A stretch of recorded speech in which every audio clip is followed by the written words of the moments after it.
Every single person in today's video was trusted completely. A husband, a cop, a childhood best friend, someone you'd open your door for without a second thought. That trust is what got people killed. A police officer who showed up to investigate a murder he himself had committed. A man whose wife let him back into the house. And 6 days later, she was dead. A best friend who spent 6 months planning it while sitting at the dinner table with her victim. A father who killed his children on Christmas morning and then told police they were still alive. A police chief who escaped maximum security prison by putting on a guard's uniform and walking out the front gate. An LAPD officer who published a list of 40 names and then spent 9 days working through it while the entire state hunted for him. A man who knocked on a family's front door, said the right things, got let inside, and 20 minutes later, 6 people were gone. 7 true crime cases that shocked America. Let's get into it. And real quick, if you're new here, subscribe. New cases every week. A former police chief serving time for rape and murder who slipped out by dressing up in a makeshift police officer uniform. An evil man, he should not be trusted. In one word, I would say he is a sociopath. 3 minutes to 3 in the afternoon on a Sunday in May. A man dressed in black is walking across the grounds of a medium security prison in northern Arkansas.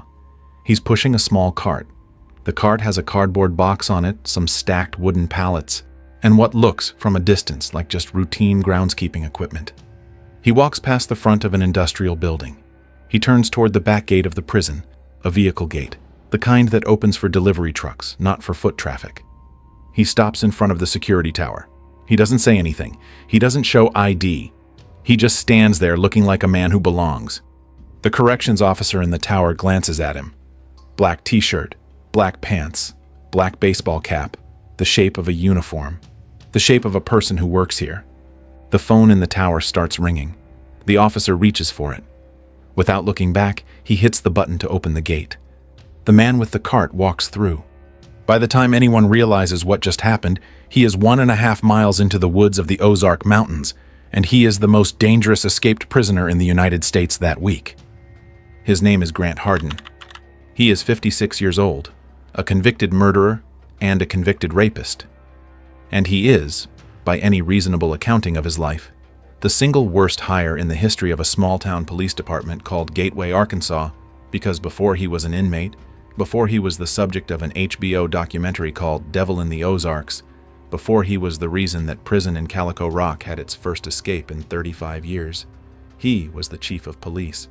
What I want to walk you through today is the full story of Grant Hardin, the murder in 2017 that put him in prison in the first place, the cold case from 1997 that nobody could solve for 21 years until his own DNA gave him up, and the escape last spring, how he planned it for 6 months, what he built, what he wore, and how he turned a back gate at a prison full of murderers into the easiest exit in Arkansas.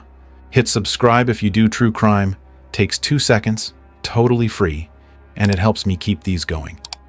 Quick warning before we get into it. Parts of this case involve violence against a teacher. I'm going to handle that part carefully and won't be walking through graphic detail. Okay, let's go. To understand Grant Hardin, you have to start with the smallness of the town where he ended up being chief. But first, a word about where he started.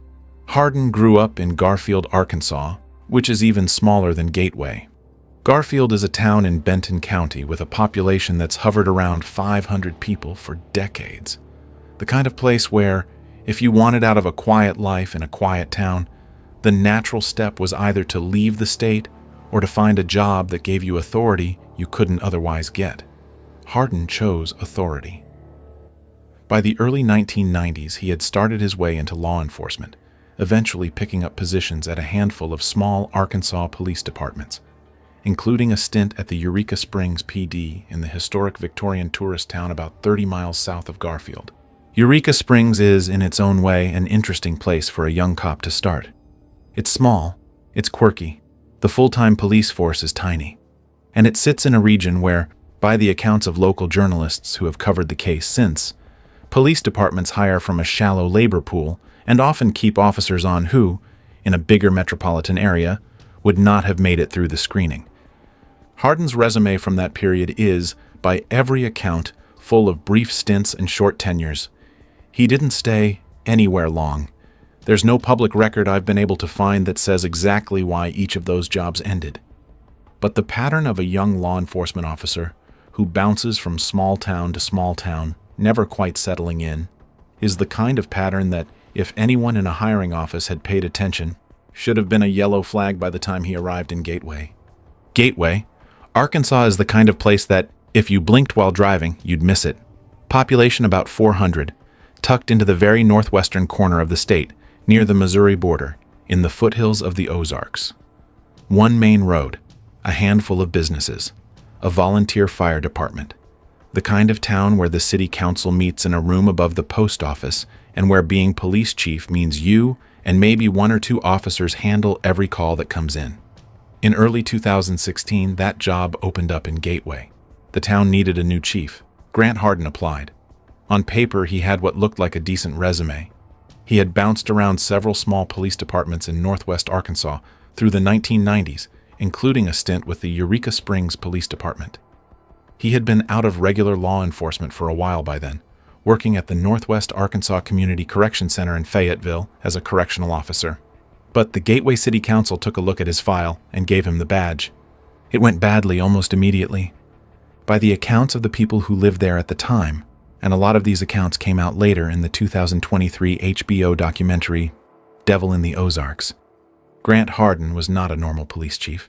He was the police chief who would, by his own town's later complaint to the city council, drive around chasing cars that hadn't done anything wrong, just to see if he could catch them. He pulled his sidearm on people who were not, by any reasonable interpretation, threatening him. The previous mayor of Gateway, a man named Andrew Tillman, told reporters years later that the new chief's behavior on the job had been so erratic from the start that nobody in town quite knew what to do with him. The city council figured it out within about 4 months. They gave Hardin an ultimatum: resign or be fired. He resigned. He went back to his corrections officer job in Fayetteville, picked up his paychecks there, and kept living in the area. 9 months later, on the morning of February 23, 2017, James Appleton was sitting in his work truck in Gateway. He was on the phone with his brother-in-law, Andrew Tillman, the former mayor, the same guy who had been on the city council when they'd cut Hardin loose. The two men talked for a few minutes. Then, somewhere in the middle of the conversation, Tillman heard a sharp sound on the line. He thought at first that maybe Appleton had dropped the phone. Then the line went quiet. A driver passing in the opposite direction at that moment heard what he later described as a rifle shot. He saw a white car pulling away from the scene at speed. He drove on for a beat, processed what he had just heard, and then turned around to check. James Appleton was 59 years old. He had worked for the city of Gateway's water department for years. He had never had any kind of public dispute with anyone in town, except, by the prosecution's later account, with Grant Hardin. The exact source of the friction between the two men has never been fully detailed in court documents, but multiple witnesses had heard about ongoing tension between them in the months leading up to that morning. Whatever Appleton had done in Hardin's mind to deserve what came next, only Hardin ever knew. He has never said. The driver who turned around found Appleton in his truck, alone, with a gunshot wound to the head. He called 911 and waited. The investigation that followed was, by Arkansas State Police standards, fast. The white car had been spotted leaving the scene. The witness gave a description detailed enough to point investigators at Grant Hardin almost immediately. Within hours, deputies had located him. Within a day, ballistics and other evidence had filled in enough of the picture to file charges. By October of that year, 8 months after the killing, Hardin was in a Benton County courtroom pleading guilty to first-degree murder. The plea, in legal terms, spared the family a trial.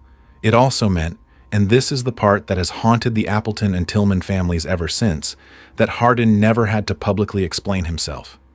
There was no testimony. There was no narrative laid out on a witness stand. No motive was ever entered into the court record beyond the prosecution's framing of cold-blooded violence. James Appleton's family was left to live, indefinitely, with the question of why a former police chief had decided that February morning that their husband, brother, uncle, friend was the man he was going to shoot. Andrew Tillman, the former mayor, has spoken publicly multiple times since the conviction about what it was like to be on the phone in the seconds before his brother-in-law died. He has talked about hearing the sound, about the seconds of confusion afterward, about the moment of recognition when he understood that the call had not been disconnected by accident. He has also talked, in the HBO documentary years later, about the slow process of putting together that the person who had been chief of his own town's police department might have been the person who had done it. Tillman did not, he later said, immediately suspect Hardin. Even after the council had asked Hardin to resign, even after the man's behavior on the job had been documented, Tillman had not assumed that there was a violent killer inside the body of the cop they had hired. That assumption took shape only after the white car was identified, and the name attached to it was a name everyone in Gateway already knew. The sentence came down at the same hearing, 30 years in prison. That should have been the end of the story. A man who had once briefly worn a chief's uniform was now wearing a state prison jumpsuit, and James Appleton's family had the small comfort of knowing the man who killed him was going away for what, at his age, was effectively the rest of his life. It wasn't the end of the story, not even close. Because the day Grant Hardin walked into the Arkansas state prison system on a murder conviction, the routine intake processing included a standard procedure that, in every other case before his, had been the most boring administrative step there is: a DNA cheek swab. His sample went into the FBI's combined DNA index system, CODIS, the same federal database that links every DNA profile collected from any convicted person to every DNA profile collected from any crime scene. In most cases, the database returns nothing. In Grant Hardin's case in early 2018, it returned a match. The match was to a sexual assault that had happened in 1997, 21 years earlier.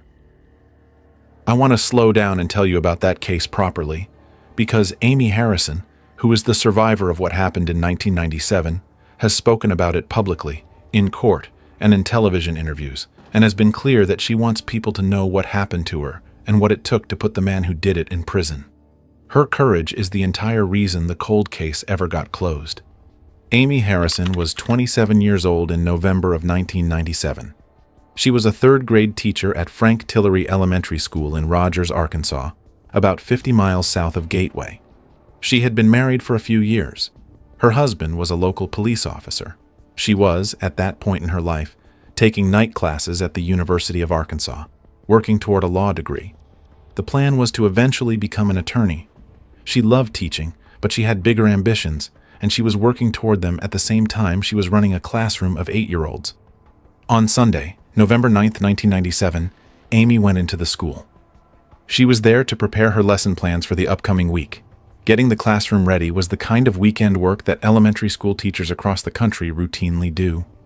Sunday mornings at Frank Tillery were not, by any measure, an unusual time for teachers to be in the building.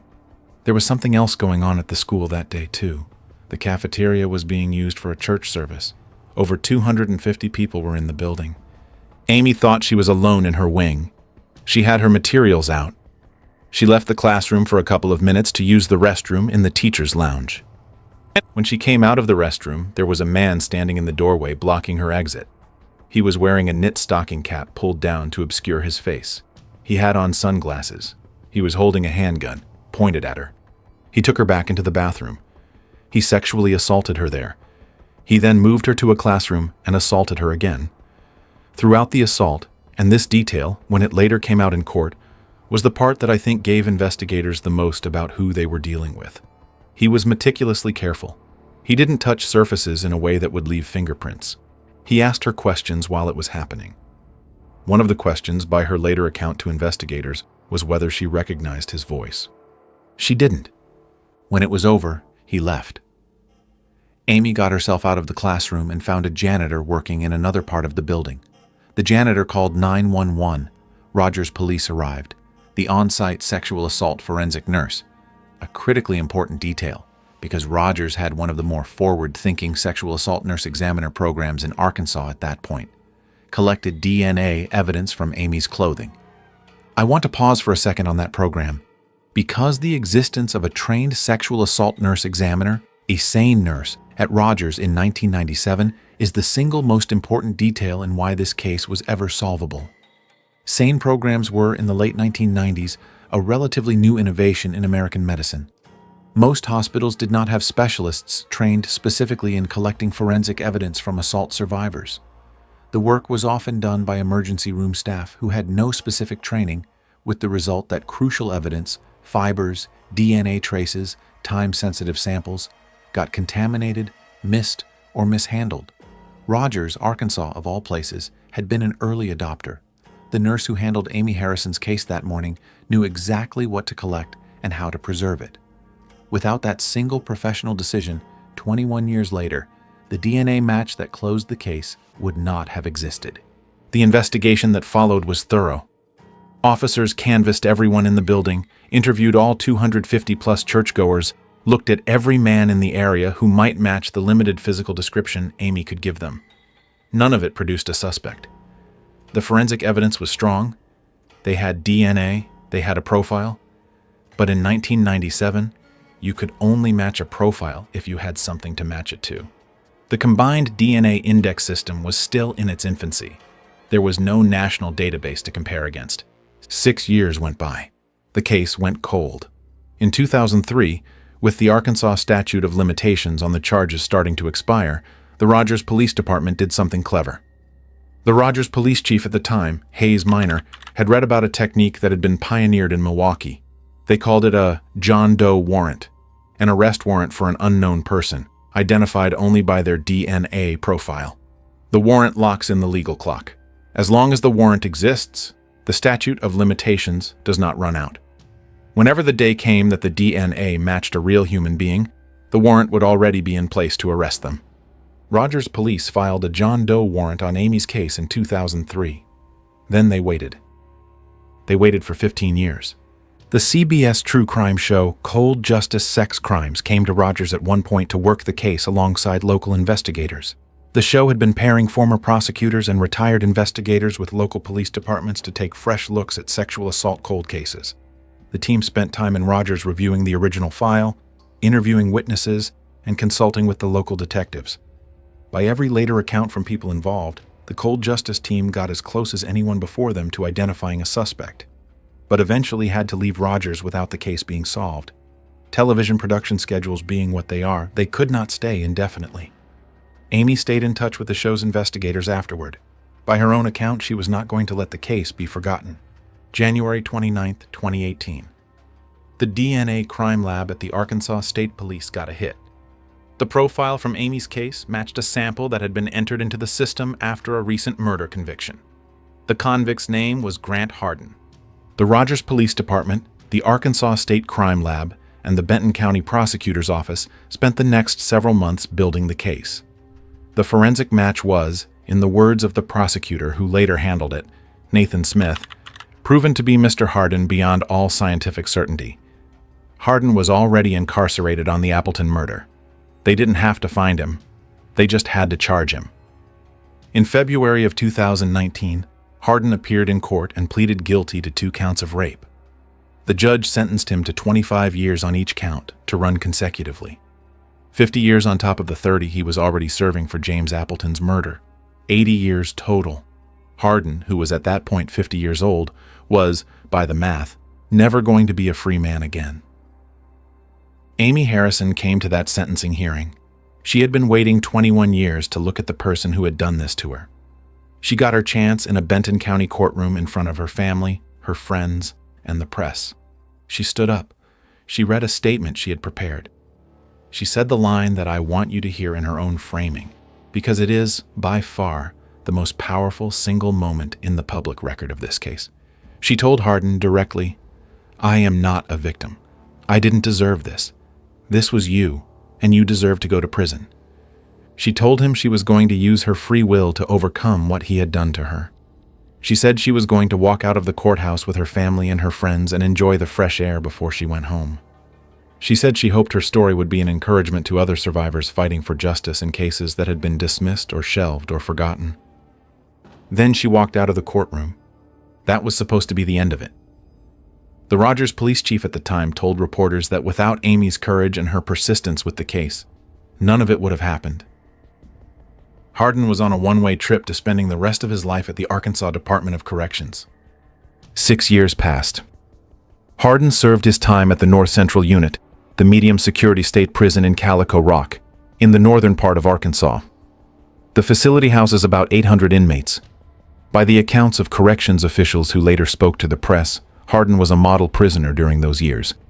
He didn't get into fights. He didn't accumulate disciplinary write-ups. He worked. He kept his head down. The kind of inmate who, in the daily eye test that corrections officers run on the people they supervise, did not pop, did not seem like a problem. The 8-year prison record on him, which was reviewed by the post-escape investigation, was almost completely clean. He had earned, in correctional terms, what's called good behavior credit, small reductions in his sentence given for steady, non-disruptive conduct. He had been promoted within the prison work assignment system multiple times. The kitchen job he held by the time of the escape was, by Arkansas DOC's own classification, considered a position of trust. The prisoners who get those jobs are, by design, the ones the staff believes will not abuse the slightly expanded access. Hardin had passed every internal review designed to identify the inmates likely to try something, until he didn't. That gap between the steady, model inmate persona he presented for 8 years and the meticulous escape plan he was quietly building underneath it is the part of the post-incident report that, frankly, gives me the most chills, because it suggests that the same patient compartmentalization that let him work the kitchen by day and dye fabric in increments by night was the same skill set that had allowed him, in 1997, to ambush a teacher in a school during a church service and walk back out without leaving witnesses, and the same skill set that had allowed him, in 2017, to drive to James Appleton's truck in Gateway and back out of town with nobody knowing what he had just done until the witness turned his car around. He had been working in the prison kitchen. That detail matters, because over the course of the 6 months leading up to May of 2025, Grant Hardin had been quietly using his kitchen access to do something the Arkansas Department of Corrections had not, at any point, caught him doing. He was building an escape. Before I walk you through what he built, I want to say something about the HBO documentary that turned this case from a regional Arkansas story into a national one. Devil in the Ozarks came out on what was then HBO Max in 2023, a 3-part series produced by HBO's documentary unit. The filmmakers had been working on the project for years before its release. They interviewed Andrew Tillman, the former mayor and brother-in-law of James Appleton, multiple times. They got access to court records, police interview footage, and former Gateway officials who had been on the city council when Hardin was hired. Importantly, they had also talked to Amy Harrison. The documentary, by the accounts of viewers and critics, did something that a lot of true crime series struggle with. It gave roughly equal weight to both victims. It did not, in the words of one reviewer at the time, fixate on the killer. It walked through Appleton's life as a water department employee in Gateway, through Amy's life as a teacher, and through the 15-year cold case from her perspective. It also raised, in its final episode, the question that would become eerily prescient. What was Grant Hardin doing with his time in prison? Was he the kind of inmate corrections officials should be watching closely? The documentary did not answer that question. Roughly 2 years after it aired, Hardin would answer it himself. Working in food service inside a prison gives you access to things you would not, on the face of it, expect to be useful for an escape. Kitchen aprons, empty food cans, the back rooms of the facility, including utility spaces that are rarely inspected by guards because there's no reason for an inmate to be hiding anything in a flour storage closet. According to the Arkansas State Police Critical Incident Review Committee that investigated the escape afterward, Hardin spent that half year quietly gathering materials. He took kitchen aprons and started cutting and reshaping them. He stripped colors from white prison-issue clothing. He used a black Sharpie marker. Somebody had handed him one at some point, or he had palmed one during access to office supplies, or he had simply found one, to systematically dye fabric. He used empty food cans, opened up and flattened, to create what would later be described in the official report as a handmade badge. He stashed all of it in spots inside the kitchen that nobody routinely checked. The level of patience involved in that preparation is the part of the case that, the more I read about it, the harder it gets to wrap my head around. This was not a man making a sudden break for it. This was a man who, over the course of about 180 days, did a few minutes of work on the project each day. A piece of apron in the morning, a scrap of can in the afternoon. a test of how black he could get a white shirt by repeatedly going over it with a marker. The cumulative effort, hour by hour, gradually produced everything he would need for one specific Sunday afternoon in May. A note about the Sharpie itself. State Senator Ben Gilmore of Crossett, Arkansas, raised the question publicly at a legislative hearing later in the summer. Where, exactly, did Hardin get those markers? Permanent markers are not standard issue in a corrections facility. Pen access is restricted. Sharpies in particular are not the kind of object a prison kitchen would normally stock. The senator told the committee that he had not been able to get an answer, and that the question had been driving him crazy. The Department of Corrections, at that hearing, did not have a clear response. The director said that part of the ongoing investigation was looking into whether Hardin had received any contraband help from inside the facility, whether from another inmate, or from a staff member, or from both. That investigation is, as far as the public record goes, still open. He also built, out of wooden pallets and whatever else he could scavenge, a small homemade ladder. The ladder was a backup. The plan was to walk out through the front of the prison if he could manage it. The ladder was just in case he had to scale a fence. On May 25, 2025, a Sunday afternoon, Hardin put the plan into motion. He had timed it for the shift change. He wore the dyed black t-shirt, the dyed black pants, the black baseball cap. He had a vest. He had the badge. He pushed a wheeled cart with a box on it and the wooden pallet stacked behind. The pallets, the ladder, broken down to look like nothing, were sitting right in front of the guards he passed on his way out. At 2:53 p.m., the prison's own security cameras captured him stepping out of a blind spot near the back dock of the kitchen building. He walked along a paved path. He pushed the cart toward the sally port, the back gate, the one normally reserved for vehicles.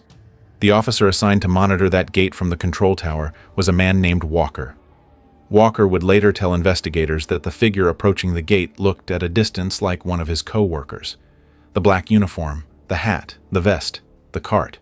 Walker did not pick up the radio. He did not ask the figure to swipe a badge. He did not request a verbal identification. A phone in the tower rang. Walker turned to answer it. As he was doing that, he hit the button to release the gate, on the assumption that the officer he thought he was looking at needed it open. He answered the phone. He turned back. The man and the cart were gone. The disappearance was not noticed for approximately 20 minutes. The next scheduled head count came around. The math didn't add up, and one of the corrections officers walked the floor calling Hardin's name. No answer. Officials checked the kitchen. They checked the yard. They reviewed the gate camera. By the time the prison realized what had happened, Grant Hardin had been at large, on foot, in the rugged terrain of the Arkansas Ozarks for somewhere around half an hour. The Department of Corrections announced the escape that evening. The community of Calico Rock, a town of about 1,500 people, sitting in the kind of remote North Arkansas landscape that's mostly woods, ridges, creek beds, and very few roads, went into a state of alert that nobody had experienced in living memory. Schools changed their plans for the following day. Parents drove kids to bus stops instead of letting them walk. Sheriff's deputies started running checkpoints on the small state highways out of town. The state's correctional system put out an immediate alert to law enforcement across Arkansas. The FBI was looped in by the next morning. A man who had murdered James Appleton in cold blood raped Amy Harrison in 1997 and was now on the loose in the foothills of the Ozarks was, by the math of his crimes and his disposition, the most dangerous person on the loose in the United States that week. 2 phone calls had to happen that night that nobody, including the corrections officials placing them, wanted to make. One went to the Appleton family in Gateway. One went to Amy Harrison. The man who had been put away for hurting them was, as of 3 o'clock that afternoon, not actually put away anymore. Amy Harrison, in an interview with a regional Arkansas reporter a few days into the manhunt, did not hide what hearing that call had done to her. She said the news had reopened a wound she had spent years sealing. She had built her post-2019 life on the assumption that the man who had attacked her at Frank Tillery Elementary was, definitively, in a state prison cell. The phone call from law enforcement that Sunday night undid that assumption in a single sentence. She did not, by her own account, sleep through that night. She did not sleep through most of the following week. The Appleton family, who have been notably less public throughout the case than Amy Harrison has chosen to be, gave a short statement through a family representative during the manhunt. The statement asked for privacy. The statement also asked in plain language for the man who had killed James to be returned to prison as fast as possible. They did not, by every account, leave their homes much during those 12 days. They watched the news. They waited. I want to talk for a minute about what manhunts in that part of Arkansas actually look like. Because if you've never been to the Ozarks, the geography is the whole story. The country around Calico Rock is not flat farmland. It's not suburban. It's the kind of terrain where you can be a half mile from a paved road and effectively be in wilderness. Ridges, hollows, creeks, thick underbrush, old logging tracks that don't appear on any map. The kind of country where if you know what you're doing and you have any kind of provisions, you can disappear for a long time. Within 48 hours, the search effort was up to hundreds of officers. Arkansas State Police, local sheriff's deputies from Izard, Stone, and Baxter counties, U.S. Marshals Service, FBI tracking teams, U.S. Border Patrol K-9 units, who had been brought in specifically because Border Patrol dogs are some of the best trained scent dogs in the country. Helicopters were running grid patterns overhead. Drones were checking the steeper terrain that the helicopters couldn't get low enough on. Spotter planes were watching for movement. And then, almost as soon as the search got going, the weather broke. Northern Arkansas got hit by a series of heavy thunderstorms that grounded the helicopters, washed out scent trails, and turned dirt logging roads into mud. The K-9 teams that had picked up partial scents on the first afternoon lost them by the second night. The search teams kept going, but the conditions made it almost impossible to do the methodical sweep that this kind of manhunt requires. Meanwhile, Hardin had stuck to his plan. He had stashed a bag of food before the escape, somewhere in the area outside the prison fence, somewhere he could access on foot. By his own later statements to corrections officials, he had intended to hide in the woods for up to 6 months if that's what it took. He moved west from the prison after the initial breakout. On the second night, he made one tactical mistake. He set his food supply bag down somewhere while he scouted the immediate area, and search teams crossed between him and where he had left it. He couldn't get back to it. From that point forward, by his own account, he was eating whatever he could find. Wild plants, small forageable things, the kind of survival foraging that you can only do if you've thought ahead and know what's safe in the local ecosystem. The town of Calico Rock spent 12 days living through this. Imagine, if you can, what it's like to be a small town where the public is being told by the sheriff's office every night that a convicted murderer-rapist is somewhere within walking distance of your front door. Some residents barricaded themselves inside. Some armed themselves. Some kept their kids home from school. The state's correctional system had to send representatives to community meetings to try to explain what had happened and what was being done. The answers were not satisfying. Nobody could really explain how the back gate of a prison had just been opened for an inmate. The local diner became, by necessity, the unofficial news center of the manhunt. Patrols would come through for coffee between shifts. State troopers stopped by during shift breaks. The town's pastor canceled the regular evening prayer service the first week, then brought it back as a community gathering with state police representatives present to answer questions. The county sheriff's office set up a tip line. They got several thousand calls over the course of the 12 days. Most of them were nothing. People in nearby counties who had seen a man at a gas station who looked like the photo. A handful of them were close enough to be worth running down. None of them ever led to him. On day 5, the Search Command Center had to relocate twice because of severe weather. National Weather Service rainfall totals for that week in northern Arkansas exceeded 6 inches in some areas. Local creeks that the search teams had been planning to track along had become impassable. The K-9 handlers had to rotate dogs more frequently because the wet conditions exhausted them faster than dry weather would. A spokesperson for the Arkansas Department of Corrections gave press conferences every afternoon at 5 o'clock in front of a podium set up outside the Calico Rock Community Center, telling reporters what they could share and what they couldn't. What they couldn't share, mostly, was the truth, which was that they didn't know where he was. He was somewhere within a search radius that kept expanding. There had been no confirmed sightings, no surfacings, no calls or contact with anyone he might have known. He was, as far as anyone knew, doing exactly what he had told corrections officials he had planned to do if it came to that, staying hidden in the rough country and waiting it out. On Friday, June 6, 2025, at approximately 3:45 p.m., 13 days after the escape, Tracking dogs working a search pattern in the woods near Moccasin Creek in Izard County, about a mile and a half to the northwest of the prison, picked up a fresh scent. Hardin had not gone far. He had circled. He had been moving in and out of the same general piece of rough country, doubling back on his own tracks, trying to stay invisible. When the dog teams converged on his position, Hardin was in a small ravine, hungry, dehydrated, exhausted. He had been eating berries and creek water for several days at that point. U.S. Border Patrol agents and Arkansas state law enforcement officers took him into custody without further incident. The arrest was, by every account, anticlimactic. He didn't fight. He didn't run. The Border Patrol photograph released after the recapture is the one that, more than any other image from this case, told the country what 12 days in the Ozarks had done to him. The man in the picture was thinner than the booking photo from 2017. His face had cuts and bruises from moving through brush. His clothes, the same dyed black materials he had spent 6 months preparing, were ripped and stained. He looked, in the photograph, less like a fugitive who had outsmarted the system and more like a man whose plan had run out about 10 days earlier than he had budgeted for. Whatever he had been telling himself in the woods about being able to last 6 months, the reality of the country and the weather and the dog teams had cut that estimate by 90%. Authorities confirmed his identity through fingerprinting. The man they had been chasing for nearly 2 weeks was, in the end, found within yards of where he had started. The post-escape investigation was, predictably, brutal for the Arkansas Department of Corrections. In August of 2025, the director of the Arkansas Division of Corrections, Dexter Payne, sat in front of a state legislative committee and dropped a bombshell. Grant Hardin, he said, should never have been at the North Central Unit at all. He should have been at a higher security facility.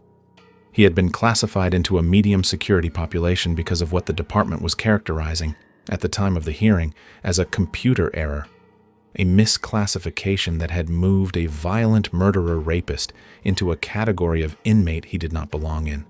How that error had happened, who had made it, and whether anyone had deliberately changed his security level inside the system was, at the time of that hearing, still under internal review.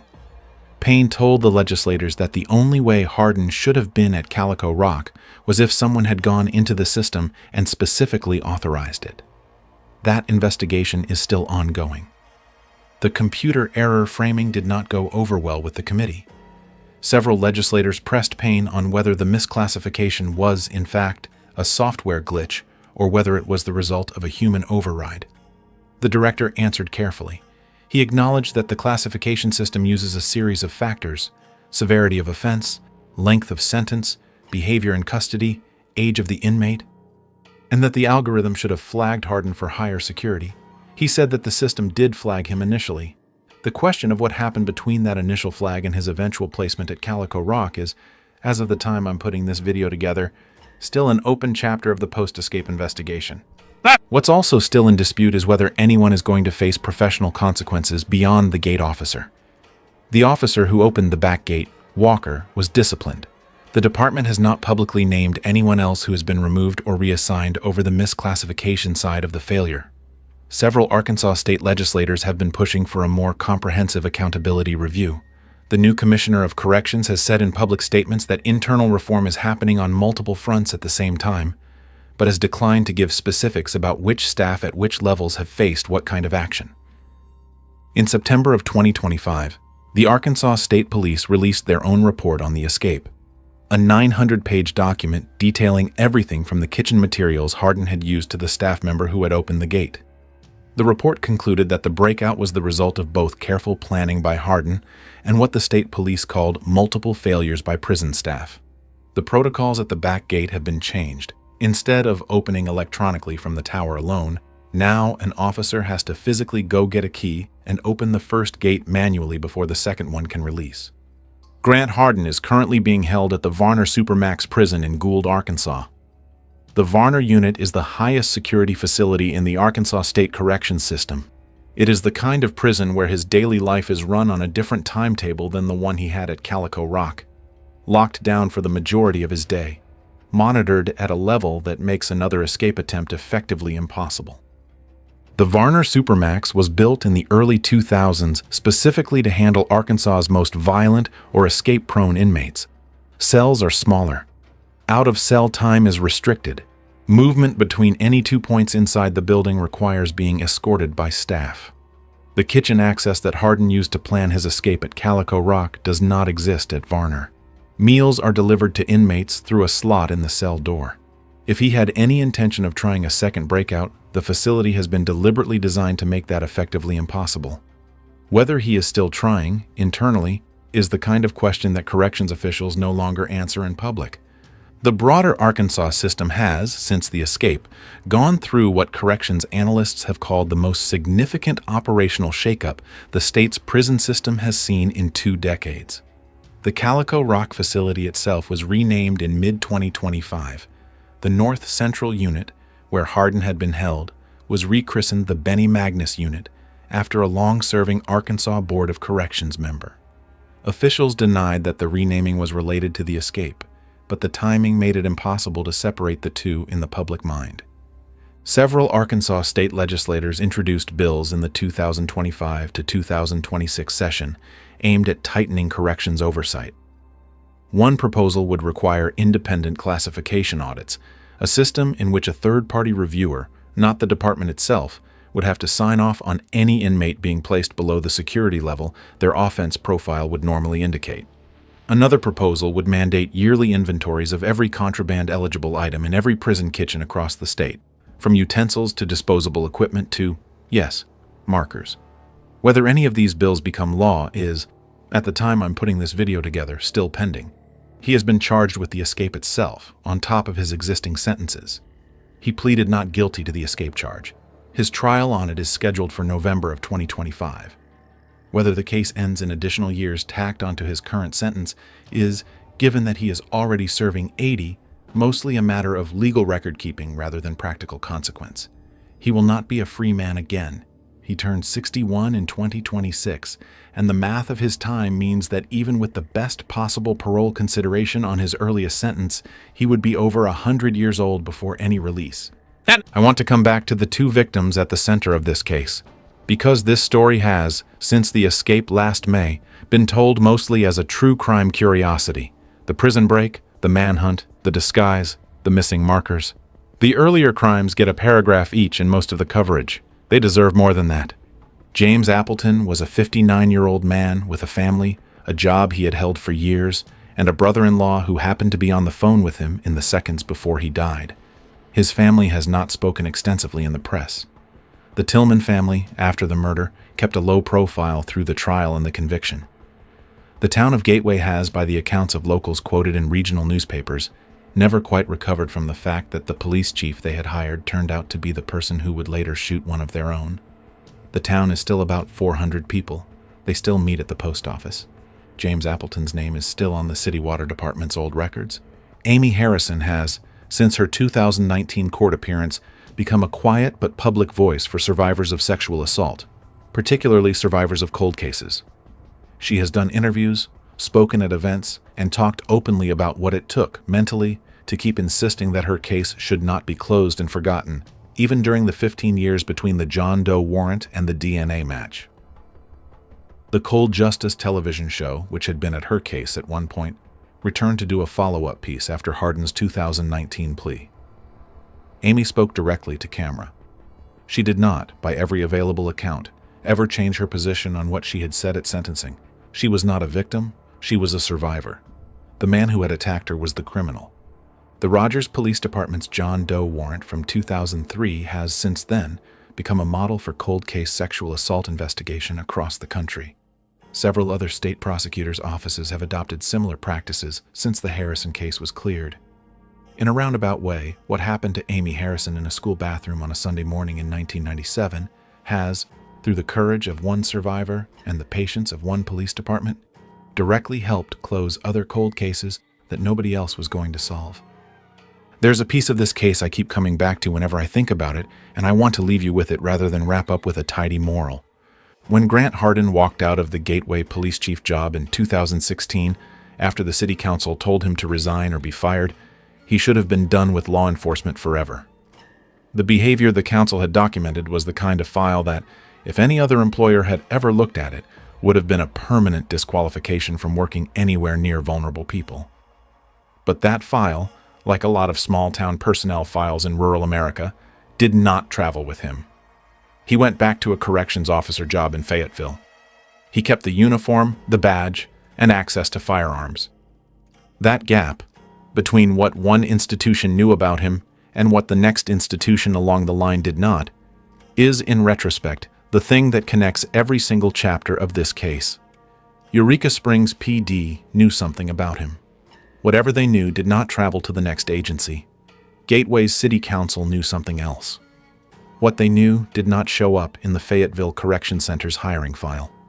The state DOC, by its own classification system, had data that should have placed him in higher security. That data, by the director's own admission, did not actually drive his placement. Every step of his life, somebody knew something. Every step, the next person down the line was working without it.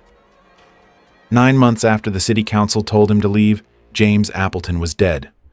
The prosecutor who handled Hardin's case, Nathan Smith, said something at the time of his rape conviction in 2019 that I want to give you in his own words, because it is the cleanest summary of who Grant Hardin is that anyone in the legal system has ever offered. Smith said, "Grant Hardin, in my view and in my personal experience, is one of the most dangerous people that I've ever seen, for the reason that he does not at first appear that way. He is a man capable of a seemingly random, horrific murder, as well as a random, horrific rape. That is the cop-turned-murderer-turned-prison escapee in a single sentence. He looks ordinary. He looks, in fact, like he might belong wherever he is, including, as the Calico Rock corrections officer would learn the hard way last May, behind the badge of an officer pushing a cart toward a back gate at 3 in the afternoon. If you stuck with me through this one, thank you. It's a strange case to sit with. Partly because of who he is, partly because of how many institutions had warning signs about him for years and didn't act, and partly because the survivors at the center of the story have shown a kind of strength that, frankly, makes me feel like I'm not telling them justice in a video. If a detail from this stayed with you, the John Doe warrant from 2003 that nobody got to use for 15 years, the white car driving away in Gateway on the morning James Appleton died, the Sharpie markers that the state senator couldn't get an answer about, or the moment Walker turned to answer the phone in the control tower, leave a comment with what hit you. I read all of them. One last thing before I sign off, and it's a detail from the surveillance footage that the Department of Corrections later released. The cameras caught Hardin walking across the prison grounds in his dyed black uniform, pushing the cart, looking exactly like a man who knew where he was going. He was, in that footage, calm. He was not hurried. He did not look around. He pushed his cart in a straight line toward a gate that, in his head, he had walked through 100 times in the planning. When the gate opened in front of him, he did not break stride. He just kept walking. What I keep wondering, and what nobody at any of the legislative hearings, in any of the reports, in any of the press briefings has fully answered, is the question of when exactly Grant Hardin first started thinking about the back gate. Was it the first week he worked the kitchen? The first month? Did he watch that gate every day from a yard window for years, slowly mapping the schedule of who opened it and who didn't? Did he know which corrections officer was on Sunday afternoon shift before he picked the date? The official investigation has documented the 6-month preparation period. It has not been able to pin down the moment the idea first arrived. That's the moment I think about. The single afternoon in some forgotten week, somewhere inside the routine of a model inmate's life, when a man who had already proven that he was capable of patient, methodical violence quietly looked at a gate across a prison yard and thought to himself, I could walk out of here, and then spent the next several years inside the system that was supposed to be holding him quietly building, in plain sight, the exit. Hardin spent years hiding what he was behind a badge, and even after prison caught him, he found a way to walk right back out. Our next case is nothing like that. This guy didn't hide anything. He wrote it all down first. 40 names, a declaration of war, and then spent 9 days making every single threat real. At one point, police realized he'd been camped out less than a mile from their own command post the entire time, watching them search for him. And I knew how much he loved me. He was going to try and kill anybody who stopped him. He is narcissistic. He is grandiose.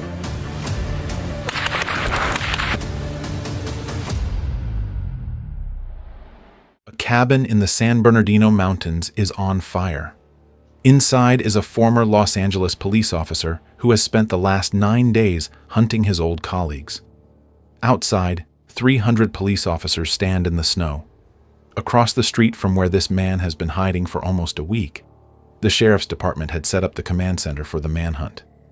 They had been looking for him from a building he could see out his window. His name is Christopher Dorner. He's 33 years old. He's a Navy Reserve lieutenant who was honorably discharged 11 days ago. He's also the most wanted man in California, and what he did over the previous 9 days is going to make him, depending on who you ask, either the most dangerous spree killer of 2013 or, and this is the part I genuinely couldn't believe when I read it, a kind of folk hero with 24,000 followers on a Facebook page rooting for him. Let me walk you through how a man went from being one of the LAPD's own to publishing an 11,000-word document declaring war on the department, killing 4 people, and burning to death in a vacation cabin in front of millions of people watching live on cable news. Hit subscribe before we get into it. Okay? It starts on a Sunday evening. Irvine, California. February 3rd, 2013. The top floor of a parking garage at an upscale condo complex. A car is sitting there with 2 people inside. 28-year-old Monica Kwan and her fiancé, 27-year-old Keith Lawrence. They had just gotten engaged. Monica was an assistant women's basketball coach at Cal State Fullerton. She had played at Long Beach State, gone into coaching, had a master's degree, a real future. Keith was a campus police officer at USC. They had been together for years, were about to start the wedding planning, were sitting in their car probably talking about something completely ordinary. Monica had played college basketball at Cal Poly Pomona before transferring to Long Beach State. She was a 6-foot-tall point guard, fast, sharp, the kind of player who, at the small college level, made her teammates look better than they were. After her playing career ended, she had gone into coaching almost immediately. She was on the staff at Cal State Fullerton by 2012, working with the women's program, helping with recruiting, running practices. Her players, when they spoke at her memorial weeks later, used the word mentor almost every time. She had been recruited into coaching specifically because she had the patience to break down complex offensive sets and the personality to keep 19-year-olds emotionally engaged in a long season. By every account, she was good at the job. She was good at it specifically because of who she was, not because of who her father had been. Keith Lawrence had grown up in Inglewood. He had been a campus police officer at USC for several years by 2013. He had been a college basketball player himself at Concordia University in Irvine, which is how he and Monica had met. 2 basketball players who fell in love, got engaged, were planning a wedding for later in 2013. Keith's family later released a statement describing him as the kind of son who called his mother every week, the kind of brother who showed up to every family event, the kind of fiancé who had told everyone he was the luckiest man alive to be marrying a woman like Monica. They were shot to death inside that car. Multiple rounds. The shooter walked away from the parking garage in a city where, by every statistical measure, this kind of thing does not happen.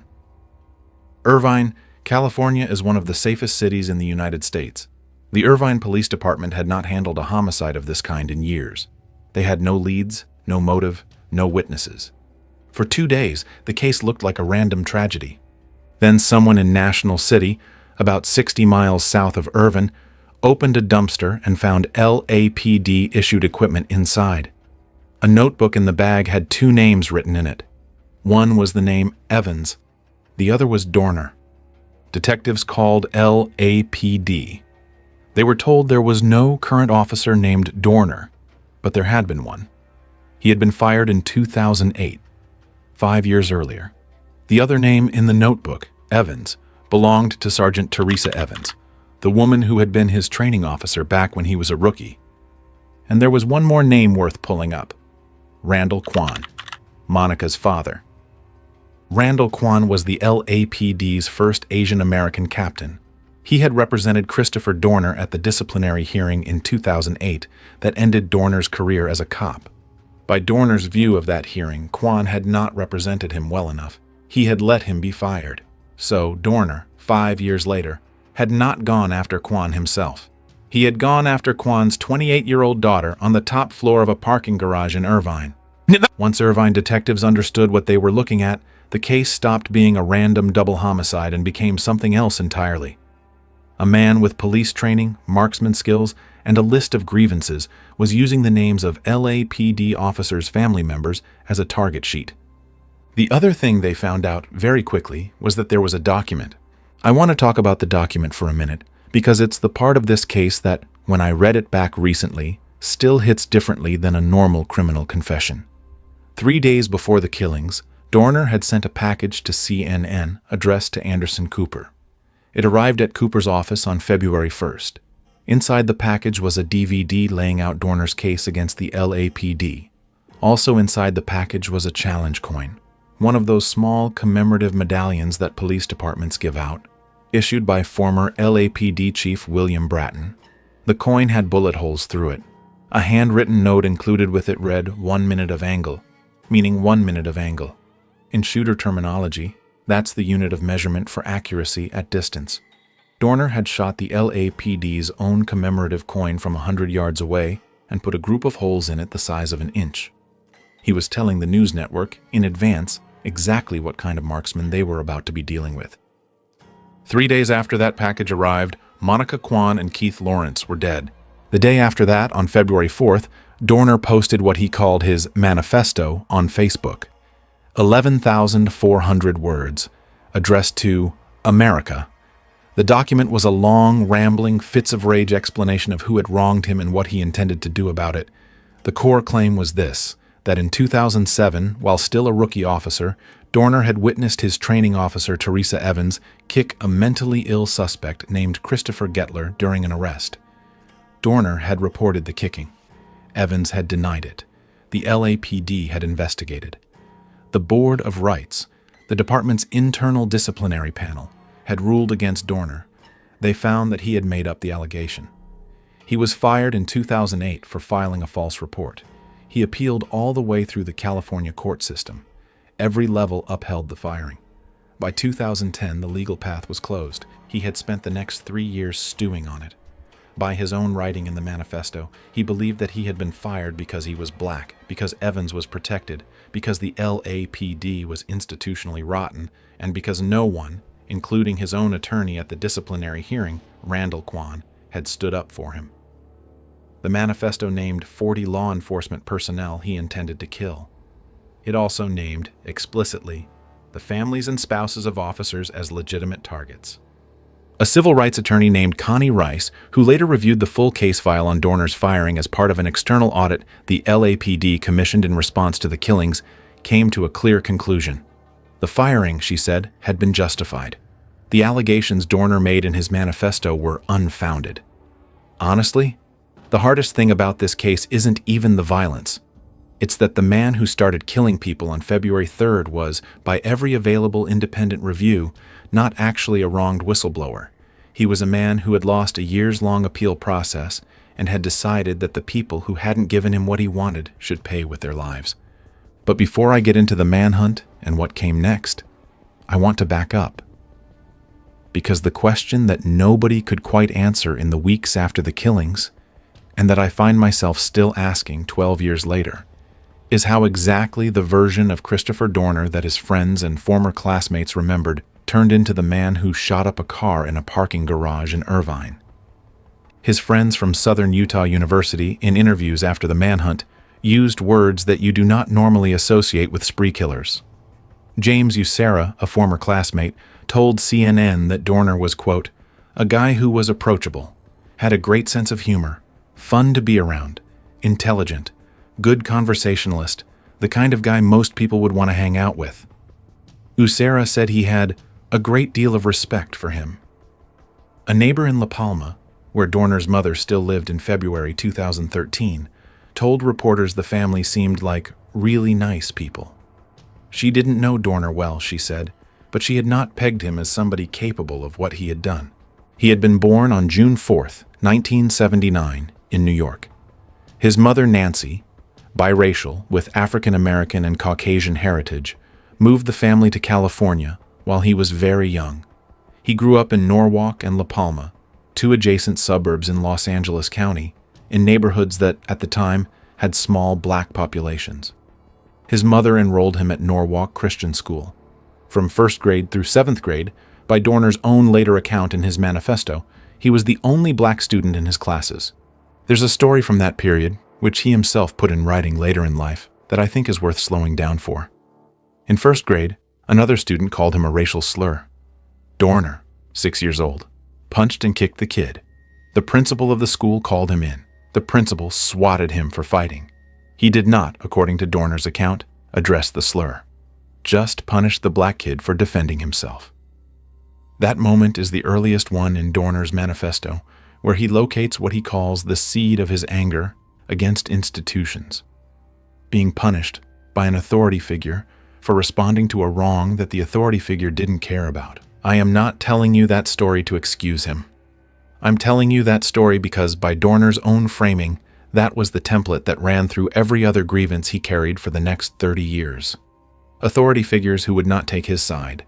People in positions of power who, when he reported a wrongdoing, did not deal with the wrongdoing. They dealt with him. By high school, Dorner had moved through John F. Kennedy High in La Palma and then Cypress High School in Cypress, graduating in 1997. He played football. He joined the La Palma Police Department's Youth Explorer program. The program small-town police departments run to give teenagers an early taste of police work. He wanted to be a cop from the time he was about 16. In 1997, he went to college at Southern Utah University in Cedar City, Utah. He played running back on the football team for at least 2 years. He graduated in 2001 with a degree in political science. He had, by every account anyone could find, no criminal record, no disciplinary issues at the university level, no behavioral problems with teammates. The friends he made in college described, in retrospect, a smart guy with strong opinions and a sense of humor. On July 3, 2002, he received a commission as an officer in the United States Navy Reserve. This is where the timeline gets dense, and it matters, because the version of Dorner that the LAPD eventually fired was a man who had been wearing some version of a uniform almost continuously for the previous decade. He went through Navy combat and navigation training. He was first assigned to a unit at the Seal Beach Naval Weapons Station near San Diego. By 2004, he was in security roles. On August 1, 2006, he was promoted to lieutenant. He became a member of the Coastal Riverine Group, which is the part of the Navy that operates patrol craft in coastal and inland waterways. From November 2006 through April 2007, he was deployed to Bahrain, where his unit ran maritime security operations in the Persian Gulf, including protecting oil infrastructure during the height of the Iraq War. He came home from Bahrain in April 2007 with 8 military awards, including the Iraq Campaign Medal, the Global War on Terrorism Service Medal, and 2 Navy and Marine Corps Achievement Medals. There's a story from his Navy years that I want to give you, because it tells you something about how he saw himself before everything went wrong. In 2002, while he was in undergraduate pilot training at Vance Air Force Base in Enid, Oklahoma, Dorner and a classmate found a bag containing nearly $8,000 in cash. The money belonged to the nearby Enid Korean Church of Grace. The two of them turned the bag in to the police. When a reporter asked Dorner why, he said something I think about whenever I read about this case. He said, quote, "The military stresses integrity. There was a couple of $1,000, and if people are willing to give that to a church, it must be pretty important to them." That's the man who, 11 years later, would shoot a 28-year-old woman to death in a parking garage because of a beef with her father. His path into the LAPD started in 2005, while he was still in the Navy Reserve. He went through the police academy. He was sworn in as a probationary officer. He worked under a series of training officers as part of his break-in period. On July 18, 2007, and I want to give you this date specifically because the next 2 weeks are the entire reason this whole story exists. He and his then training officer, Sergeant Teresa Evans, responded to a call at the Doubletree Hotel in San Pedro. A man named Christopher Gettler, a schizophrenic in his 30s, was causing a disturbance. What happened during that arrest is the heart of every legal proceeding that followed. Dorner's version, which he eventually filed as a formal report 2 weeks later. Evans tasered Gettler, then kicked him in the face twice while he was on the ground and handcuffed. Evans' version, she did no such thing. Gettler himself, when investigators later interviewed him, said he had been kicked in the face by a female officer matching Evans' description. Gettler's father told investigators his son had told him the same thing. 2 weeks after the arrest, on August 1st, 2007, Evans submitted a negative performance evaluation on Dorner. She identified 3 specific areas where she said he needed to improve. The exact content of those criticisms has never been publicly released, but the report was, by the LAPD's own later account, a serious enough mark on Dorner's record to potentially derail his probationary status. The next day, August 2nd, 2007, Dorner filed his complaint against Evans. That timing, and look, this is the part that the LAPD's Board of Rights latched onto when they ruled against him a year later, became the heart of the department's case. Dorner had not filed his complaint immediately after the arrest. He had not filed it a week later. He had filed it the day after his training officer submitted a bad performance review that threatened his career. The board concluded that the complaint was retaliatory, that Dorner had made it up to discredit Evans before she could discredit him. Even with Gettler's testimony backing him up, even with Gettler's father backing him up, the board ruled that Dorner was the one lying. He was fired in 2008. He appealed. The California court system upheld the firing in 2010. By Dorner's framing in his manifesto, the entire pyramid of failure, the board, the appeals court, his own attorney, Randall Kwan, was a coordinated effort to protect a brutal training officer at the expense of an honest probationary cop. By the LAPD's framing, he had filed a false report to save his job, gotten caught, and refused to accept the consequences. There's no clean answer here. The Gettler testimony is real. The performance review timing is also real. Both things are in the record.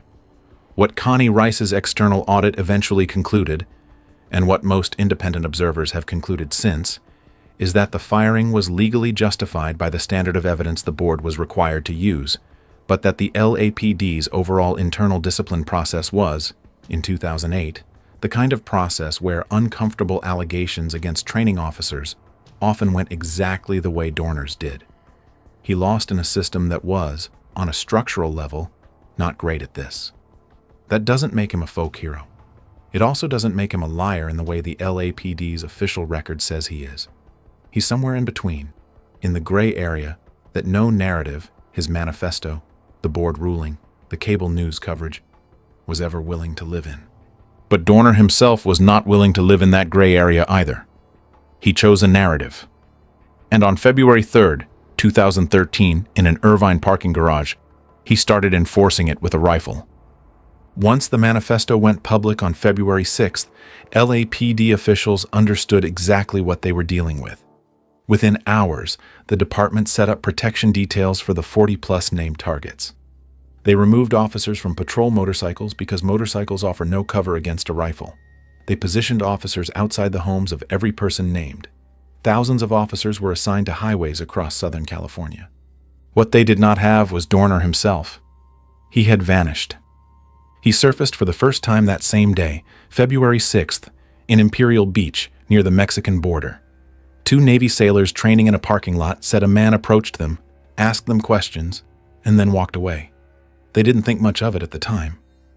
The next morning, when they saw the wanted photo on the news, they realized who they had just talked to. That same night, a man matching Dorner's description tried to steal a boat in San Diego. He tied up an 81-year-old man on board, then failed at the boat jacking, and left. By that point, it looked like he was trying to make a run for Mexico. The boat jacking, when you read the full account from the elderly man involved, tells you something about how Dorner was operating in those first 72 hours. The man, who later spoke to the UT San Diego newspaper, said Dorner had approached him at the Southwestern Yacht Club in San Diego with a rifle and demanded the keys to his boat. He tied him up with extension cord. He spent 20 minutes trying to figure out how to operate the vessel. He couldn't. He gave up. He left the man tied up and ran. The elderly man, on his own, freed himself and called the police.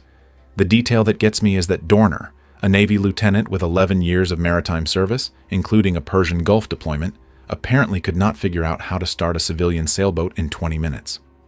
That tells you, I think, something important about the state he was in by then. He had been on the run for about 70 hours. He hadn't slept, by any reasonable estimate.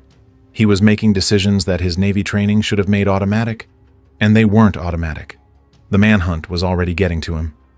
The other thing that broke open the case in those first hours was an LAPD-issued equipment bag found in a dumpster in National City. The bag contained a notebook with 2 names written inside, Dorner and Evans. That single piece of trash recovered by Irvine detectives following up on a tip is the entire reason the police were able to identify their suspect on February 6th instead of February 26th. Without that bag, Dorner could have spent days more anonymously hunting people on his list before anyone connected him to the Irvine killings. Then, everything escalated. February 7th, around 1:25 in the morning, Corona, California. A man flagged down 2 LAPD officers who had been driving protection detail for one of the manifesto targets. He told them he had just spotted Dorner. The officers stopped their car. A rifle round came through their windshield. One officer's forehead was grazed. The other was missed completely. The shooter, Dorner, drove away. 20 minutes later, Riverside, California, just a few miles east. 2 more officers in a patrol car at a traffic light. Riverside police officer Michael Crane, 34, and his partner, Andrew Takias. Dorner pulled up alongside them and opened fire with a rifle. Crane was killed. Takias was severely wounded, but survived. Michael Crane was an 11-year veteran of the Riverside Police Department. He had served 2 tours in the Marine Corps before becoming a cop, Kuwait and Bahrain. He had a wife and 2 children, a 10-year-old son and a 4-year-old daughter, when Dorner killed him. The detail that stuck with me when I went back through the reporting on his death. Crane had no connection of any kind to the LAPD. He had never met Christopher Dorner. He had never been involved in any disciplinary proceeding involving Dorner. He was, by every available measure, an officer of a completely unrelated department who happened to be sitting in a patrol car at a stoplight at 1:45 in the morning when a man with a rifle decided that any uniform would do. Andrew Takias, Crane's partner, was hit multiple times in both arms. He survived, but with significant nerve damage. In an interview he gave years later to ABC7, Takias described being trapped inside the squad car as the rounds came through the windshield, watching his partner die in the seat next to him, and not being able to operate his radio because both his arms had stopped working. He estimated that the ambush lasted approximately 4 seconds. Inside of a single hour, Dorner had ambushed 4 officers from 2 different departments. He was now a confirmed cop killer. Michael Crane's memorial service, held a week later in Riverside, drew approximately 8,000 mourners. Officers from across California, Nevada, and Arizona attended. The procession of police vehicles to and from the service stretched for miles. His widow Regina spoke briefly. She thanked the public for the outpouring of support and asked, in a line that has stuck with me, that her husband's name not be lost in the larger story about Christopher Dorner. She said her children's father deserved his own story, not just to be a name in someone else's manifesto.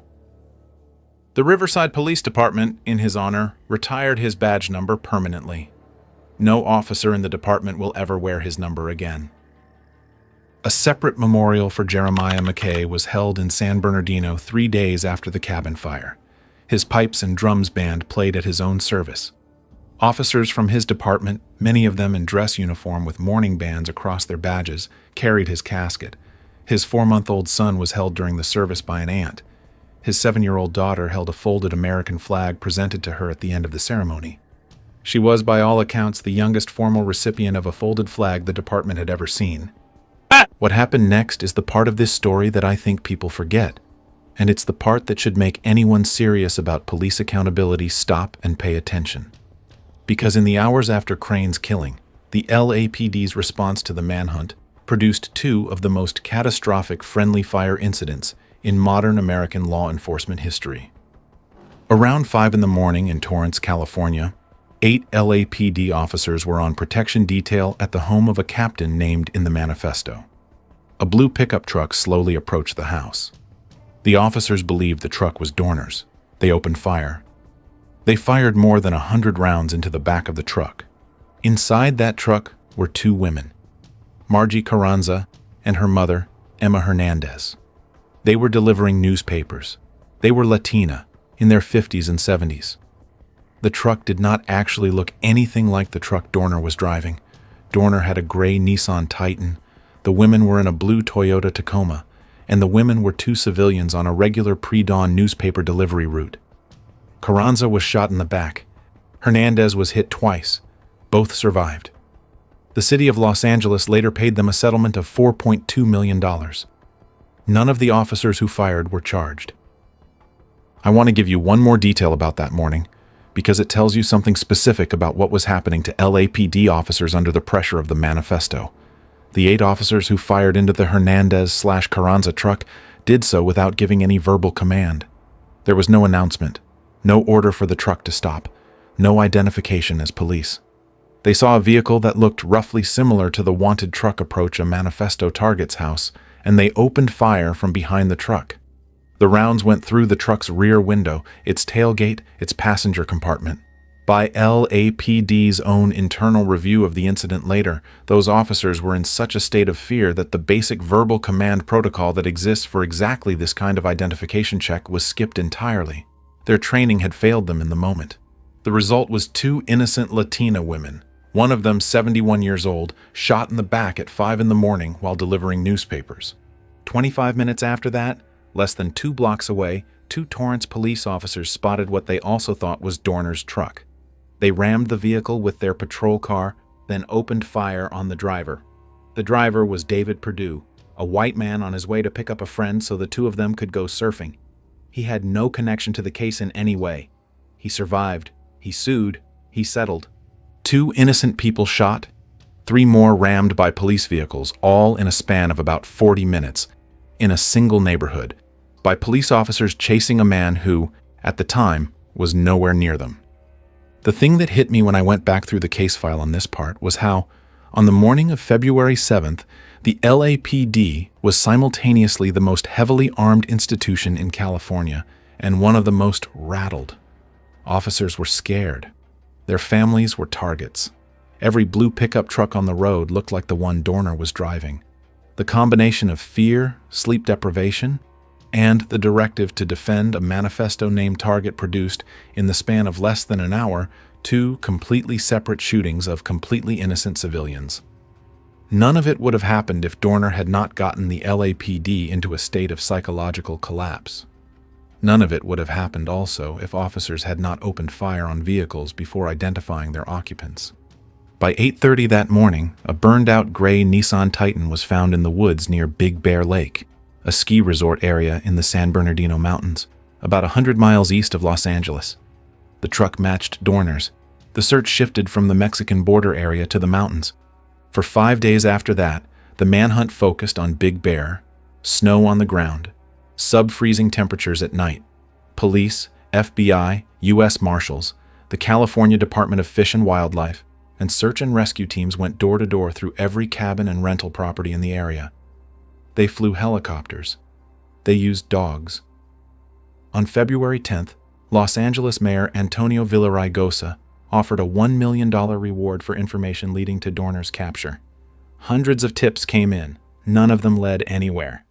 The scale of that manhunt, and I want to put numbers on it because the numbers tell you how much resource the state was throwing at this, was by some counts the largest in the history of the LAPD. Approximately 200 officers were assigned specifically to the Big Bear search at peak. More than 30 separate law enforcement agencies were contributing. The U.S. Border Patrol was watching the Mexican border. The California Highway Patrol was running checkpoints on every road in and out of Big Bear.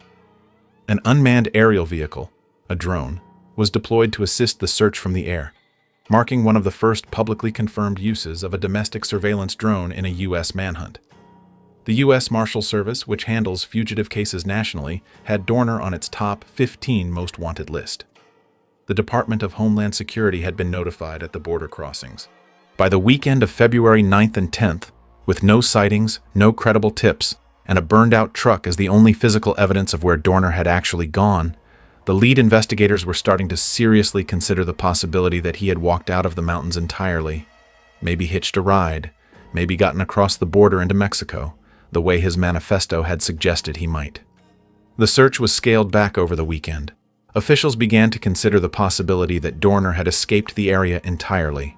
The Big Bear Command Center, set up at a sheriff's substation in the mountains, kept running but with reduced staffing. Here's the detail that, when I learned it, made me close the laptop and just sit there for a minute. Christopher Dorner was inside a rental condo at the Mountain Vista Resort. The Mountain Vista Resort sat directly across the street from the Sheriff's Command Center.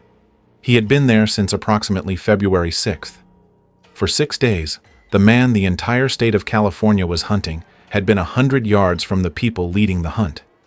He had a bag of carrots and a carton of milk in the refrigerator. He could watch officers come and go through the window. By the later accounting of the resort's owners, he had been watching them too, the couple who managed the property. He saw the husband shoveling snow. He knew their schedule. On February 12th, around 12:15 in the afternoon, Karen and Jim Reynolds came back to the condo to do some cleaning. The unit was supposed to be empty. They walked into the living room. Dorner came out of a back room with a gun drawn. He told them to stay calm. He told them repeatedly, Jim Reynolds quoted him later as saying it 4 or 5 times, that he didn't have a problem with them. He said he just wanted to clear his name. He bound their wrists with plastic ties, gagged them, put pillowcases over their heads. He took their purple Nissan Rogue and left. The Reynolds got free about 15 minutes later. Karen Reynolds called 911. The phone rang at a command center less than 500 feet away. The pursuit that followed was brief and chaotic. California Fish and Wildlife wardens, who happened to be in the area on the lookout for Dorner, spotted the purple Nissan on the road. Dorner crashed the Nissan, then carjacked a white pickup truck from another driver. He fired at the wardens through the truck's window. He missed. He drove on. 2 more San Bernardino County Sheriff's deputies responded to the call about the stolen vehicle. Detective Jeremiah McKay and his partner Alex Collins. Dorner ambushed them. McKay, 35 years old, a 15-year veteran, father of a 7-year-old daughter and a 4-month-old son, was killed at the scene. Collins was hit multiple times and underwent multiple surgeries but survived. Jeremiah McKay was a name that, before February 12, 2013, would have meant something only to the people who worked with him at the San Bernardino County Sheriff's Department. He had been a cop since he was 20. He played bagpipes in his department's pipes and drums band. There's video of him in uniform performing at a 2009 St. Patrick's Day celebration that, after his death, his family released to the public. He was, by every account from his colleagues, the kind of cop who would organize fundraisers for the families of fallen officers from other departments.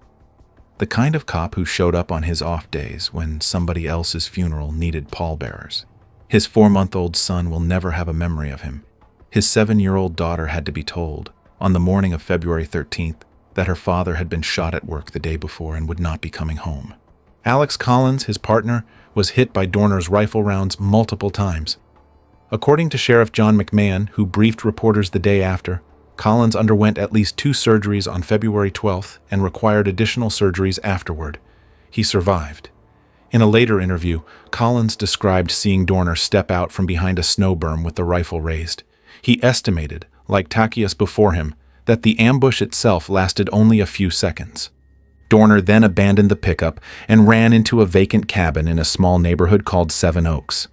The standoff lasted about 2 hours. Sheriff's deputies set up a 3-mile perimeter. They tried tear gas. They tried verbally demanding his surrender over loudspeakers. Nothing. Eventually, they used an armored demolition vehicle to knock down the cabin's walls. Then they fired what San Bernardino Sheriff John McMahon would later describe as burner pyrotechnic tear gas canisters into the structure. These canisters are designed to produce intense heat as they release gas. In a wooden cabin, in February, with no functioning fire suppression, the predictable thing happened. The cabin caught fire. Whether the deputies intended for that to happen, or whether the fire was an accident from the use of pyrotechnic tear gas in a flammable structure, became its own controversy in the weeks that followed. Sheriff McMahon publicly stated that the fire was not set intentionally. Other observers, including some members of the press who heard the deputies' radio traffic, were less convinced.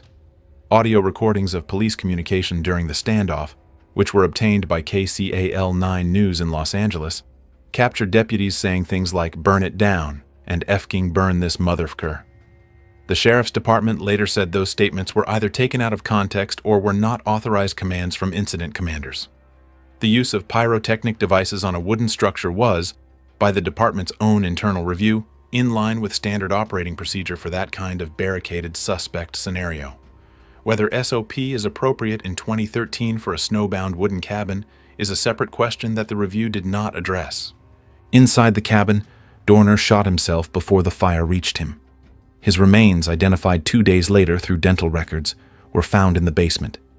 The standoff was broadcast live on every cable news channel in the country. People who had never heard of Christopher Dorner watched a vacation cabin burn to the ground on national television, knowing that the man inside was about to die. The hashtag Manhunt and the burning cabin became one of the defining televised crime events of 2013. The reactions that followed were, frankly, the part of this case I find hardest to talk about. Because Dorner, a man who had murdered 4 people, including a 28-year-old woman in a parking garage who had no involvement in any of his grievances, became, in certain corners of the internet, a folk hero. Facebook pages with names like "We Stand with Christopher Dorner" picked up tens of thousands of followers.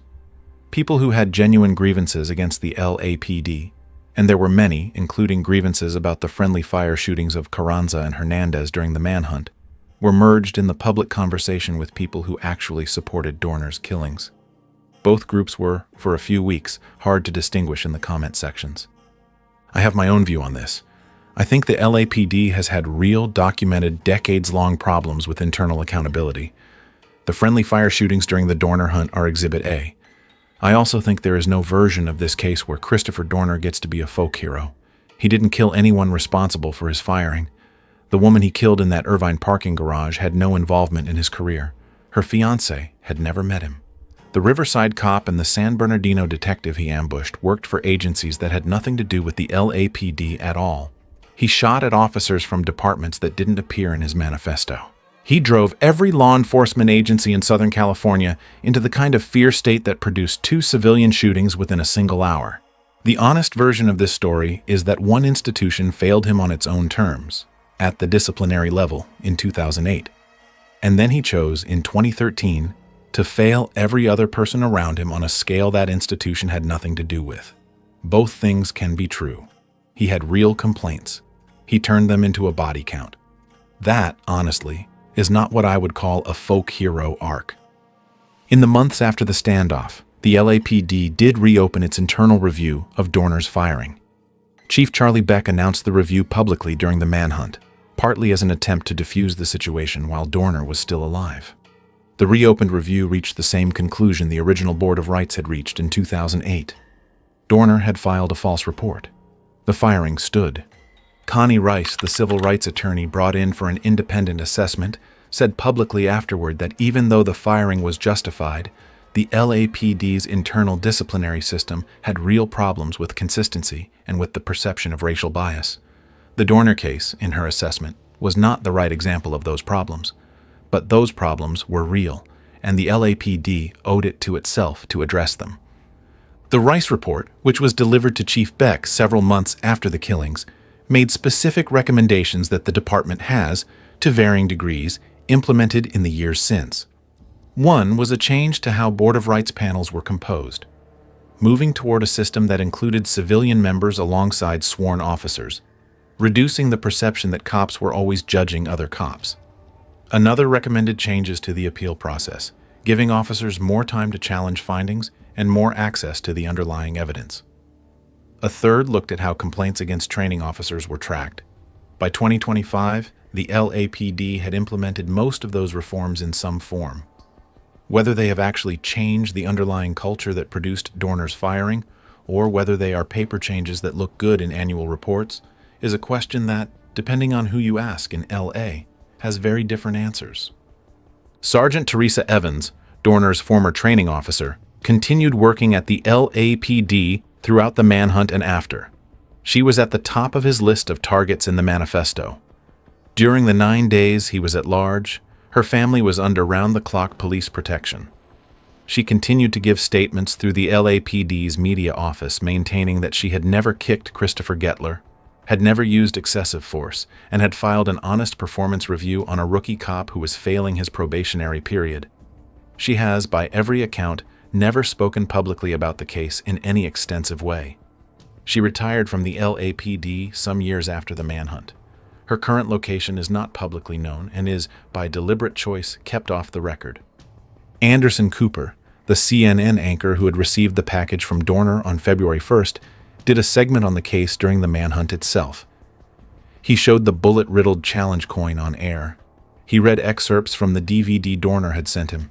He stopped short, throughout his coverage, of treating Dorner as a sympathetic figure. He said publicly during the manhunt that he had no idea why he had been chosen as the recipient of the package and that he had immediately turned everything over to the FBI.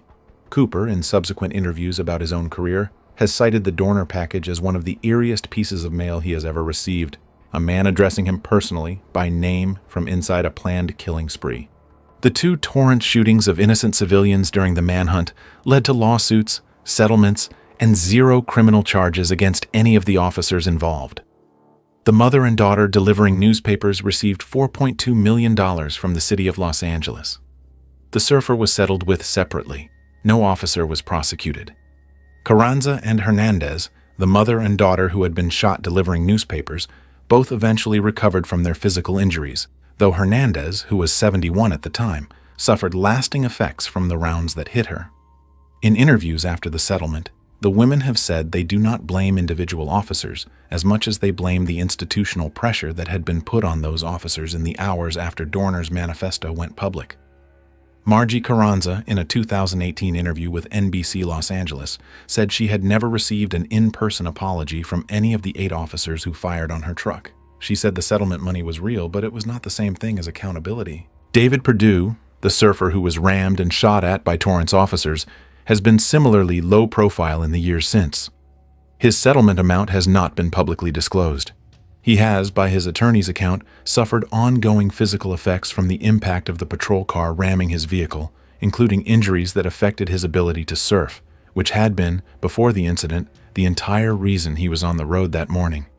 The reward money Mayor Villaraigosa had announced, that $1 million, became the subject of its own months-long fight over how to divide it. Eventually, a judge ruled. $800,000 went to Karen and Jim Reynolds, the couple Dorner had tied up. The rest was split between 2 other tipsters whose information had assisted the manhunt. Andrew Takias, Crane's wounded partner, was medically retired from the Riverside Police Department because of the nerve damage in his arms. In an interview years later, he spoke about the survivor's guilt of being the cop who lived when his partner died.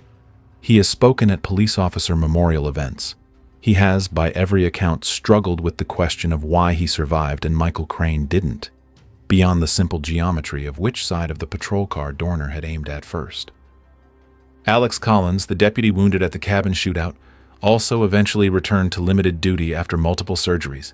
He has spoken publicly about the moment Dorner stepped out from behind the snow berm, describing the experience in a 2023 interview with ABC 7 Los Angeles as a memory that has never fully left him.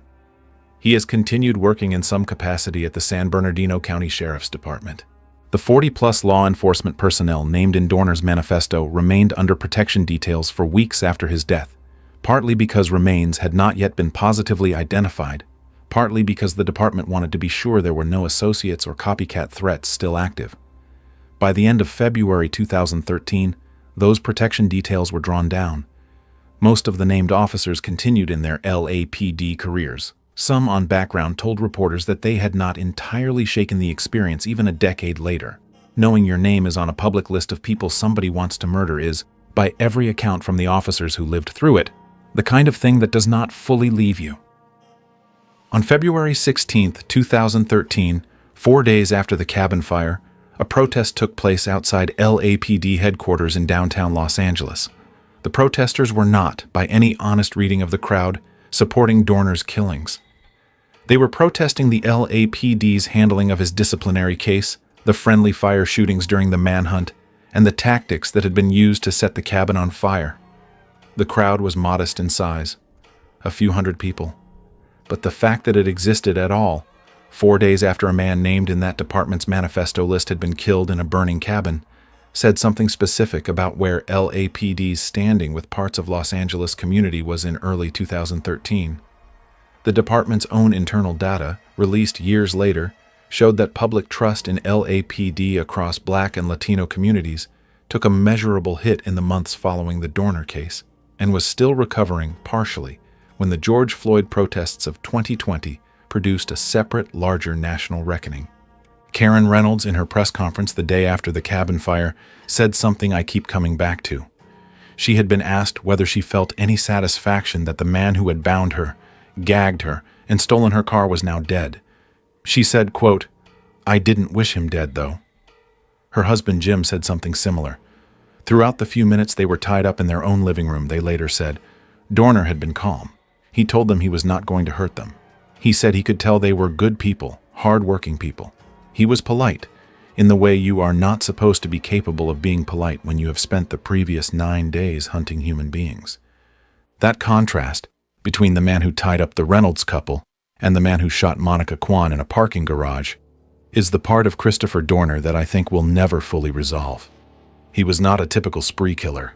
Before any of this happened, he had been a Navy lieutenant, a college graduate, a man who in 2002 returned $8,000 in cash he had found to a Korean church because, in his words at the time, the military stresses integrity. He had passed a polygraph during his LAPD hiring process. By every account from people who knew him before 2008, he was the man with the smile. And then he wasn't. And then he killed 4 people whose only connection to his anger was that they had names he could find on a list. If you stuck with me through this one, thank you. It's a strange case to sit with because of how many separate questions it forces, and because none of the people who actually deserve to be alive at the end of it are. Monica Kwan was 28, Keith Lawrence was 27, Michael Crane was 34 with 2 children, Jeremiah McKay was 35 with a 4-month-old son who will never have a memory of his father. Randall Kwan, Monica's father, the retired LAPD captain who Dorner had blamed for not defending him at the 2008 Board of Rights hearing, has, in the years since his daughter's death, kept almost entirely out of the public eye. He gave one brief statement in the days after Monica was killed, thanking the public for their condolences and asking for privacy. He has not, by every account I could find, given a sit-down interview in the 12 years since. His daughter's name is on a basketball court at Cal State Fullerton now, dedicated in her memory. The Kwan family asked, when the dedication ceremony happened, that her name be associated with her coaching career, not with the case that ended it. The Mountain Vista Resort, where Dorner had hidden for 6 days, was eventually sold by the Reynolds family. They have spoken less in public since the immediate aftermath of the standoff. The cabin in Seven Oaks where Dorner died was, by 2014, completely demolished. The property is now privately owned and the foundation has been removed. There is, by deliberate choice, no plaque or marker at the site. Officials in San Bernardino County have said in the past that they did not want the site to become a destination for either folk hero supporters of Dorner or for true crime tourists. The trees have grown back over the spot. There is nothing left there to indicate to a hiker walking past that one of the most watched standoffs in modern American history ended in those woods. A BC7 in Los Angeles produced a true crime documentary on the 10-year anniversary of the case in 2023 called The Manhunt for Christopher Dorner. The documentary interviewed Andrew Takius for the first time on camera, included previously unreleased radio traffic from the cabin standoff, and revisited the friendly fire shootings of Carranza, Hernandez, and Purdue. The reaction to the documentary was, by the comments under it online, the same as the reaction to the original case had been. Some viewers said the LAPD's behavior during the manhunt was unforgivable. Others said the LAPD had been in an impossible situation chasing a trained Navy lieutenant with a rifle through their own neighborhoods. Both groups were right about parts of it. Neither was completely right about all of it. If a detail from this case stayed with you, the challenge coin sent to CNN, the 6 days Dorner spent watching the command center from a condo across the street, the calm with which he tied up the Reynolds couple, the $4.2 million settlement for the women who were delivering newspapers, leave a comment with what hit you. I read all of them. One last detail before I sign off. When investigators went back through the timeline of the Reynolds couple's 6 days at the Mountain Vista Resort, they realized something about Dorner's choice of hideout that I don't think he fully thought through. The sheriff's command center across the street had been operating 24 hours a day.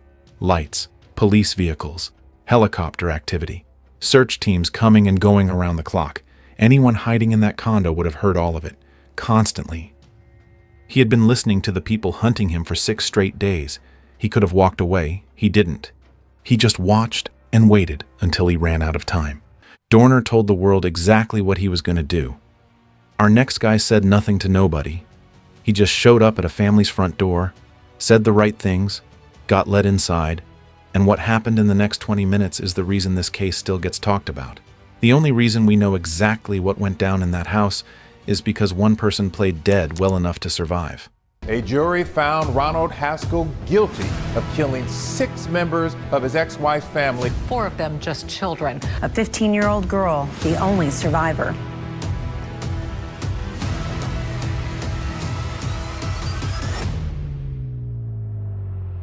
A 15-year-old girl crawls across the floor of her own living room in a quiet suburb north of Houston. She has been shot in the head. The bullet grazed her skull and fractured the bone, but it didn't go in.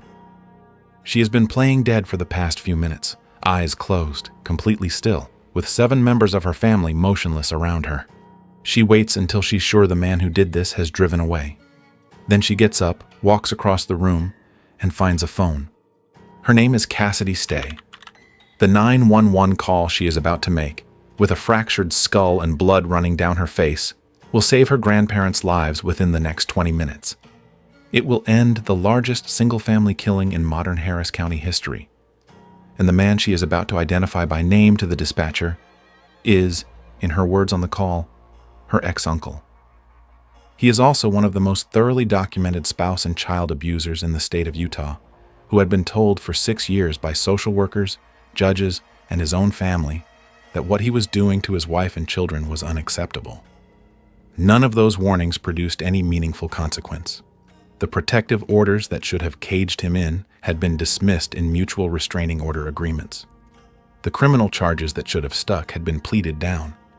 His ex-wife had eventually given up on the system entirely and moved her children 1,800 miles across the country to live near her sister and her sister's family in Texas. A small Mormon family in a quiet subdivision called Enchanted Oaks, on a street called Leaflet Lane. He had spent 2 days driving around Spring, Texas, looking for her. She wasn't there. Her sister's family was. His name is Ronald Lee Haskell Jr., and what I want to walk you through today is how a domestic violence case in Utah, which the system had every chance to stop, traveled across 2,000 miles and ended on a Wednesday afternoon in July of 2014 in a living room belonging to people who had only ever tried to help. Hit subscribe before we get into it. I'm going to handle the worst parts of this carefully. There are children involved, and I'm not going to walk you through anything graphic. The point is the story, not the violence. Let me introduce you to the Stay family first, because every news article about this case talks about Haskell. Almost none of them spend more than a paragraph on the people he killed. Stephen Robert Stay was 39 years old. He ran a real estate business in the greater Houston area. He had moved his family from California to Texas in 2012, looking for a better cost of living and to be closer to extended family. His wife, Katie Stay, was 34. She was a stay-at-home mother who, by every account from friends and neighbors interviewed in the days after, was the heart of her social circle. The one who organized birthday parties, brought food to new neighbors, knew which kid in the church congregation needed an extra ride to scout meetings. They had been married for 18 years by the summer of 2014. They were practicing members of the Church of Jesus Christ of Latter-day Saints. They had 5 children. Stephen, before the real estate business, had worked in finance and project management. He had a reputation, by every account from former colleagues, for being meticulous, almost annoyingly organized, the kind of guy who showed up to meetings 10 minutes early and color-coded his folders. His move into real estate had been a deliberate career pivot in his early 30s. He wanted to be his own boss. He wanted control of his own schedule. He wanted, by his wife's later quoted statement to a friend, to be home for dinner with his kids every single night. He had built the business with that priority. By the summer of 2014, it was working. Stephen was, on most days, home before 6 o'clock. Cassidy, 15, was the oldest.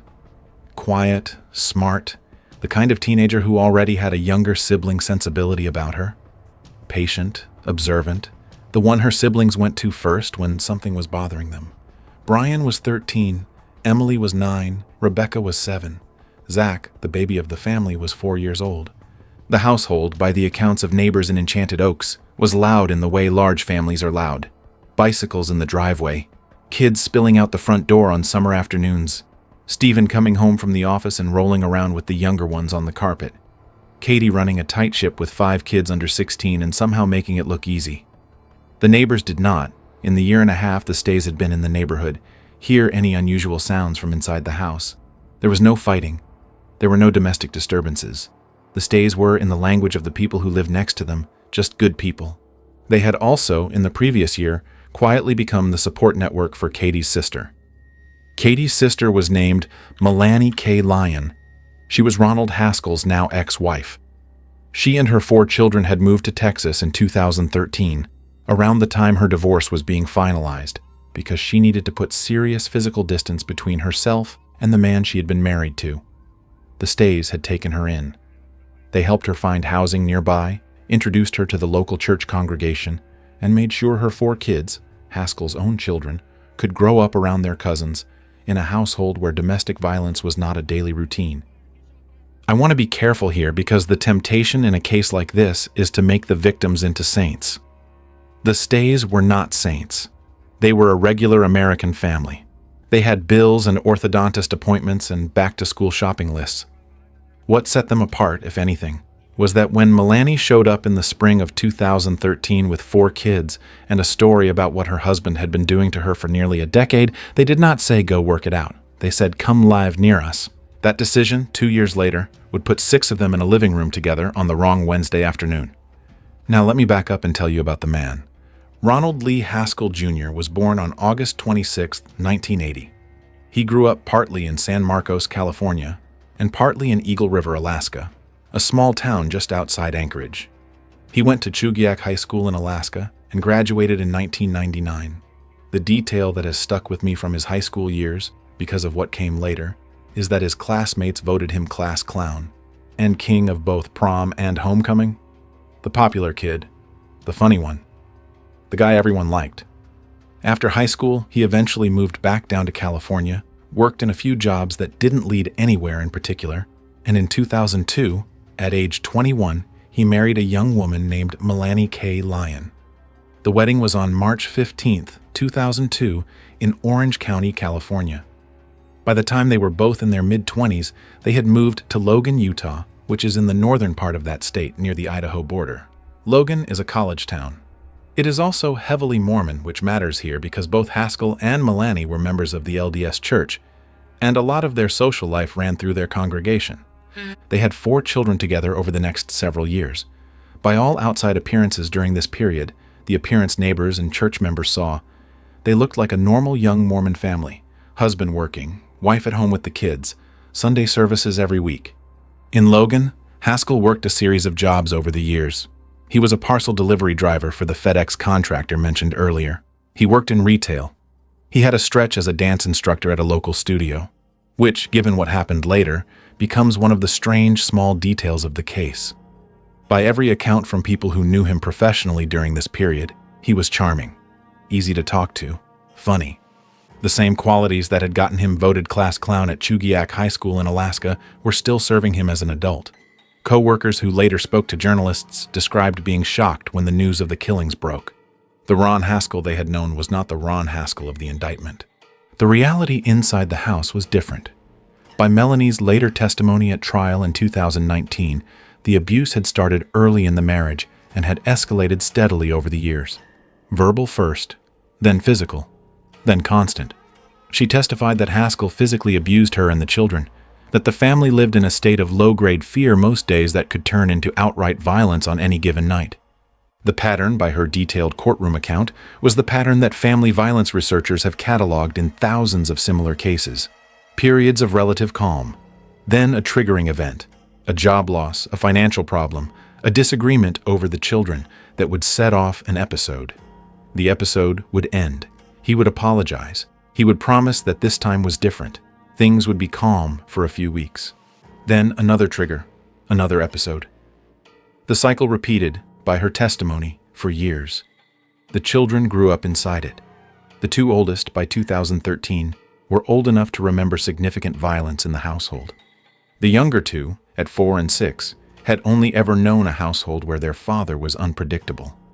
The first time the abuse made it into a public record was June of 2008.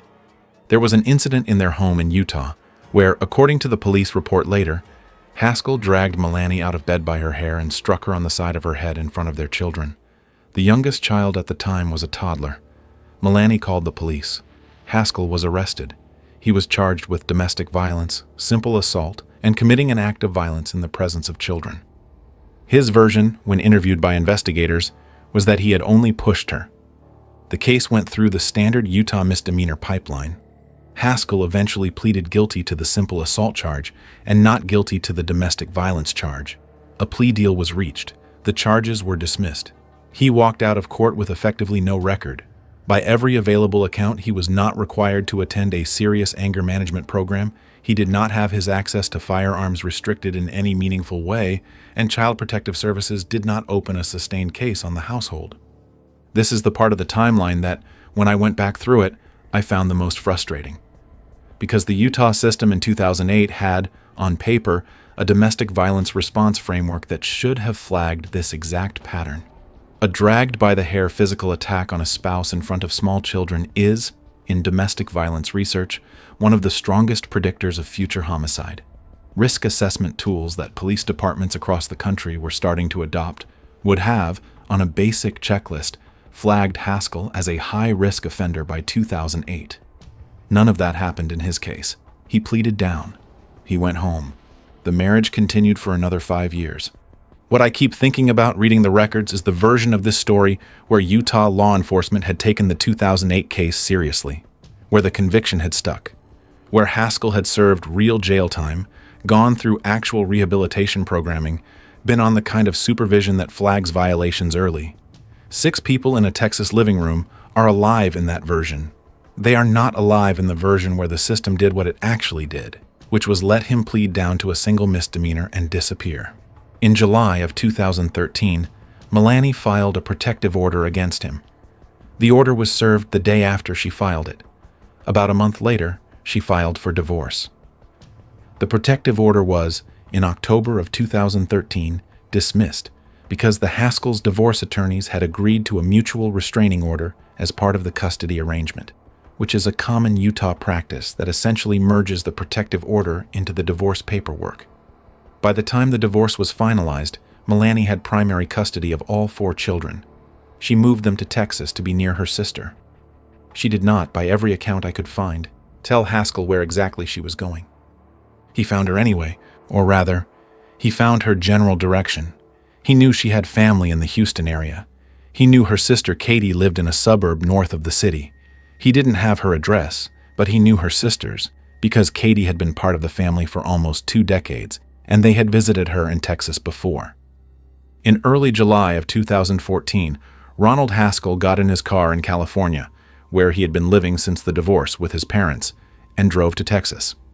By the prosecution's later account at trial, the drive took him 2 days. He arrived in the Spring area around the 7th or 8th of July. He spent the next 48 hours stalking, driving past the stay house multiple times, sitting in his car at a distance, trying to figure out who was inside, when they were inside, and whether his ex-wife might be visiting. The car he was driving was a small red sedan he had rented in California specifically for the trip. Inside it, when officers later inventoried the contents after his arrest, they found a handgun, multiple boxes of ammunition, plastic zip ties, duct tape, a baseball cap, the components of the delivery driver outfit he would wear, energy drinks, fast food wrappers from the previous 2 days, and a printed list of addresses. The list, by the prosecution's later presentation at trial, was the heart of the premeditation argument. It was a written hit list: Katie Stay's address, the grandparents' address on Anvil Drive, the address of Milan's brother, and the address Milan herself had been living at, which Haskell apparently had not been able to confirm. The order of the addresses was significant. The Stays were at the top because, by Haskell's logic, somebody at that house would know where his ex-wife was and would tell him. He had a phone with him, too. By the cell tower records pulled after his arrest, he had used the phone repeatedly during those 48 hours to call relatives back in California, his brother, his mother, having what those relatives later described at trial as long, rambling conversations. He had also made multiple calls to a Mormon bishop he had known back in Utah, who later testified that the conversations were not coherent. The bishop did not, by his own admission later, alert anyone about what Haskell was saying. He thought it was an emotional crisis that would pass. It did not pass. She wasn't there. She was at her own home in another part of the Houston suburbs with her 4 kids. The Stays did not know that Haskell was within 500 miles of their address. I want to give you the detail about the disguise because it matters. Years before any of this happened, Haskell had worked as a parcel delivery driver. The specific arrangement was that he had been employed by an independent contracting company that, in turn, had a contract with FedEx.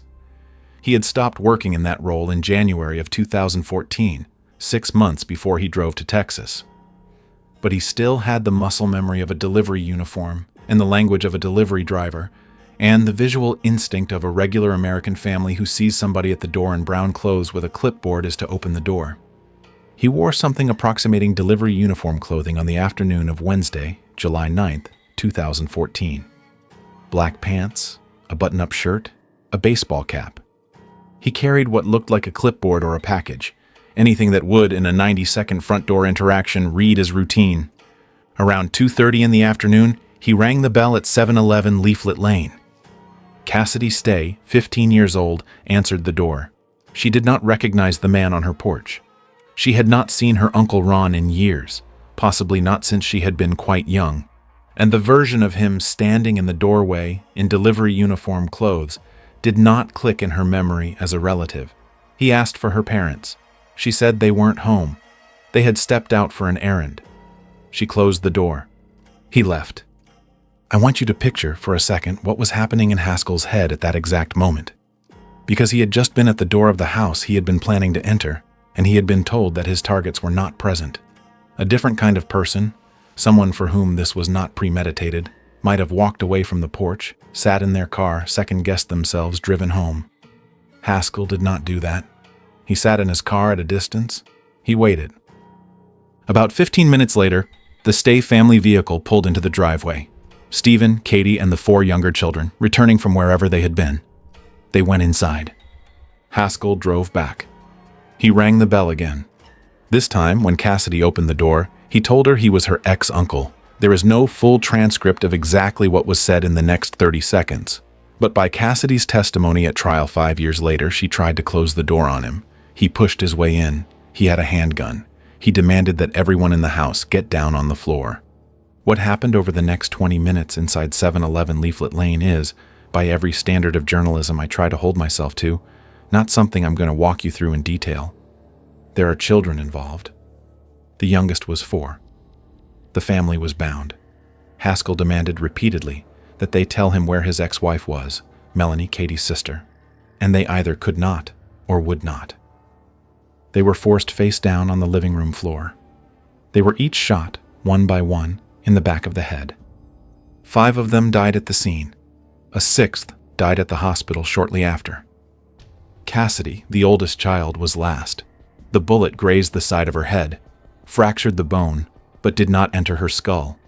She passed out for a moment. When she came back to herself, she stayed completely still. She didn't make a sound.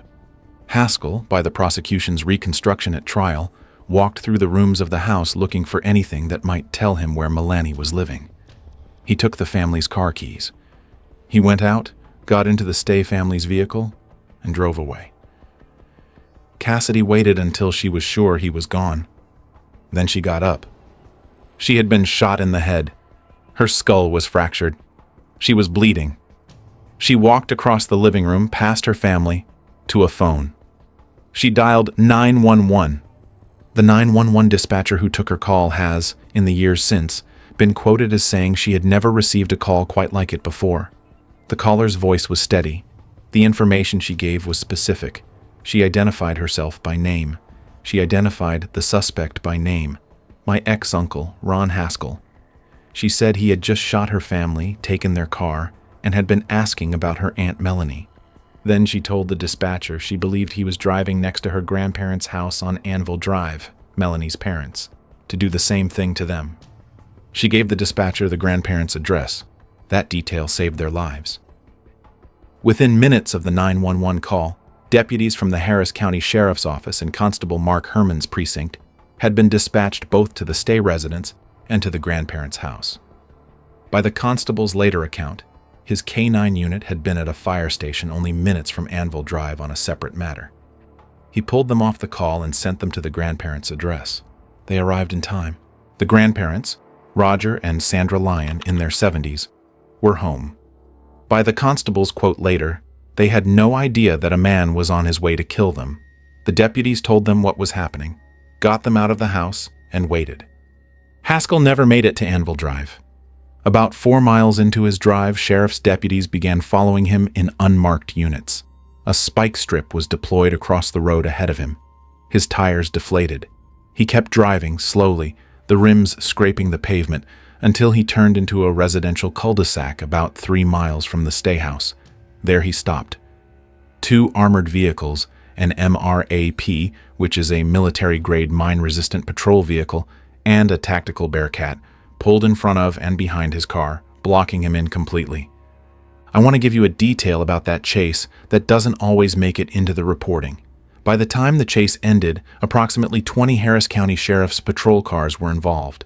The neighborhood around the cul-de-sac was a quiet residential subdivision. Deputies evacuated nearby homes during the standoff.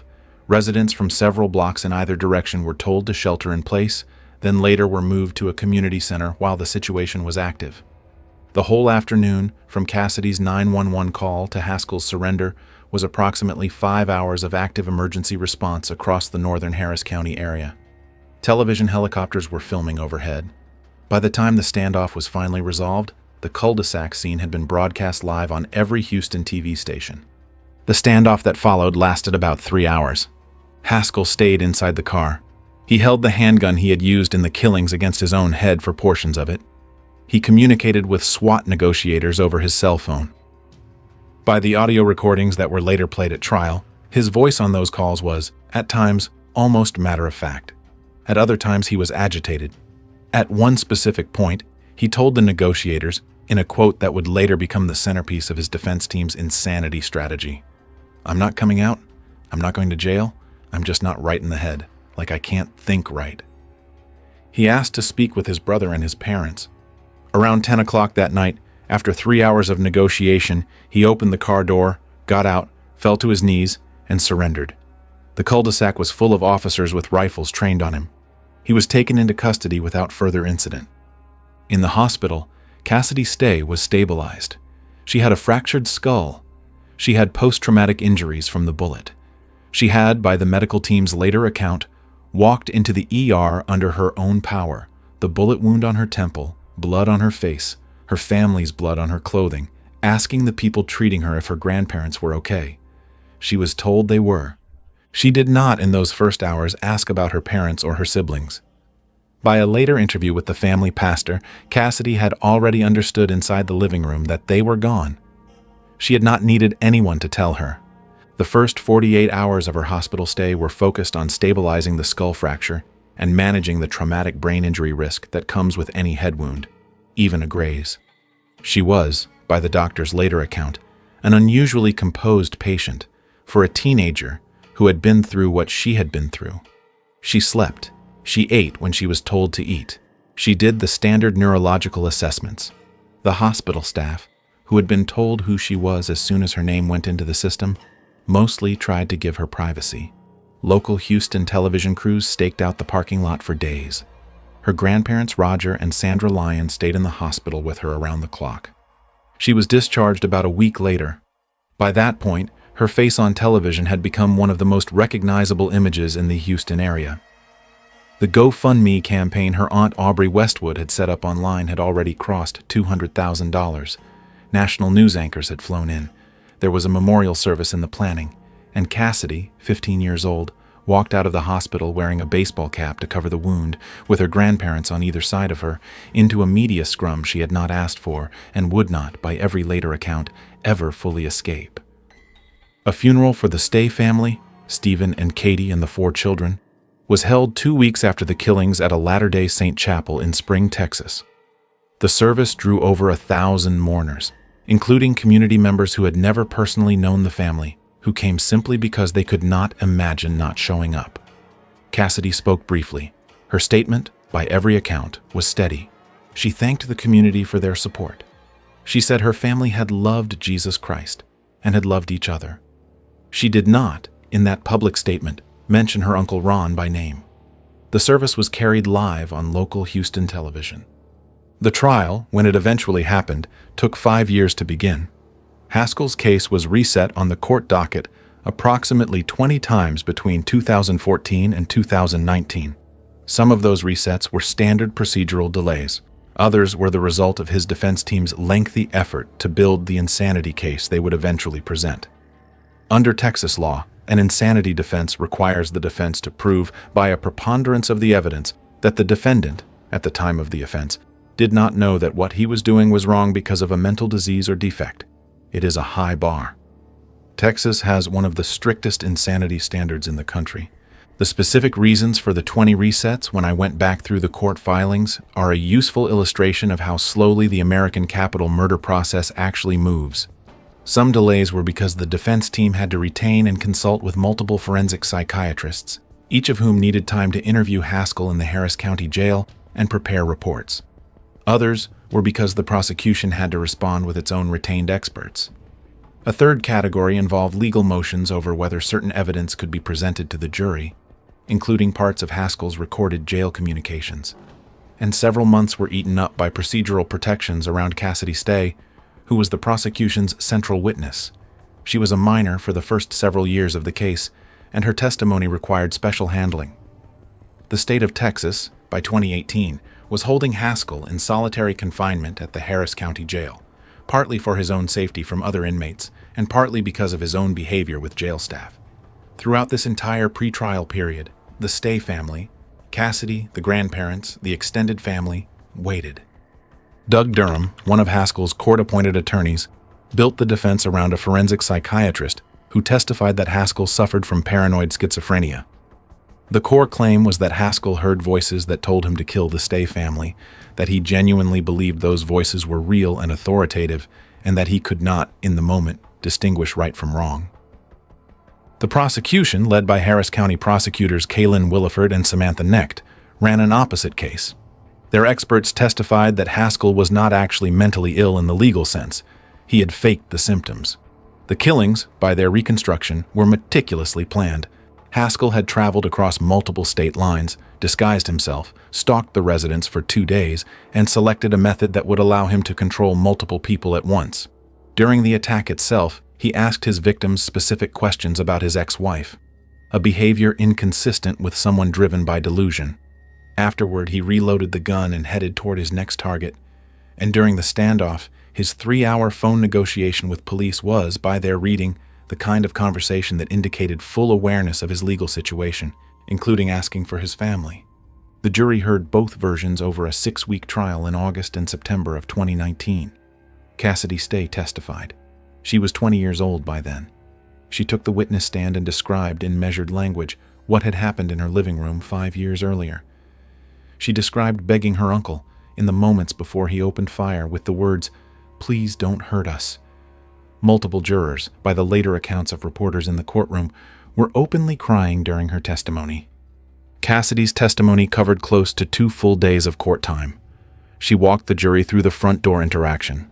She walked through the moment she realized the man in delivery clothing was her uncle. She described being forced to lie face down on the living room floor with her younger siblings. She described the questions Haskell asked the family about where her Aunt Melanie lived, and the moment she understood that nobody in the room had the answer he wanted. She described, in the most measured way she could, what she saw and heard before she was shot. She described playing dead. When the prosecution asked her how she had been able to get up after Haskell left, given the head wound she had sustained, she answered simply that she had not really thought about it at the time. She had known that her grandparents were on his list, known the address, known she needed to reach a phone before he reached their house. The mathematics of the situation, by her testimony, had not allowed for any other choice. By every account from reporters in the courtroom during her testimony, the defense's cross-examination of Cassidy was relatively brief. Doug Durham did not, by every later account, want to be the defense attorney who was seen pressing the survivor of a child massacre too hard in front of a Texas jury. He asked her a few clarifying questions about details of the timeline and the layout of the house. He thanked her in front of the jury for testifying. He sat down. Haskell did not take the stand in his own defense. On September 26, 2019, the jury came back. 8 hours of deliberation over 2 days. Guilty of capital murder on the deaths of Stephen and Katie Stay, the only 2 charges the prosecution had needed to file to reach a capital conviction, because the legal strategy in Texas is to charge selectively, in case a court of appeals later finds issues with one count. The insanity defense was rejected. The punishment phase began the following week. Under Texas law, the jury had two options for a capital murder conviction: life in prison without the possibility of parole, or death by lethal injection. The jury had to determine, in order to impose the death penalty, that Haskell would pose a continuing threat to society and that mitigating factors, including any genuine mental illness, were not sufficient to merit a lesser sentence. The defense, in its closing argument, asked for life without parole.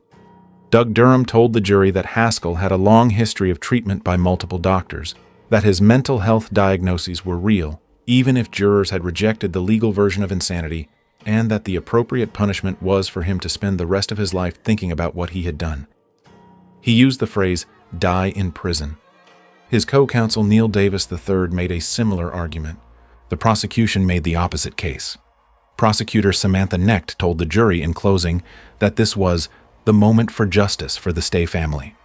Prosecutor Kaylin Williford walked through what Haskell had done to each victim individually, including describing how he had pointed a gun at the back of the head of a 4-year-old. By later accounts from the courtroom, at least one juror was wiping away tears as she spoke. The jury deliberated for slightly more than 4 hours. On October 11th, 2019, they returned with a sentence of death. Cassidy Stay, who had been in the courtroom for the verdict, immediately afterward took the witness stand one more time. She addressed her family's killer directly. She told him she no longer worried about whether he would feel remorse. She said, in her own words quoted in every news report from the day, "I hope that when you die, you will get the punishment you deserve from God." She walked out of the courthouse with her grandparents. Ronald Haskell was transferred to the Polunsky Unit, the Texas Department of Criminal Justice facility in Livingston, Texas, that houses the state's death row. Like every death row inmate in Texas, he is on a single-cell, 22 hours a day lockdown regimen. He has been on death row since October 2019. Texas's appellate process for death sentences is, by design, slow. The direct appeal of his conviction and sentence is, as of the time I'm putting this video together, still working through the Texas Court of Criminal Appeals. After that, depending on the outcome, there will be a federal habeas process. Realistic timelines for execution after a Texas death sentence are typically a decade to 15 years from the initial sentence, though the variance is wide. Some Texas inmates have been executed within 7 years. Others have been on death row for more than 30. What life looks like for Haskell at Polunsky day to day is the routine the unit was specifically designed to enforce on its death row population. He is in a cell that is approximately 60 square feet. There is no television. Reading material is limited and screened. He gets about an hour of recreation per day in a separate caged area, usually alone. Visits are non-contact, behind glass. He communicates with his attorneys by letter and limited phone calls. The Texas death row regime is, by every academic study of solitary confinement, one of the harshest in the United States. And human rights organizations have been calling for its reform for years. None of those reform efforts have, to date, materially altered the conditions Haskell currently lives under. Haskell is, by his own legal team's account, still committed to the insanity defense as an issue on appeal. Whether the Texas Court of Criminal Appeals reaches a different conclusion than the original jury did is, by every available analysis, unlikely. The trial record was solid. The prosecution's experts had clean credentials. The defense did not produce a smoking gun document or witness that the appeals court might find a jury had improperly disregarded. The most likely outcome, in the view of appellate observers, is that the conviction and sentence will be affirmed at the state level. The federal habeas process will run its course, and at some point in the late 2020s or early 2030s, Texas will set an execution date. His own family, including the brother who testified at the trial's punishment phase that Ron still has good in him, has, by every account, continued to support him through the appellate process. They visit him at Polunsky on the schedule the unit allows. They write him letters. They have not, by every public statement they have given, ever publicly accepted the jury's verdict that he was not legally insane.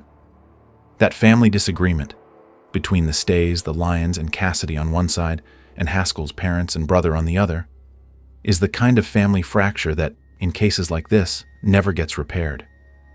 Cassidy Stay is, as of the most recent publicly available information, in her late 20s. She has, in the years since the killings, gone to college. She has spoken at events for survivors of domestic violence and family violence.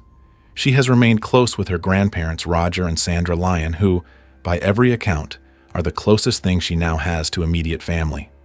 Her Aunt Melanie, Haskell's ex-wife, who Cassidy's parents had sheltered in 2013, has continued to live in the Houston area with her own 4 children. Those 4 children, Haskell's own kids, lost their aunts, uncles, and 4 cousins on a single Wednesday afternoon. They will spend the rest of their lives knowing that their father is the reason. She gave one major sit-down interview to ABC News about a year after the trial. By her own description in that interview, she had not slept through a full night for years after the killings. The interviewer asked her how she had managed to keep going. Her answer was, by every account, religious in nature. She said her faith was the thing that had carried her, that the certainty her family was still with her in some form had kept her on her feet through the early years. She did not, in that interview, present herself as a spokesperson for any specific advocacy cause. She presented herself as a person trying to live a life worth her family's memory. Roger and Sandra Lyon, Cassidy's grandparents, took on the role of raising her after the killings, when she still had years of high school left. Roger Lyon, who had been Haskell's father-in-law for over a decade, gave a brief public statement in the days after the murders. He thanked the public for praying. He said he and his wife were in awe of Cassidy's bravery. He did not mention Haskell by name. In the years since, the Lyons have, by every account, kept a low profile. They have been to court for hearings. They sat with Cassidy during the trial and the sentencing. They have not, by every search I could run, given any extensive media interviews. They have, by every available account, raised their granddaughter as the second family they did not expect to have to build. The GoFundMe campaign that was set up for Cassidy in the days after the killings raised more than $406,000 from over 16,000 individual donors. The money went into a trust for her medical care, education, and long-term living expenses. The community in Spring, Texas, rallied around the Stay family in a way that, by every later account, made a real practical difference in Cassidy's ability to recover and rebuild. A dance studio in the Houston area was later named in honor of one of the Stay children, who had been taking dance lessons before her death. The Latter-day Saint community in the Houston area, which had been the social anchor for both the Stay family and Melanie's family, took on a long-term role in supporting the surviving relatives. By a 2019 interview, a local Mormon bishop gave to the Salt Lake Tribune, members of the congregation had organized meal trains for the Lyons and Cassidy for years after the killings. The community covered therapy costs. They handled transportation. They paid for Cassidy's transition to college. The response, by every account, became one of the case's quiet bright spots, a network of practical, sustained help that did not show up in the news cycle, but that, for the surviving family members, was the actual mechanism by which they continued to function. The house at 711 Leaflet Lane was eventually sold, and the family moved on. The Enchanted Oaks subdivision is still a quiet, middle-class community in Spring. Most of the neighbors who lived on Leaflet Lane in 2014 have since moved away, partly because of property turnover, partly because some of them, by their own statements to local reporters years later, could not stay on a street where what had happened had happened. The house itself has changed hands more than once. The current owners, by every available record, did not know the history when they bought it.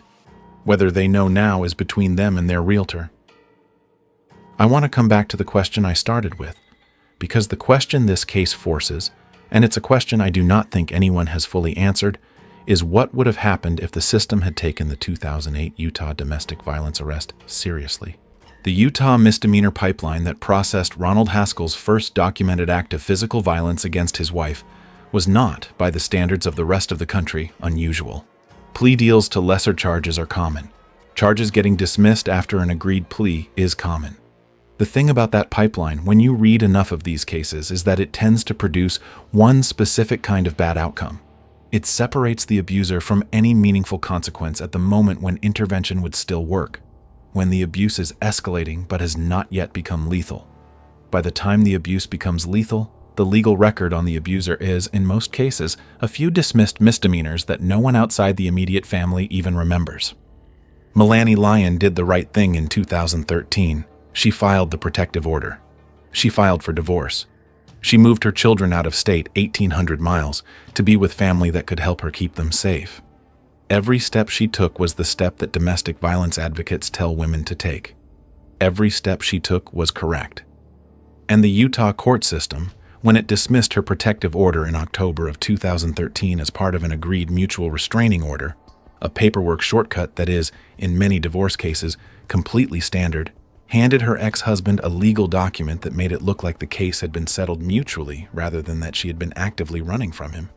That paperwork shortcut is what I keep thinking about, because it's not a single bad decision by a single bad judge. It's a structural choice that the Utah civil court system has been making in family violence cases for decades.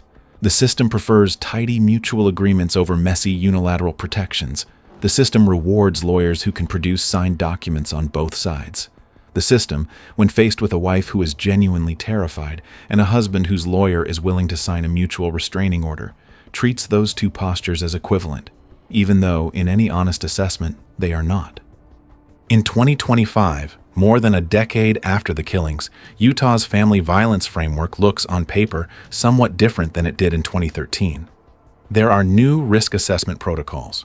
Protective orders are harder to dismiss without a finding of fact. Lethality assessment tools developed by domestic violence researchers are routinely used by law enforcement at the scene of misdemeanor arrests.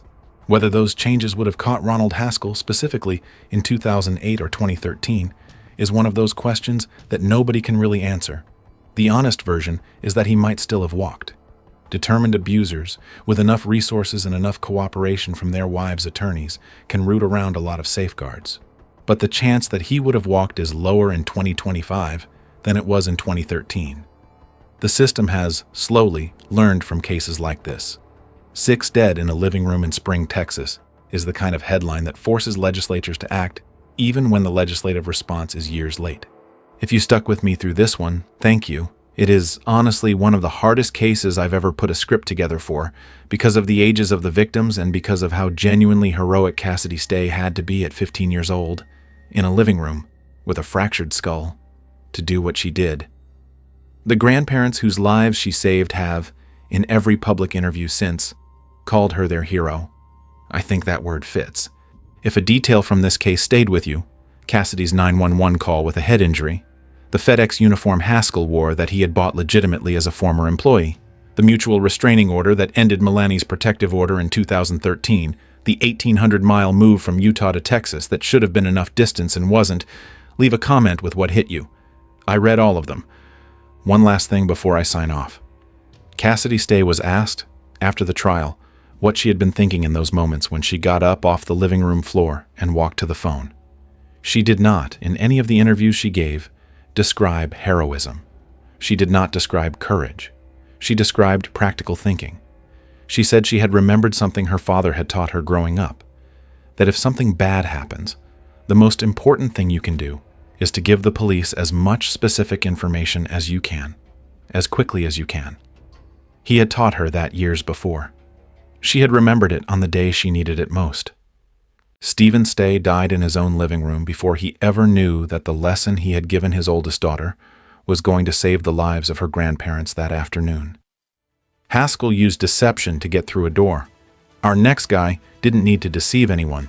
He had a badge, a gun, and access to the investigation into his own crime. Kenneth Bluew was a police officer in Michigan. His pregnant girlfriend was 8 months along when he strangled her with an extension cord, staged the scene to look like a suicide, and then showed up to the crime scene as one of the responding officers. The detail that finally caught him is something his victim did in her last moments. And it's the reason he's serving life today. Ken Bluew will spend the rest of his life in prison. Thankfully, you won't be able to hurt anyone else. When you first got a chance to see the evidence photos, you already knew that the suspect is the one who had taken it. I can't tell you one thing, Max. I did in fact sleep with her. A police officer is standing at the side of a dead-end road in Michigan at 11 o'clock at night. His patrol car spotlight is on. The light is pointed at a parked SUV. His partner has just pulled up. The two of them get out of their cars. The partner notices immediately that the first officer is drenched in sweat. On a cool, late August evening, in the middle of a quiet shift, on an empty road, with no reason any cop should be sweating. The first officer turns to him and says, "How do you want to do this?" His name is Kenneth Bluew. He is 36 years old, a sworn officer of the Buena Vista Township Police Department, and what he is about to walk his partner through is the staged crime scene of the woman he was supposed to marry into raising a child with. She is in the SUV, 8.5 months pregnant, strangled with an extension cord wrapped around her neck, looped to the roof rack of her own vehicle to make it look like she had done it to herself. Her name is Jennifer Webb. She is 32 years old. She is the sparkle of her family, in her mother's words. Her son's name, already chosen, is going to be Braxton James Donald Webb. He is, on that road in Saginaw County, never going to be born. What I want to walk you through today is the case of an on-duty police officer in Michigan who tried to use his uniform, his badge, his radio, and his department-issued patrol shift as the perfect alibi for the murder of his pregnant girlfriend, and would have gotten away with it by every honest reading of the evidence if she hadn't fought him hard enough to bite the fingertip off his glove. Hit subscribe before we get into it. I'll handle the worst parts carefully. Let's go. I want to start with Jenny, not with Bluew, because Jenny Webb spent 32 years on this planet before a man in a uniform decided she was inconvenient, and she deserves more than 2 paragraphs in the middle of someone else's story. She had grown up in Saginaw County, in mid-Michigan, the kind of working-class part of the state where everyone knows everyone, and the high school is the social center of town. By her mother Dawn's later courtroom testimony, Jenny was the one in the family who never stopped smiling, the one who could turn a bad mood around just by walking into the room. Dawn used a specific word for her in interviews after the killing: sparkle. Jenny was the sparkle. She loved life. She had a great attitude. By her sister Angie's later account, nothing ever really got Jenny down. She had been working steady jobs through her 20s, administrative work, customer service, the kind of paychecks that don't get you on a magazine cover, but pay the bills. By the summer of 2011, she had recently moved back into her parents' home in Bridgeport Township. She had a reason. She was pregnant. The bedroom she had grown up in was being slowly converted into a nursery, crib in the corner, folded onesies stacked on the dresser. The Facebook profile picture she had set up that summer was the ultrasound image of her son. She had named him Braxton James Donald Webb. The first name was hers. The middle name was after her father, Don. In the weeks leading up to August 30th, 2011, Jenny had thrown herself into the preparation that any first-time mom does in the 3rd trimester. She had attended her baby shower, which had been organized by her mother and her sister. Her neighbor in Bridgeport, a man named Steve Wobig, told reporters in the days after her death that he had spoken to Jenny at the baby shower, and that she had been, in his words, completely thrilled about the impending arrival. She had registered for baby gifts at local stores, researched pediatricians, and picked out a daycare for when she eventually went back to work. She was due in the 2nd week of October. She had less than 6 weeks left to go. The baby's father was a man she had known for almost 10 years. They had grown up around each other socially. They were not, by every account from Jenny's friends, in a romantic relationship in the traditional sense. They had had a casual physical relationship that had, in late 2010, resulted in the pregnancy. By the version Jenny had told her mother and her sister, she had believed at the time that the man was separated from his wife, no longer cohabitating, on his way to a divorce. He wasn't. He was still very much married. He lived in Saginaw Township with his wife, in a house that, by every external appearance, was a stable middle-class marriage. The pregnancy was, from his perspective, the worst news he had received in years. From Jenny's perspective, it was simply a fact she was going to deal with. She did not want to marry him. She did not want him to leave his wife for her. She wanted him on the birth certificate.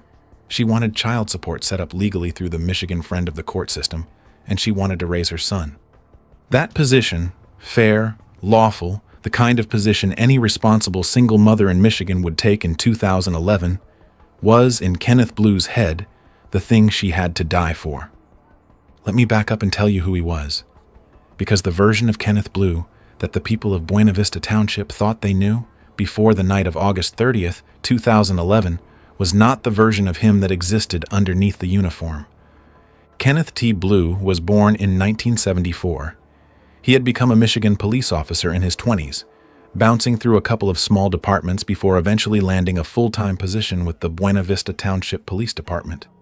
Buena Vista is a small township outside Saginaw, population around 8,000, the kind of department where every officer knows every other officer by their kid's name. By 2011, Bluew had been on the force long enough to be considered a senior patrol officer. He worked night shifts. He was married. He owned a house. The resume he carried, if you ran into him at a coffee shop on his day off, would have told you absolutely nothing about who he was. There is one specific detail from his personnel file that the press picked up on later, and that I think tells you something about how the department itself perceived him. A former township supervisor from a neighboring jurisdiction, a man named Kenneth Casper, told reporters after the murder that Bluew had been a Rambo-type officer. Those were his exact words. The context was that Bluew had previously worked for that smaller township, in a slower jurisdiction with less crime, and had moved on because, in Casper's words, it was a little slow for him. He wanted action. He wanted high-stakes calls. He had, by the read of one of his own former supervisors, a personality style that did not always sit well with the routine of small-town policing. Bluew's full personnel file ran almost 400 pages by the time of the murder. The Saginaw News obtained it under public records law during the trial and went through it document by document. What that file documented was a career that had bounced through multiple Michigan jurisdictions before Bluew finally settled at Buena Vista. 2 separate stints with Buena Vista itself, broken up by a period when he had moved to that smaller Tittabawassee Township job and then come back. The file contained the standard mix of small department documentation, performance reviews, internal incident reports, use of force narratives. The reviews were, by every read of the released documents, broadly positive. Bluew had not been a disciplinary problem in any obvious way. He had been written up a couple of times for minor procedural issues, but nothing that rose to the level of an internal affairs investigation. What the file did not contain was any indication that the department had been monitoring him for off-duty behavior. No flags about romantic relationships, no flags about marital issues, no formal complaints from women in the community, the kind of warning signs that, in hindsight, an internal affairs unit might have caught. They were not in the file. By every available account, Bluew had successfully kept his department in the dark about his personal life right up until the night Jenny Webb died. He kept it to himself in front of his wife. He kept it to himself in front of his colleagues at Buena Vista, by every later account from inside the department. He had managed, by the summer of 2011, to wall off his married life, his work life, and his ongoing affair with Jennifer Webb into 3 completely separate compartments. Each compartment did not know about the other 2. The pregnancy made the compartments unstable. Jenny's plan to put his name on the birth certificate, in particular, was going to make the entire thing collapse the moment the paperwork was filed at the friend of the court. His wife would find out. His department would find out. The community would find out. Everyone in his life would know, within about a week of Braxton's birth, exactly who Kenneth Bluew had been the entire time. The Bluew his colleagues knew was going to disappear. A different Kenneth Bluew was going to take his place. The one who had been having an affair. The one who had fathered a child outside the marriage. The one whose carefully maintained reputation was about to be set on fire by a single piece of state paperwork. He did not, by every account from the months leading up to the killing, ever directly threaten Jenny. He did not show his hand. He told her, repeatedly, that he was working on getting things resolved. He told her he wanted to be involved in the baby's life. He let her believe, for as long as he needed her to believe it, that he was going to handle things like an adult. He was, in the meantime, planning. The prosecution at trial would later present evidence that Bluew had been researching the case for weeks before the killing. The specifics of that research, what he had searched on his work computer, what he had searched on his phone, the conversations he had had with people he thought wouldn't talk to police, became part of the premeditation argument that put him in prison for life. He had been thinking about it, mapping it out, waiting for the right night, the right shift, and the right opportunity. That night came on Tuesday, August 30th, 2011, Let me walk you through Jenny's day, because the contrast between how she spent it and how it ended is the part of this case that I think the news coverage often underplays. She woke up that morning at her parents' house in Bridgeport. She went to work.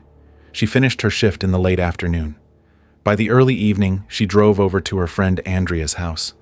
Andrea had recently given birth to twin baby girls. Jenny had been coming over regularly to help with the babies, partly to be a good friend, partly by Andrea's own later account, to practice the kind of newborn care she was going to need in 6 weeks for her own son. Andrea later testified about that evening. Jenny held the twins. Jenny rocked them. Jenny laughed about how exhausted she was already going to be when Braxton arrived. Andrea remembered the specific texture of those few hours. Jenny visibly happy, visibly excited, visibly looking forward to a life that, by every external indicator, was about to begin. At 8:30 in the evening, Jenny left Andrea's house. She told Andrea she was going to meet Bluew. The phrase she used by Andrea's testimony was baby daddy. She said she needed to talk to him about the plan she had decided on, putting his name on Braxton's birth certificate, formalizing child support through the courts. She also wondered out loud whether Bluew had told his wife yet. Andrea remembered that Jenny was not enthusiastic about the meeting. She was annoyed she had to deal with it. But she felt, by Andrea's read, that it had to be done. The two friends had also talked that evening about Jenny's broader plan for raising Braxton on her own. Andrea testified that Jenny had been clear about not wanting to chase Bluew for a relationship. She did not, in any version of the conversation Andrea remembered, express any desire to break up Bluew's marriage. She wanted Bluew's name on a legal document. She wanted child support to come through the official friend of the court channels rather than through informal arrangements that could disappear at any time. She had, in fact, told Andrea that she had been mentally preparing for the possibility that Bluew would simply refuse to acknowledge the child at all, in which case she had decided she would raise Braxton without him and pursue the legal channels as far as they would go on her own. That detail, that Jenny had a backup plan in case Bluew completely rejected her, is the part of Andrea's testimony that, the more I think about it, sits with me the heaviest, because it tells you that Jenny had been thinking realistically about who she was dealing with. She had not been counting on Bluew to do the right thing. She had been preparing herself for him to fail her. What she had not been preparing herself for, what nobody in her life had imagined was on the table, was that he would solve the problem by killing her. As Jenny was leaving, she told Andrea she would be back at the same time the next day, Wednesday evening, to help with the twins again. Andrea would not see her alive again. What happened over the next 2.5 hours, on August 30th, 2011, is because Jenny is not here to tell her side, and because Bluew has never given a true account. Pieced together from forensic evidence, cell phone records, dispatch logs, and the testimony of the officers who were on duty that night. Around the same time Jenny was leaving Andrea's house, Bluew was starting his patrol shift. He was on duty, in uniform, in his marked patrol car, covering routine calls in Buena Vista Township. Between roughly 9 in the evening and 10:30 that night, Central Dispatch tried to reach Bluew multiple times. They tried his radio first, then the patrol car's mobile computer, which can send text alerts that produce sound and flashing notifications, and then his department-issued cell phone. They got no response from any of those channels for over an hour. For a police officer on duty, a 1-hour radio silence is not normal. It is, by department protocol, a safety issue. Dispatch is required to keep tabs on the location and welfare of every officer on a shift, and an unresponsive officer triggers an escalating series of checks. By the time the gap reached 90 minutes, dispatch was actively concerned that something had happened to Bluew, that he had been ambushed, that he was in trouble, that he needed backup. After 10:30, Bluew finally got back on the channel. He called another officer on the administrative frequency and contacted dispatch. He did not, in those communications, specify his location. He did not explain where he had been or why he had not responded. He simply checked back in as if nothing unusual had happened. His partner that night was a Buena Vista officer named Tim Patterson. Patterson, after hearing about the radio silence, decided to physically drive around the area looking for Bluew. Patterson had worked with him long enough to know that Bluew had favorite spots on the township map, places he tended to park for a few minutes during slow stretches of a shift. One of those spots was a remote area near a police shooting range, on a dead-end road off North Outer Drive, close to the Van Buren Waste Treatment Facility. The road went nowhere. It was the kind of stretch where, if you wanted to be alone for a few minutes, nobody was going to drive past you. Patterson took his patrol car down that road around 11 at night. His headlights picked up Bluew's patrol car first. Then, in the spotlight beam from Bluew's own vehicle, a parked Pontiac Aztec SUV. Then Bluew himself, standing outside both vehicles in his uniform, alone, on the dark stretch of pavement. Patterson got out. Bluew turned and walked toward him. I'm going to tell you the exact words Bluew used at this moment, because they have been quoted in every news article about the case since 2012, and because they are the words that, once they came out under oath at trial, eliminated any chance the defense had of selling a suicide story. Bluew said, "How do you want to do this?" Not, "I just found her." Not, "I need to call this in." Not, "I think she killed herself." A four-word question that, by every honest reading, was a question one officer asks another about a problem the two of them are about to handle together. It assumed in Bluew's head that Patterson was on his side, that the two of them were going to look at the scene Bluew had created and agree on a story before any other deputies showed up. Patterson, by his own later testimony at trial, walked the prosecution through every second of those first few minutes. He described the spotlight angle, the empty road, the body inside the Pontiac Aztec, and the way the extension cord was attached to the roof rack. His immediate impression at the scene, he told the jury, was that something felt staged. The angle of the cord, the position of the body, and the absence of any sign of struggle outside the vehicle did not match what a person would expect from a real suicide. The moment he turned and looked at Bluew under the spotlight, he registered that his colleague was visibly sweating in conditions that did not warrant it. Most importantly, Patterson testified about his own internal calculation about what to do next. He had considered for a few seconds whether to play along with whatever Bluew was about to suggest. The kind of fellow officer loyalty that small departments depend on had crossed his mind. So had the question of what his career inside Buena Vista would look like if he went sideways on Bluew's story. And then he had decided that he was not going to do that. He was going to call this in by the book, request a sergeant, and treat the scene like every other death scene he had ever responded to. That decision, by a single Buena Vista officer on a dark road in a moment when Bluew was visibly counting on him to do the opposite, is the second decision in this case, after Dawn Webb's response at her front door, that ensured the prosecution would eventually have a case. Patterson did not say what Bluew was expecting him to say. Patterson, by his own later testimony, was already feeling that something was very off. He looked at Bluew under the spotlight. He noticed that Bluew was drenched in sweat, soaked through, on a cool late summer evening, doing nothing physically demanding, the kind of sweat, by Patterson's description, that you get right after you have just stopped doing something hard. Patterson asked Bluew what was going on. Bluew told him there was a woman in the SUV. He said she had hanged herself. He pointed at the extension cord. The body inside the Pontiac Aztec was Jennifer Webb's. The forensic specifics of how she died were eventually reconstructed by Dr. Kanu Virani, the forensic pathologist who performed the autopsy. By his later testimony at trial, Jenny had not died from ligature strangulation, the kind of strangulation that an extension cord wrapped around a neck and attached to a roof rack would produce. She had died from a chokehold applied from behind, manual neck compression by a person physically positioned behind her, using their arms. The injuries on her neck were consistent with that mechanism, and not consistent with hanging. In other words, she had been killed by someone who knew how to apply a chokehold.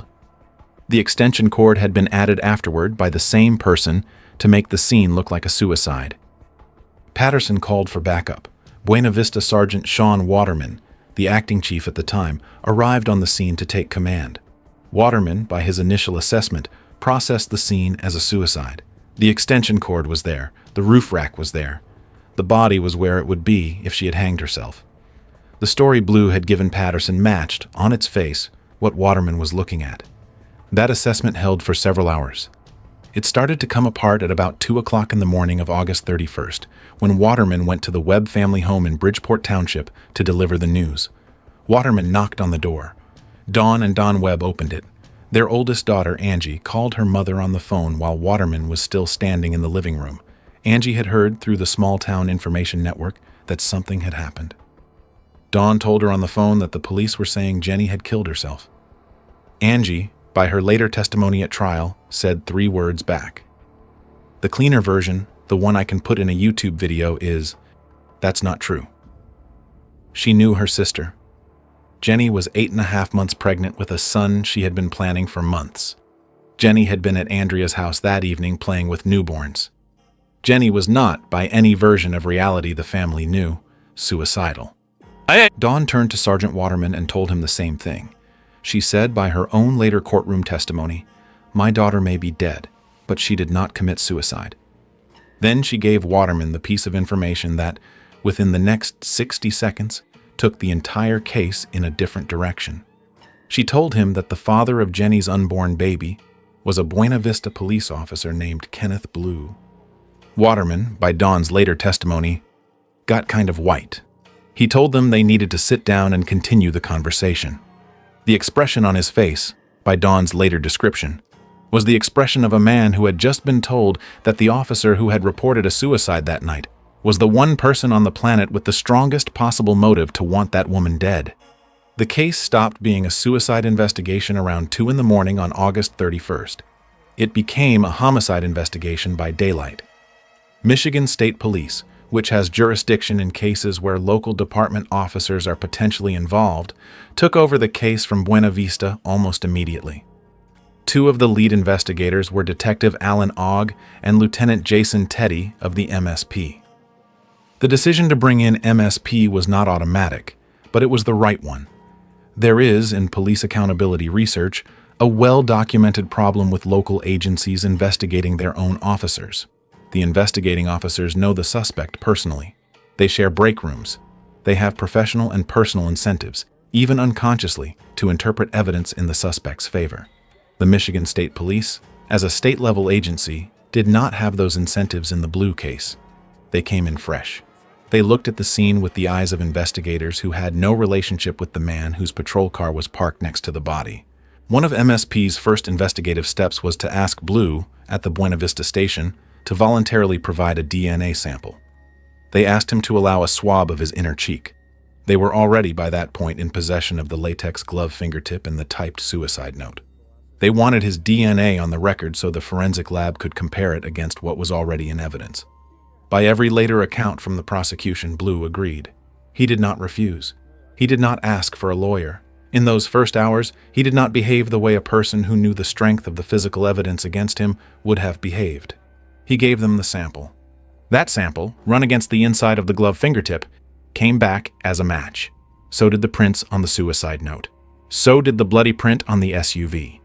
What they found over the next 12 days of forensic work was the most thoroughly compromised crime scene of a Michigan police officer's career. Bluew had tried to stage the scene. He had tried to make it look like a suicide. He had left, by his own carelessness and by Jenny's fight, enough physical evidence at the scene to convict him several times over. I want to walk you through the forensic evidence because each piece is the kind of detail that, when you read it back, makes you understand exactly why the jury came back in 2 hours. The first piece was the suicide note.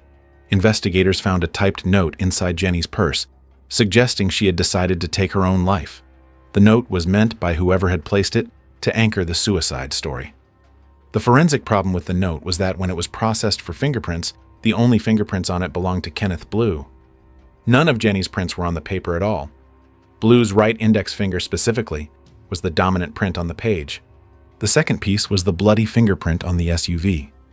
After the scene was processed, investigators found a bloody print on Jenny's vehicle door. It also matched Bluew's right index finger. But here's the part that locked the case shut. The bloody print was deposited on the SUV at a point after Bluew's right index finger had been cut. The typed suicide note had been printed before the finger was cut. Same finger. 2 different timestamps. One print before the injury, one after. That meant Bluew had typed the note, then sustained an injury to that finger, then touched Jenny's car. The injury occurred between those 2 events. The injury, by every reading of the rest of the evidence, occurred during the killing itself. The third piece was the latex glove. Police recovered a piece of a latex glove at the crime scene, specifically the fingertip, just the fingertip portion of a single finger of a glove. When it was tested for biological evidence, the inside of the fingertip had Bluew's blood on it. The outside of the fingertip had Jennifer Webb's saliva on it. Read that one more time. Bluew's blood on the inside, Webb's saliva on the outside. The only way that combination ends up on a torn fingertip of a glove is if a person wearing the glove had their finger inside the mouth of a person who was biting down hard enough to tear through the latex and through the skin underneath.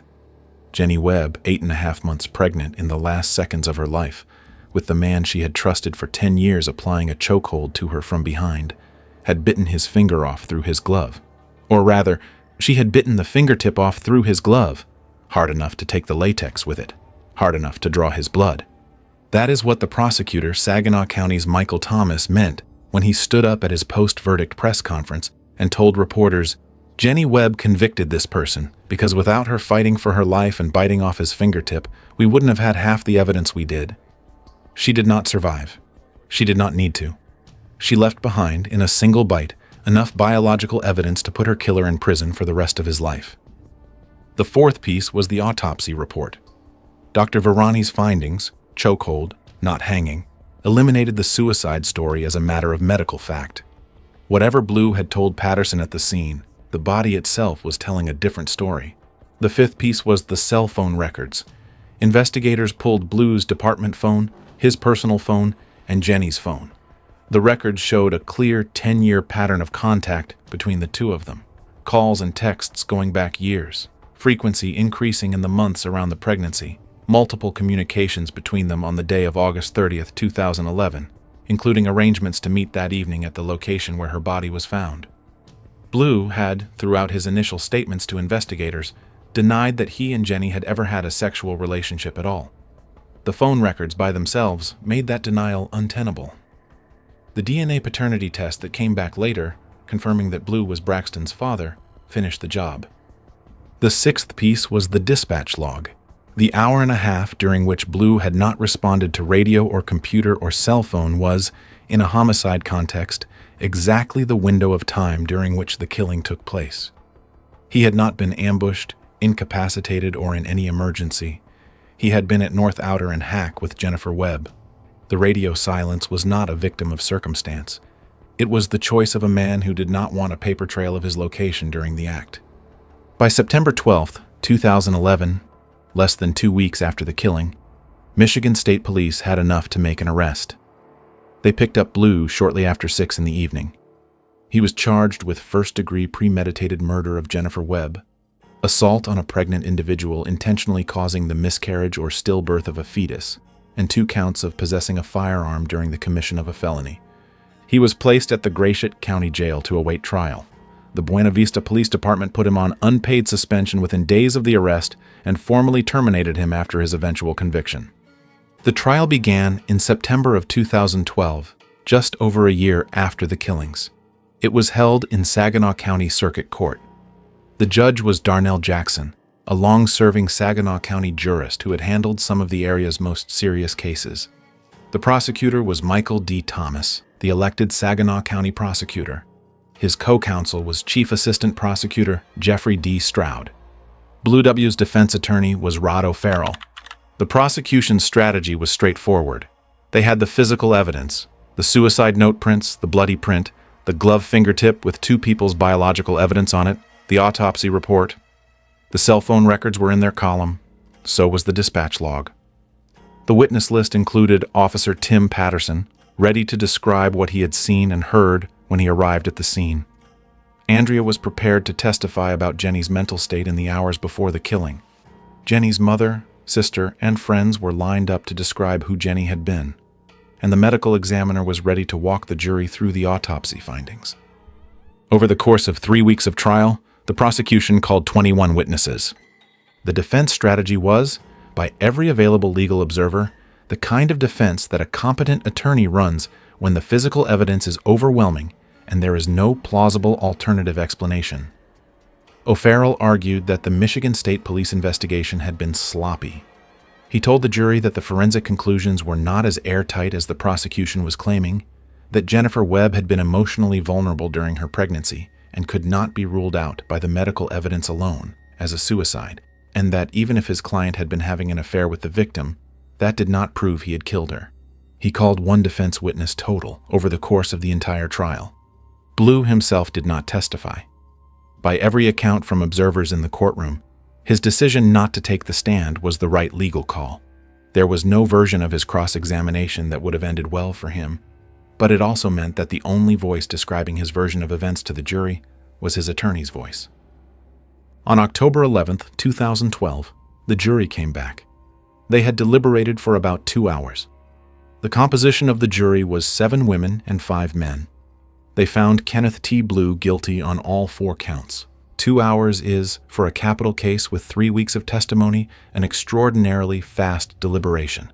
The standard expectation in a Saginaw County murder trial, especially one with the kind of media coverage Bluews had received, is that a jury will take at least a full day to work through the evidence count by count. 2 hours suggests, by every read of professional defense and prosecution observers in Michigan, that the jurors had already substantially made up their minds before the official deliberation began. The evidence the prosecution had walked them through over 3 weeks had been, in their collective view, decisive. The defense's effort to suggest an alternative explanation had not, in their assessment, met the burden of creating reasonable doubt. Bluew, by every account from reporters in the courtroom, showed no emotion when the verdict was read. He sat surrounded by 9 Saginaw County Sheriff's deputies.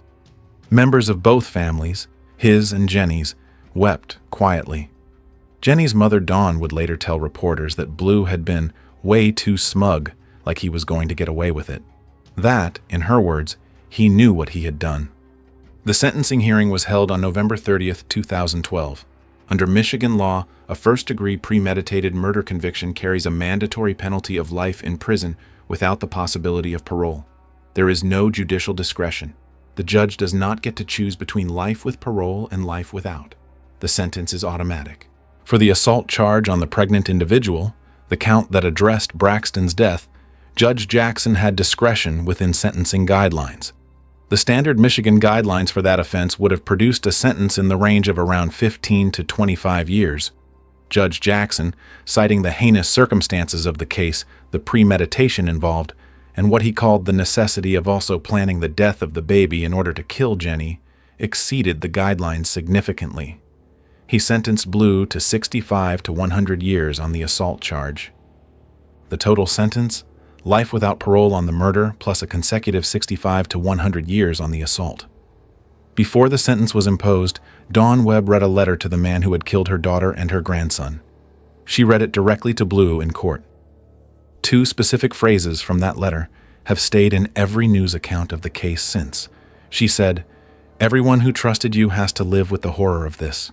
She said, "Why God just didn't strike you dead, I really don't know. Go to your cage and think about how you squeezed the life and breath out of my daughter and grandson, and I hope it haunts you every day for the rest of your life." By the accounts of every reporter in the courtroom that day, Dawn Webb's voice did not break while she was reading. She had spent months preparing the letter. She had practiced reading it out loud at home. By her own later interview about the moment, she had wanted more than anything to make sure that Bluew heard every single word she had to say to him in her own voice on the record before the door of his prison cell closed for the rest of his life. She got that moment. She read the letter. She looked at him while she did it. Bluew, by the same courtroom reports, did not look back at her. The Webb family was joined at sentencing by Jenny's father, Don, her sister Angie, her aunt Sharon Myers, and several of the friends who had testified at trial. Multiple members of Bluew's own family were also in attendance, though they sat on the opposite side of the courtroom and did not engage with the Webbs at any point during the proceedings. By every account from observers, the 2 families have, in the years since, never reconciled. Bluew's wife, who had divorced him by the time the trial concluded, has, by every public record, remained unwilling to comment publicly about the case. Her name and current location have, by deliberate choice, been kept out of the post-conviction press coverage. Judge Jackson, addressing Bluew directly before pronouncing sentence, told him, "For me to say the evidence of your guilt in this case was overwhelming is an understatement. You plotted and planned and researched this killing for quite a while before you actually committed it. You decided you were going to do it, and you did. You waited for the right time and the right place. It was heinous and cold-blooded." Bluew was transferred to the Alger Correctional Facility in Munising, Michigan.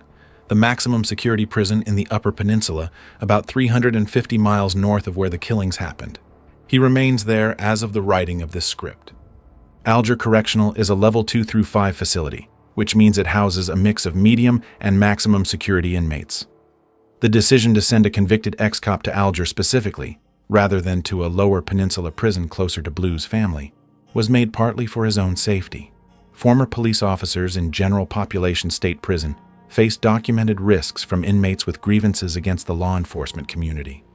Sending Bluew to a remote facility in the Upper Peninsula put him geographically far from any inmate who might have had a specific reason, based on a past arrest by Buena Vista PD, to come after him. The Michigan Department of Corrections does not publicly comment on individual inmate placement decisions, but the pattern across former officer inmates in the state is the same. They go far north. They serve their time at facilities where the inmate population is, by design, less likely to have direct grievances. His day-to-day routine at Alger is the standard Michigan maximum security routine: locked cell, limited recreation, restricted visitation. He has, by every available account, no special privileges. The fact that he was once a police officer is not, inside the facility, a status that earns him anything except risk. There was, in 2014, an appeal. Bluew's appellate attorneys took the case to the Michigan Court of Appeals. They argued the same kind of things appellate teams argue in cases like this: that the trial court had made evidentiary mistakes, that the jury instructions had been flawed, that the cumulative weight of small procedural errors had denied Bluew a fair trial. The three-judge appellate panel, Henry William Sod, Donald S. Owens, and Kirsten Frank Kelly, heard oral arguments in Lansing. 1 week later, on August 12, 2014, they unanimously affirmed the murder conviction. The appellate court did, on a single narrow ground, send one piece of the case back to Judge Jackson. The judges wanted Jackson to explain more clearly why he had so dramatically exceeded the sentencing guidelines on the assault charge. The murder sentence was not in dispute. The mandatory life without parole was not in dispute. The only question was the judge's discretion on the secondary count. Jackson, on remand, reluctantly reduced the assault sentence to a number closer to the upper end of the guidelines. The practical impact on Bluew's prison time was 0. He is going to die at Alger regardless.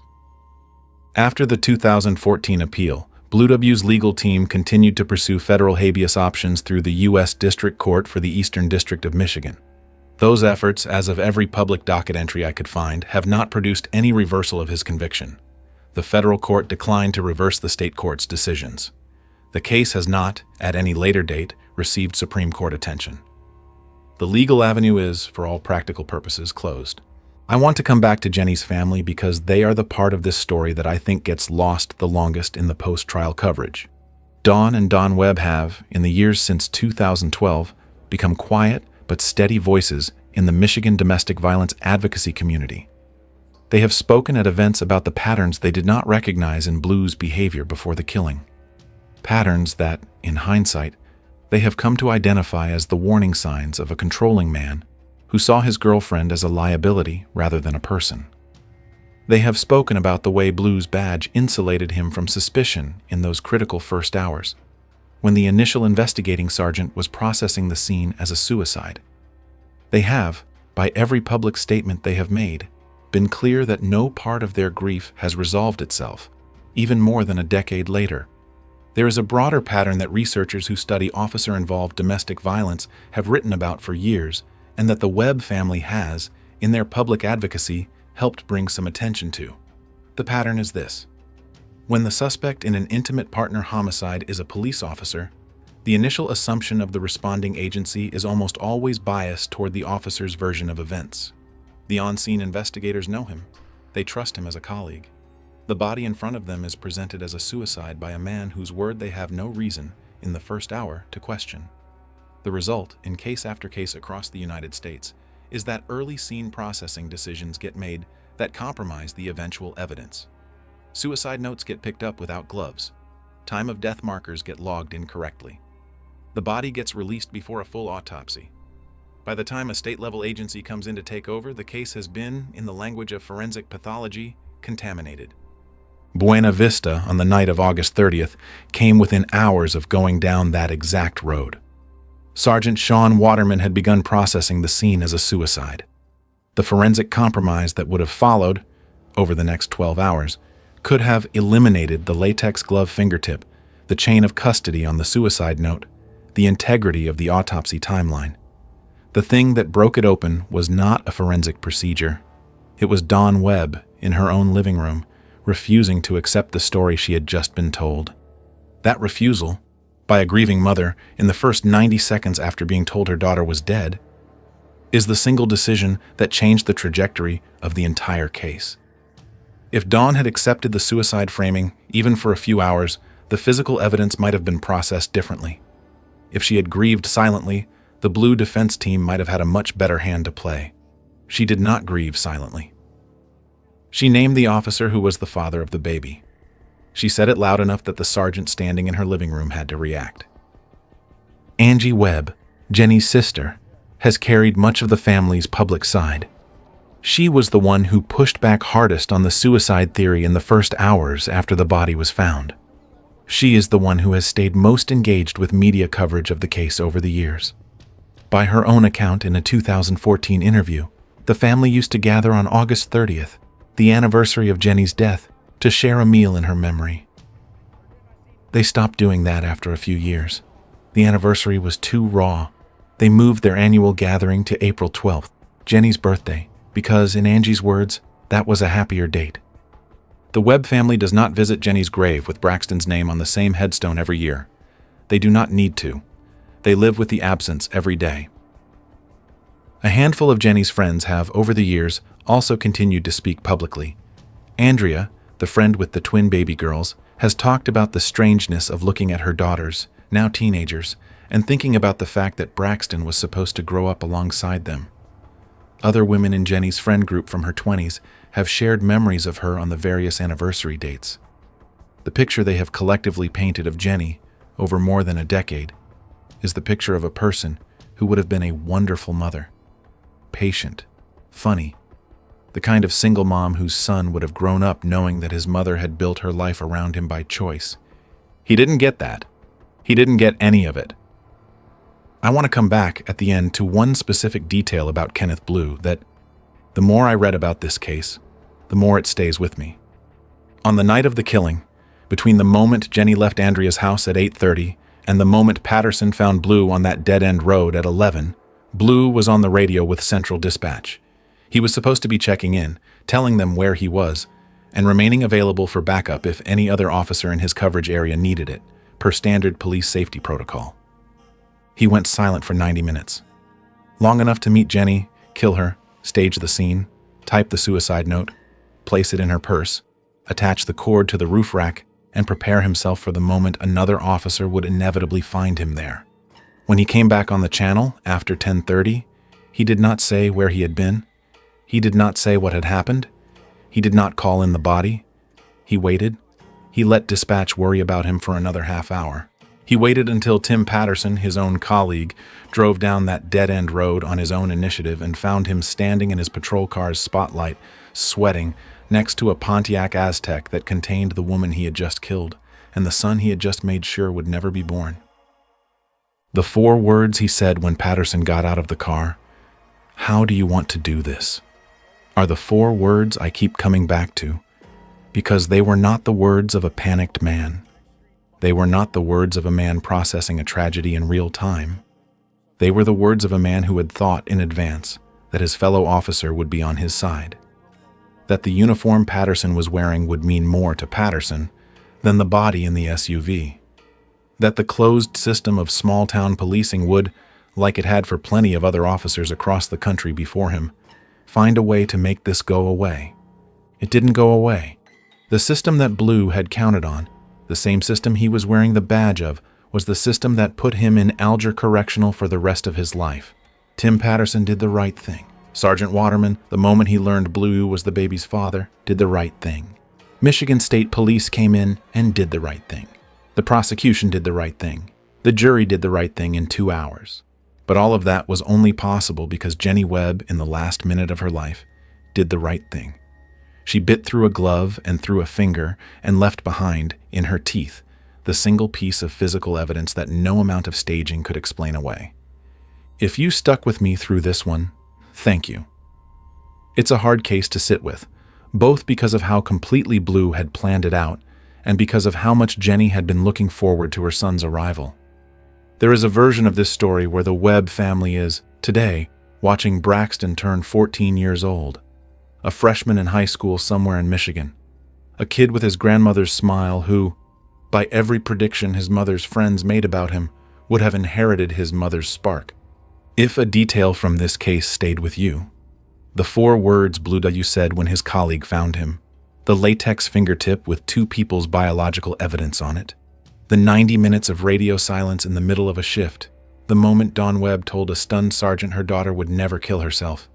Leave a comment with what hit you. I read all of them. One last thing before I sign off. The Webb family kept Jenny's nursery the way it was, for years. The crib in the corner, the stack of folded onesies on the dresser, the little wooden letters spelling out the name Braxton above where the crib stood. They did not have the heart to take it down right away. By Angie's later account in a media interview, they had finally, around the 5-year mark, started donating most of the items to a local women's shelter and to families who could use them. But one specific thing they kept: the little wooden letters, the name. Braxton James Donald Webb existed. He had a name, a room, a grandmother who had picked out his middle name, and an aunt who was already telling her friends what kind of cool aunt she was going to be. He didn't get to meet any of them. There is a photo of Jenny that her family released to local Michigan media in the days after the killing. It was the photo she had used as her Facebook profile picture that summer. The ultrasound image of her son. 8.5 months in. The shape of his face, his hands, the curl of his small body, all visible. The photo ran in newspapers across Michigan during the trial. It ran again at the sentencing. A version of it is still the image most people associate with the case when they go looking for it online today. That is, in the end, the image I think about whenever I think about this story. A mother proud enough of her son, weeks before his expected birth, to make his ultrasound the first thing anybody who clicked on her profile saw. Kenneth Bluew took that photo and made it the last image of a child who never got further than her body. McManus thought staging a suicide was enough to walk away clean. Our next cop thought the same thing. Seth Perrault was an officer in Georgia when his wife Amanda turned up dead in their bed with a single gunshot wound to the head. He said she did it herself. The sheriff walked into that house, looked at how the body was positioned, where the gun had landed, where the magazine was, and said out loud, "This is impossible." What came next took 2 years, but the sheriff never let it go. 44-year-old Amanda Perrault was found dead, shot once in the head inside their family home on Monday. It was absolutely obvious to me that Amanda Perrault could not have shot herself. There had been a true pattern of domestic violence for years and years. The gun is 1.5 feet from her left foot. The magazine, ejected clean out of it, is sitting up near her right hand. No blood on her fingers, no blood on the long sleeves of her shirt. Her arms are tucked in close to her body, her legs together, almost like somebody laid her out for a funeral instead of finding her where she fell. The sheriff standing in that bedroom doorway has walked into more death scenes than he can count at this point in his career, suicides included. He looks at this one for maybe 4 seconds, and he already knows. This isn't one. That's Amanda Perrault. February 3rd, 2020. A house near Lake Oconee in Eatonton, Georgia. Small, quiet street. The kind of neighborhood where people wave at each other from their driveways.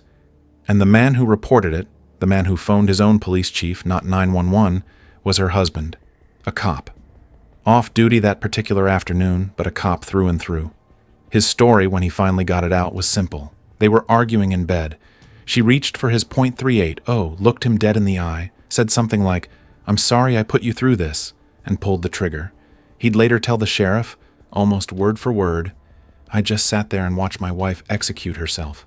That word is going to matter a lot in a few minutes. Hold on to it. Because here's the strange shape of this particular case, and it's honestly what pulled me into researching it in the first place. Most true crime stories eventually hand you a clean answer. A confession, a fingerprint, a piece of physical proof nobody can seriously argue with. This one hands you the opposite. At the center of this case sits an official government document that says, in writing with a state seal stamped on it, that Amanda Perrault was not murdered at all. And somehow, a jury looked at that document and convicted her husband anyway. How you get 12 strangers to override the state's own expert is most of what this video is actually about. I've gone through the case file on this one, and there's a single line buried inside it that I still can't shake. Not long before Amanda died, she made a neighbor promise something. That if she ever turned up dead, that neighbor would insist, to whoever would listen, that her death be investigated as a homicide.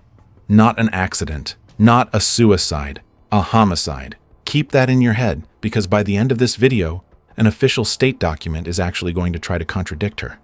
And how that fight gets settled in a courtroom is one of the stranger, more infuriating turns I've come across in this genre.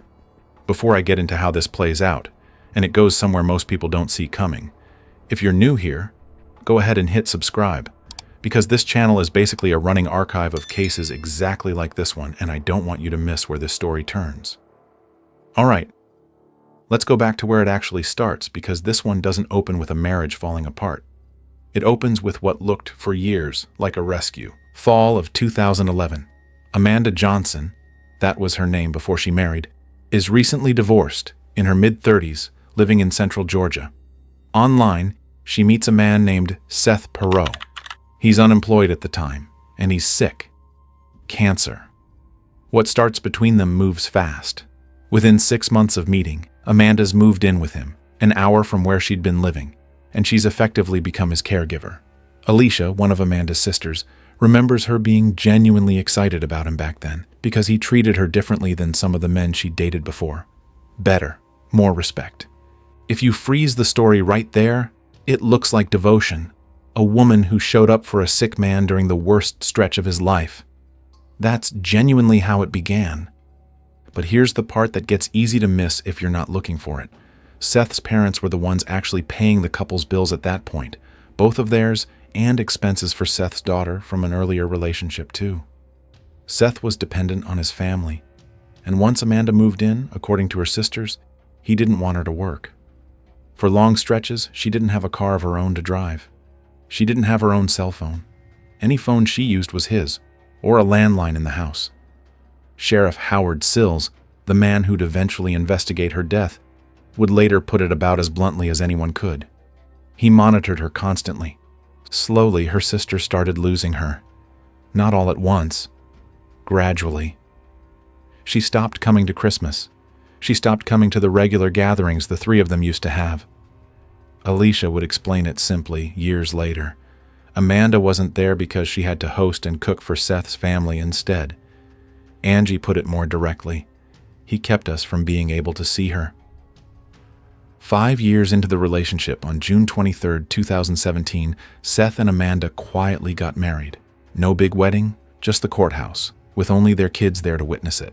And here's the detail that reframes the whole thing, straight from Seth's own defense attorney, a man named Justin Kenny, who'd represent him for years afterward and who genuinely liked him. At the time of the wedding, Seth had been fighting a custody battle for almost exactly a year over his daughter from that earlier relationship. And according to Kenny, in order for Amanda to be part of that little girl's life going forward, the two of them needed to be married first. A few months after the wedding, Seth was granted custody. Amanda's sisters believe that's the real reason he proposed. Not romance, leverage. Kenny disagrees. He insists Seth loved Amanda and his daughter both, that he was, in his words, a family man, a guy who doted on his wife. I can't tell you what was genuinely in Seth Perrault's heart in that courthouse. Nobody can, except him. But the timeline speaks for itself either way. A custody fight opens, a caregiver becomes a wife, a father wins full custody months later. A little over a year after that, his father buys the couple a house near Lake Oconee. The same house this story ends in. Amanda loved it, according to Alicia. Loved being a stepmother. This should have been everything she hoped for, is how one interviewer put it to her sister, years later. And Alicia's answer was simple. Yeah, it was, except for the relationship. Around the same time, Seth got hired onto the Eatonton Police Department after getting turned down first by the Putnam County Sheriff's Office for lack of experience. And according to Kenny himself, when the two of them were sober, They were loving toward each other. It was alcohol, he says, that turned things toxic.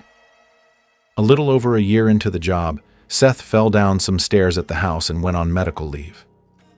Now there was alcohol and pain pills both in the mix, and the sisters say the fighting only got worse from there. Angie remembers hearing it over the phone sometimes. His tone, his demeanor around her sister. She'd ask more than once, "Do you want me to call 911? Can I call 911? And Amanda would always say the same thing. No, don't call. We've just been drinking. Everything will be okay later on." January 28th, 2020. Everything wasn't okay later on. Amanda barricades herself in a back bedroom, then runs next door and calls 911 from the neighbor's house. "It's my husband, and he's putting his hands on me," she tells the dispatcher. "He locked me out of the house, and I'm just trying to get my things out, please." A second dispatcher gets alerted, and this one already knows exactly who Seth Perrault is. Off the record, he tells another officer he's not really supposed to know this, but Perrault's been out of work with his back, and word is he's been, in the dispatcher's own words, whooping up on her for a while now. Deputies arrive and see red marks across Amanda's chest.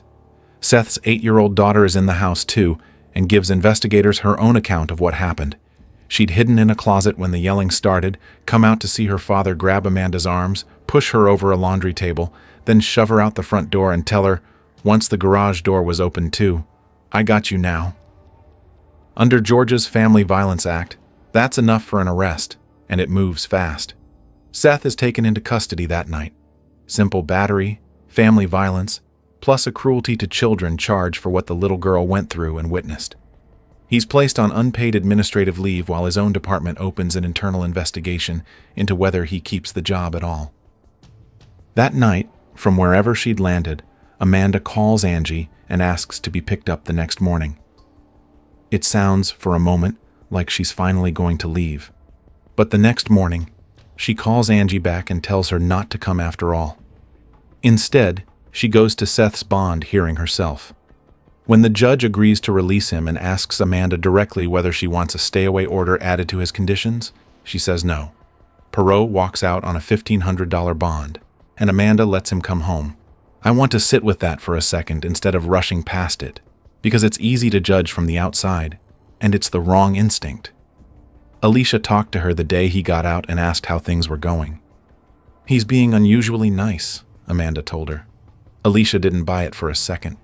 She figured underneath that niceness, Seth had to be seething, knowing an abuse conviction could cost him both his daughter and his badge.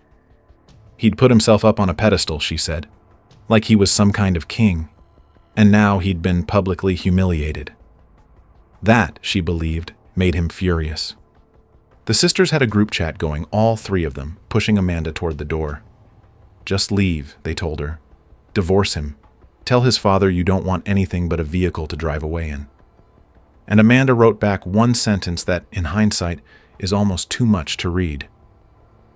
"I'm not trying to get killed." 5 days later, she was dead.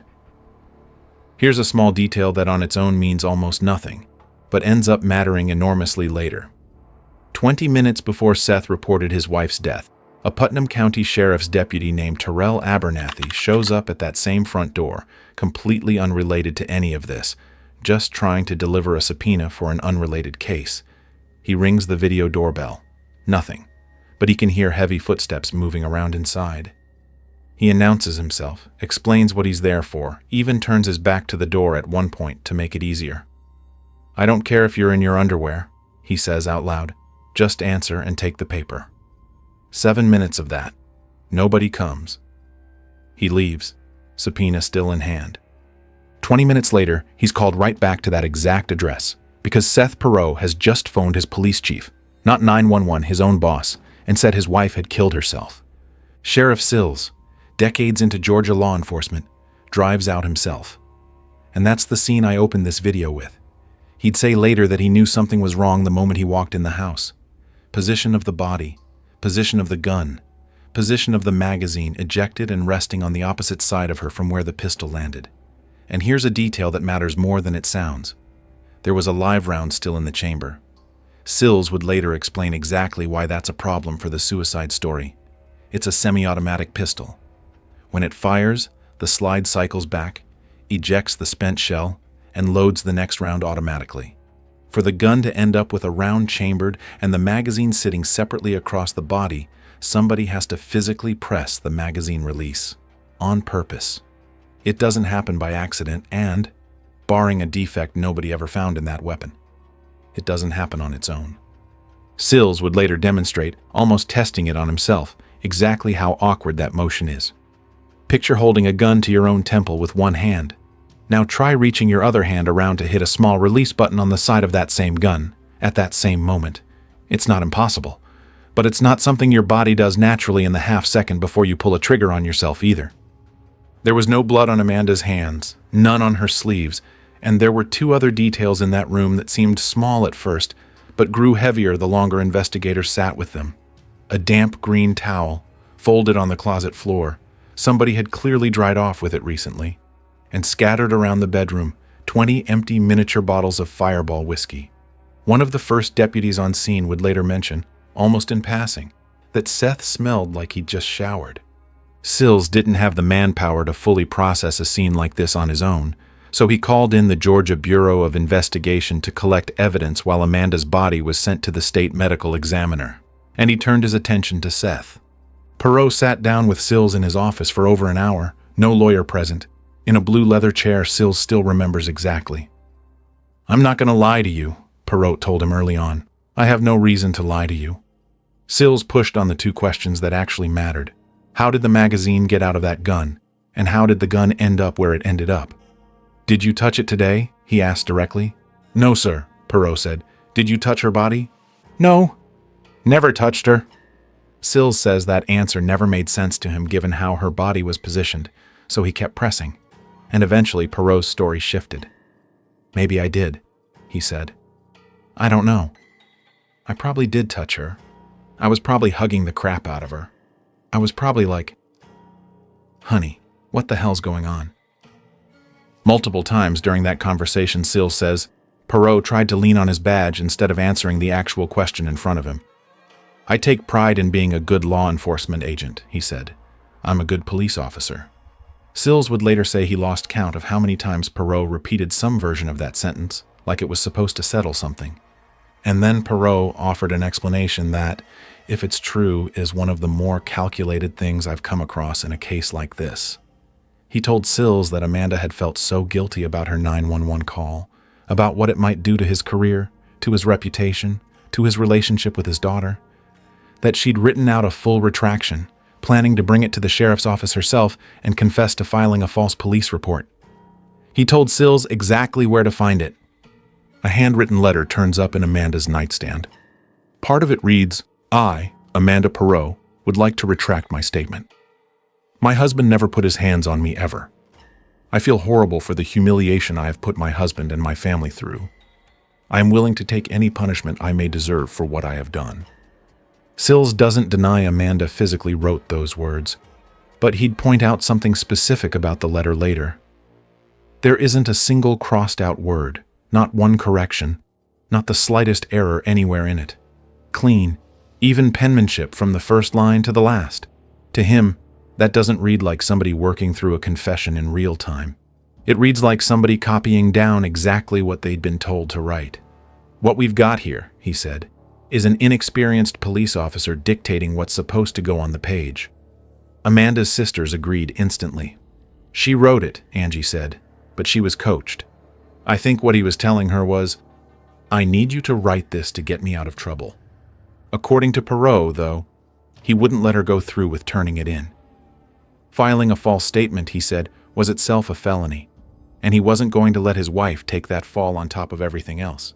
So instead, in his telling, the guilt finally became too much for her right there in their bedroom.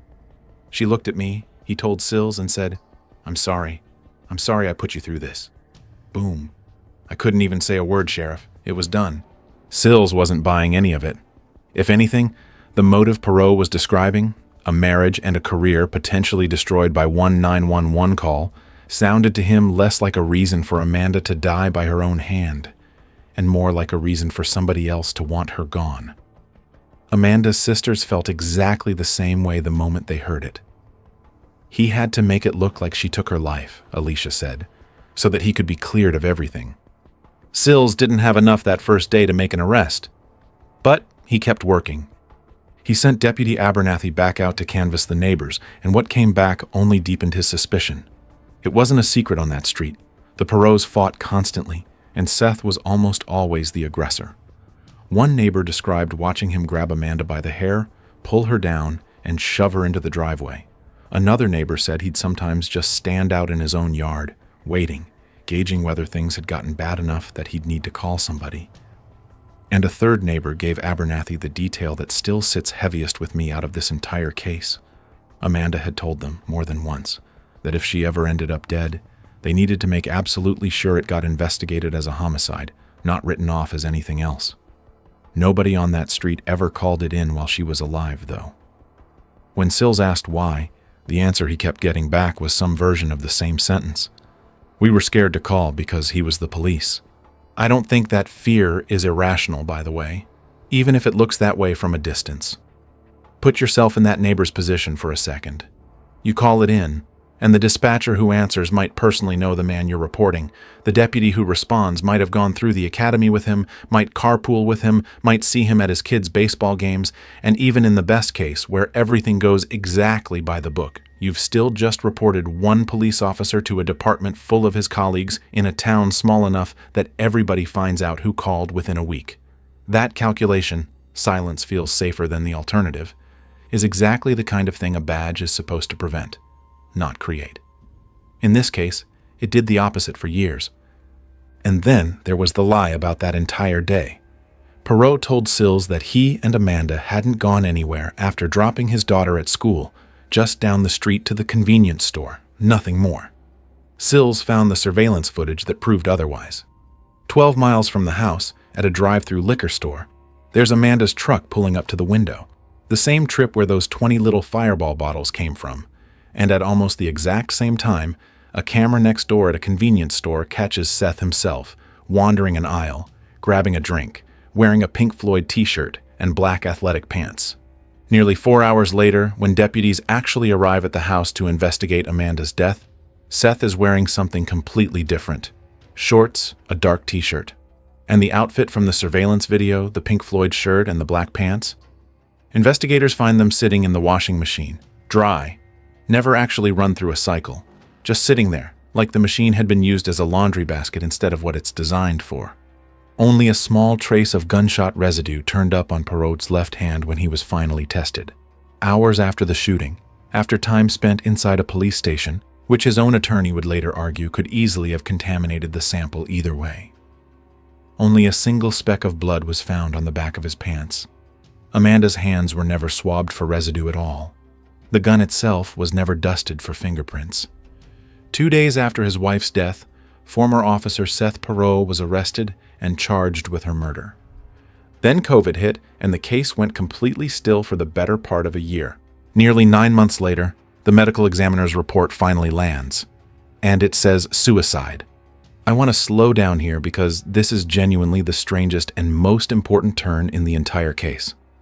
The medical examiner, Dr. Laura Darisaw, based her conclusion primarily on one specific piece of forensic evidence, the lack of gunpowder stippling around the wound. In plain terms, that kind of soot pattern only shows up when a gun is fired from a distance. When there's none at all, it usually means the muzzle was pressed directly against the skin at the moment it fired. A contact wound. That's consistent, forensically, with a self-inflicted shot. And there was no sign in her assessment of any kind of physical struggle. Sills got the call and, in his own words, was astounded. He phoned the district attorney immediately. "You're not going to believe this," he told him. Perrault's attorney, Justin Kenney, would later say it plainly. With a ruling like that from the state's own examiner, it seemed to him almost open and shut, and squarely in his client's favor. But when a reporter later asked District Attorney Wright Barksdale, point blank, whether he thought maybe they'd gotten this one wrong, his answer was immediate. Absolutely not. His job, he said, was to pursue justice and put together every piece of evidence for a jury to weigh for themselves. If Perrault walked, Barksdale said he'd at least be able to look Amanda's family in the eye and say they'd done everything they possibly could. And Sills, notably, wasn't done making his case either, with the very people who'd ultimately decide whether charges stuck. When the grand jury finally convened that November, after COVID restrictions eased and Perrault had already spent nearly 9 months in jail waiting, Sills says he didn't lead with the crime scene photos. He led with the autopsy report itself, put it right up on the screen. "Ladies and gentlemen," he told them, "the State Crime Lab's own medical examiner says this was a suicide. Now let me show you the evidence I actually found."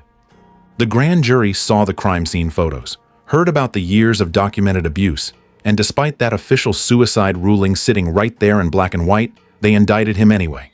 Malice murder, felony murder, aggravated assault. Now here's a detail I want you to sit with for a second because it's exactly the kind of thing that quietly explains how this case ended up looking from the outside. Amanda had also called that doorbell footage a doorbell, footage that shows Deputy Abernathy standing patiently on that porch for 7 straight minutes, getting nothing but silence and footsteps in return. District Attorney Barksdale has a theory about what those minutes actually captured.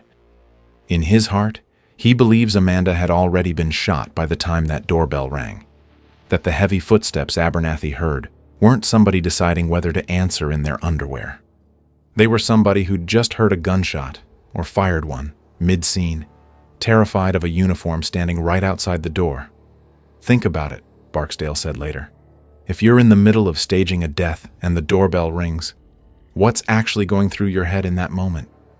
Kenny has a different explanation entirely, one built around fear of an entirely different kind of paperwork.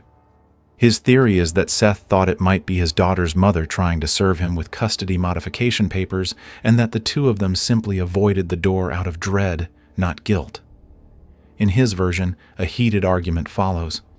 Seth lies down to try to diffuse things, dozes off, and wakes to Amanda whispering something beside him, right before she puts the gun to her own head. Kenny points to one more fact that, in his telling, ties it together. When Amanda was tested, her blood alcohol content came back at 0.23, nearly 3 times the legal driving limit. Add a marriage falling apart around her, a house and a daughter, and a sense of security she was watching crumble in real time, and Kenny believes that combination is what pushed her over the edge, not her husband's hands. Let's move into the trial itself, because this is where the case actually gets decided, in front of 8 women and 4 men who have to weigh all of this at once. Perrault pleads not guilty across the board and chooses not to testify, leaving Kenny to build the story for him instead. Prosecutors walk the jury through the crime scene photos, the deputy who noticed Seth smelled freshly showered, the full hour of that recorded office interview, the shifting answers, the repeated appeals to his own badge, the doorbell footage, all 7 silent minutes of it. Then Barksdale plays something that lands especially hard, a video from Amanda's own phone, recorded 7 months before her death. In it, you can hear Seth telling her, "Dude, you're done," accusing her of trying to catch him on camera being cruel. Amanda pushes back. She says she's filming him because he's, in her word, being a jerk, and she's going to show people tomorrow. Then it escalates fast. He accuses her of never recording the moments she supposedly hit him. She fires back, furious, that he'd choked her 8 separate times. Amanda's sisters are watching this footage for the first time right there in the courtroom. "It made me angry," Alicia would say afterward. There's no footage anywhere in the case of Seth being the one assaulted, though Kenny maintains Amanda could get physical too. What the jury does see, alongside that video, are photos from Amanda's own phone. A black eye, a split lip, bruising, along with a text she'd sent one of her sisters that reads almost exactly like this. "Seth just choked me till I nearly passed out, busted my lip wide open." It's worth pausing on that phone for a second, because a case like this one might once have come down to nothing but conflicting memories. His word against whatever fragments of a dead woman's story survived to be repeated secondhand in a courtroom. Amanda's phone changed that math entirely. The video she recorded herself, the photos she quietly saved, the messages she sent her sisters in the moment instead of reconstructing later, none of it needed anyone's memory to hold up years afterward. It just needed to still be sitting there, untouched, waiting for someone to finally look.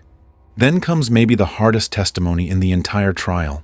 Seth's daughter, 8 at the time of the January arrest, 10 by the time of trial, had been interviewed months earlier by a forensic child psychologist, and jurors watch most of that recorded interview play out on screen. In it, she describes being scared somebody was going to get hurt. She describes Amanda on her knees, trying to gather her things, and her father grabbing Amanda's arms, pushing her over a laundry table, then out the door. And she describes something Amanda told her that same night, quietly, almost like a warning passed to a child who was too young to carry it. "If your daddy loses custody of you, he's going to shoot me dead."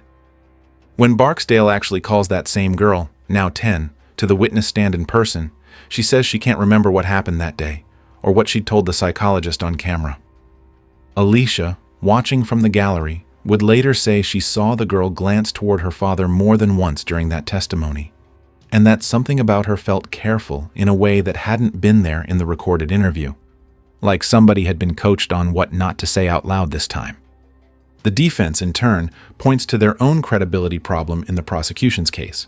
A jailhouse informant named Jack Falk, who'd shared a dorm block with Perrault, and came forward 3 weeks before that autopsy report even dropped, claiming Perrault had told him things only the actual killer could know. In 2 handwritten letters, Falk claimed Perrault had said the surveillance footage catching him in those particular clothes was his biggest worry, and that he'd been giving Amanda pain pills all day, that she was passed out by the time it happened. Sills would later say he came to believe Perrault held that gun to Amanda's head from behind, or just off to the side, while she was unconscious from exactly that. Kenny, for his part, points out that Falk had a criminal record running nearly 30 pages long, and every incentive in the world to trade a story for a lighter deal of his own. That's a fair criticism on its face, and jailhouse informant testimony is genuinely one of the shakier categories of evidence in American courtrooms. It's exactly the kind of thing defense attorneys are trained to attack, and for good reason, because informants have gotten things badly wrong before, in other cases, in ways that put innocent people away. But here's the detail that made Sills take Falk seriously in the first place, according to his own account. Falk came forward with those letters 3 weeks before the autopsy report was even released to anyone outside the investigation, before the public suicide versus homicide fight had started, before there was any public script for a fellow inmate to simply repeat back. He knew things, Sills said, that only Seth Perrault could have told him. Prosecutors never claimed the informant's letters alone proved the case. They were one thread in a much larger rope, sitting alongside the body position, the washing machine, the doorbell footage, and years of documented violence that neither Falk nor anybody else needed to invent.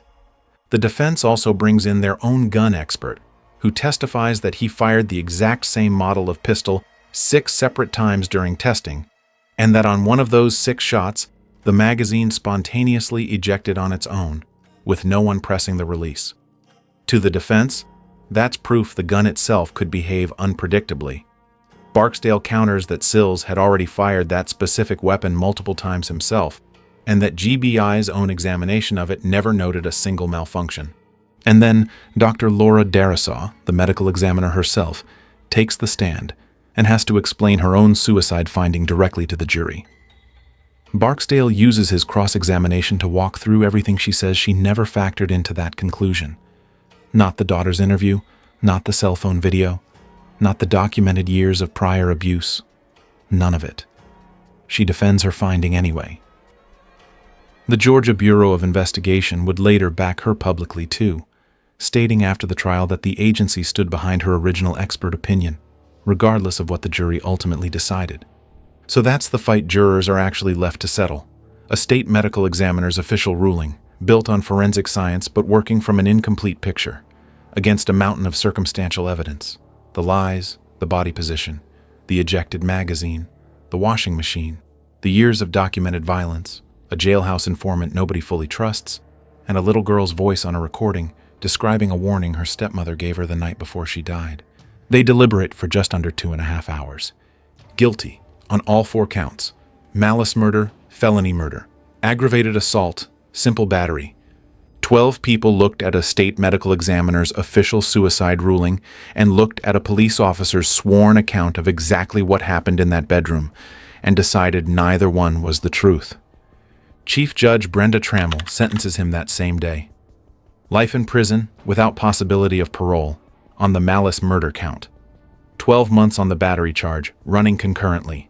The remaining counts merge into the sentence or get vacated automatically under Georgia law, which just means, in plain terms, Seth Perrault is not walking out of that building. Not in 10 years. Not ever. Alicia would describe the moment the verdict came down.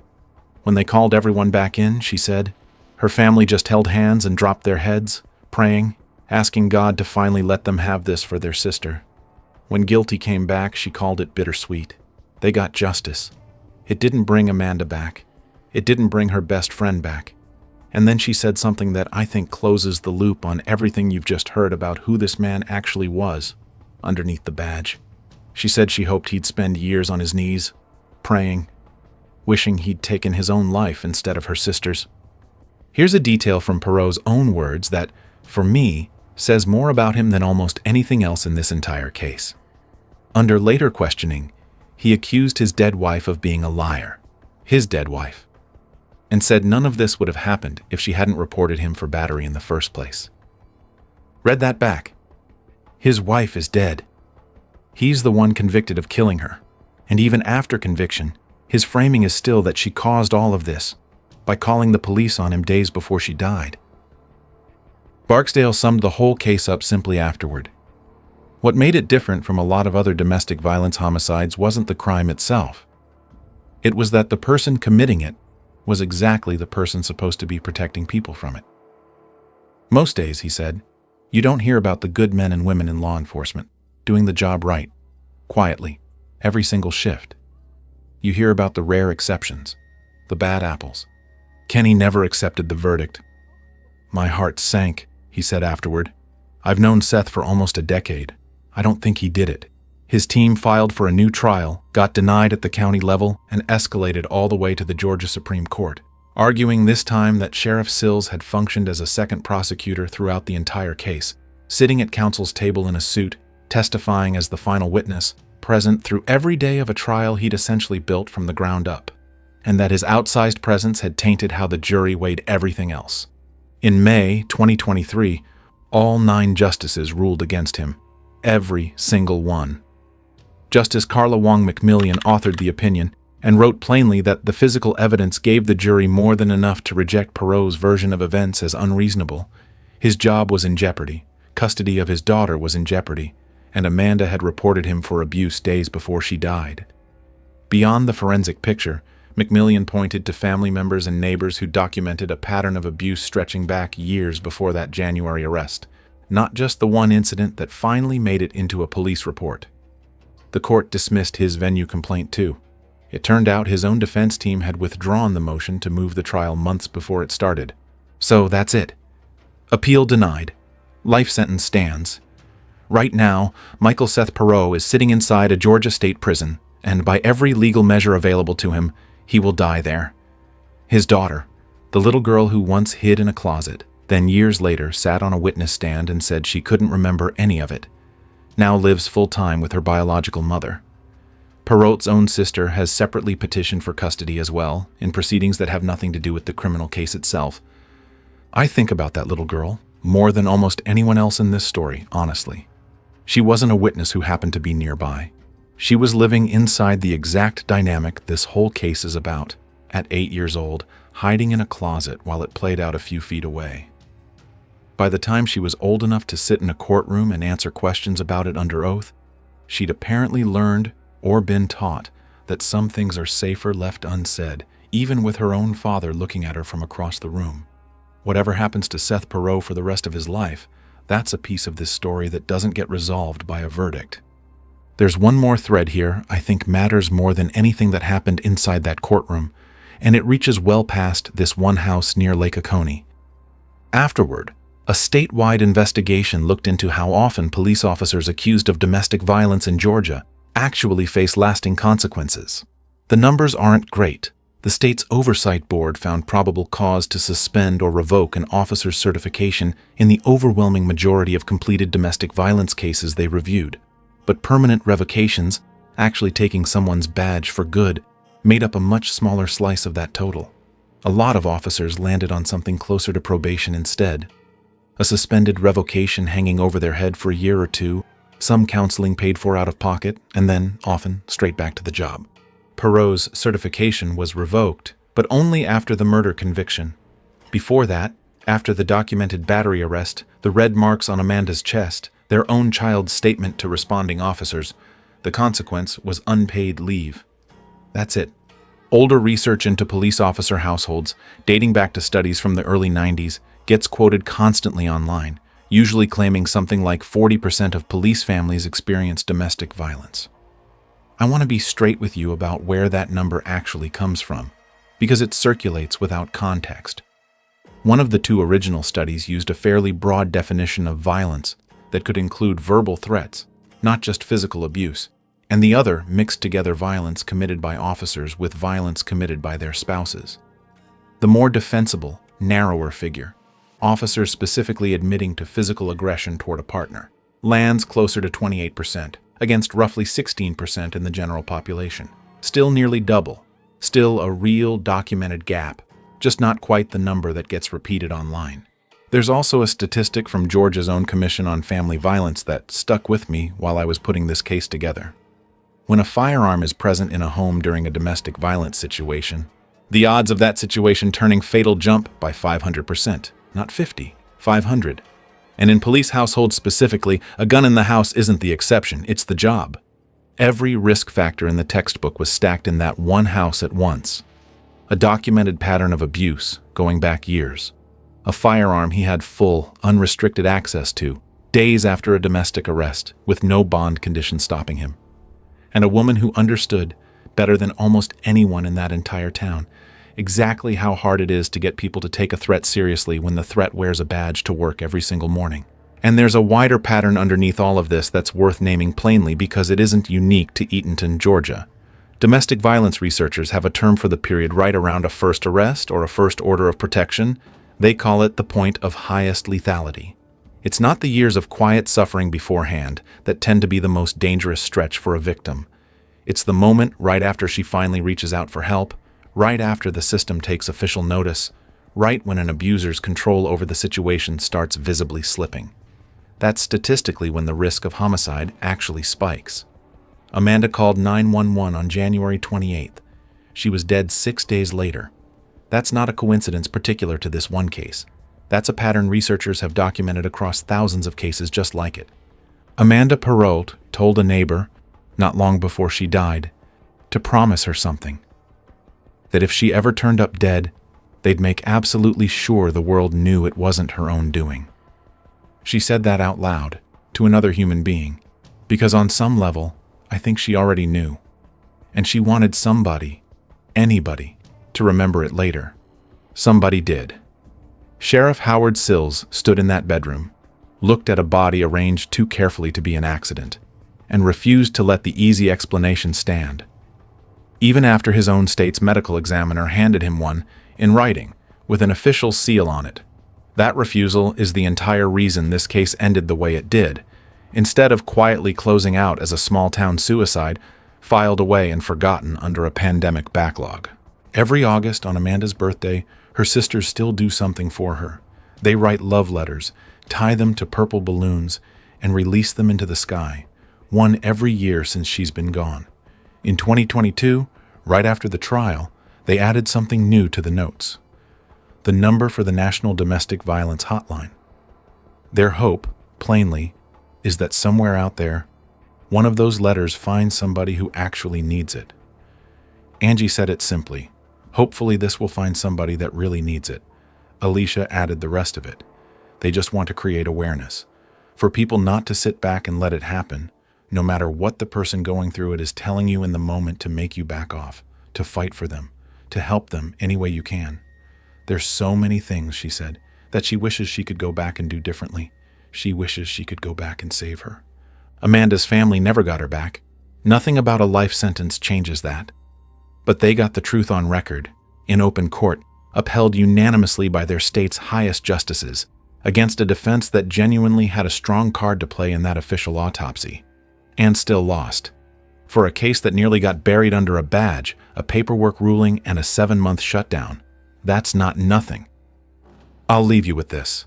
Somewhere in a Georgia prison right now, there's a man serving life without parole who, even after the trial, the unanimous jury, the failed appeal, and a suicide ruling that briefly should have set him free, still told investigators her death was somehow her fault for calling the police on him in the first place.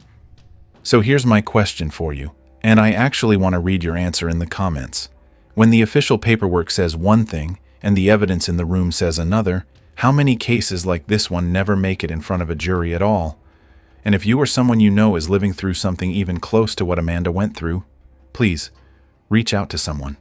The National Domestic Violence Hotline is there at 1-800-799-7233 24 hours a day. Amanda's sisters would tell you the same thing I will. Don't wait until somebody has to say a sentence like hers.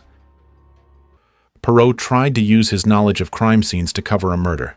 Our next case is completely different. No cover-up, no staging, no plan to hide.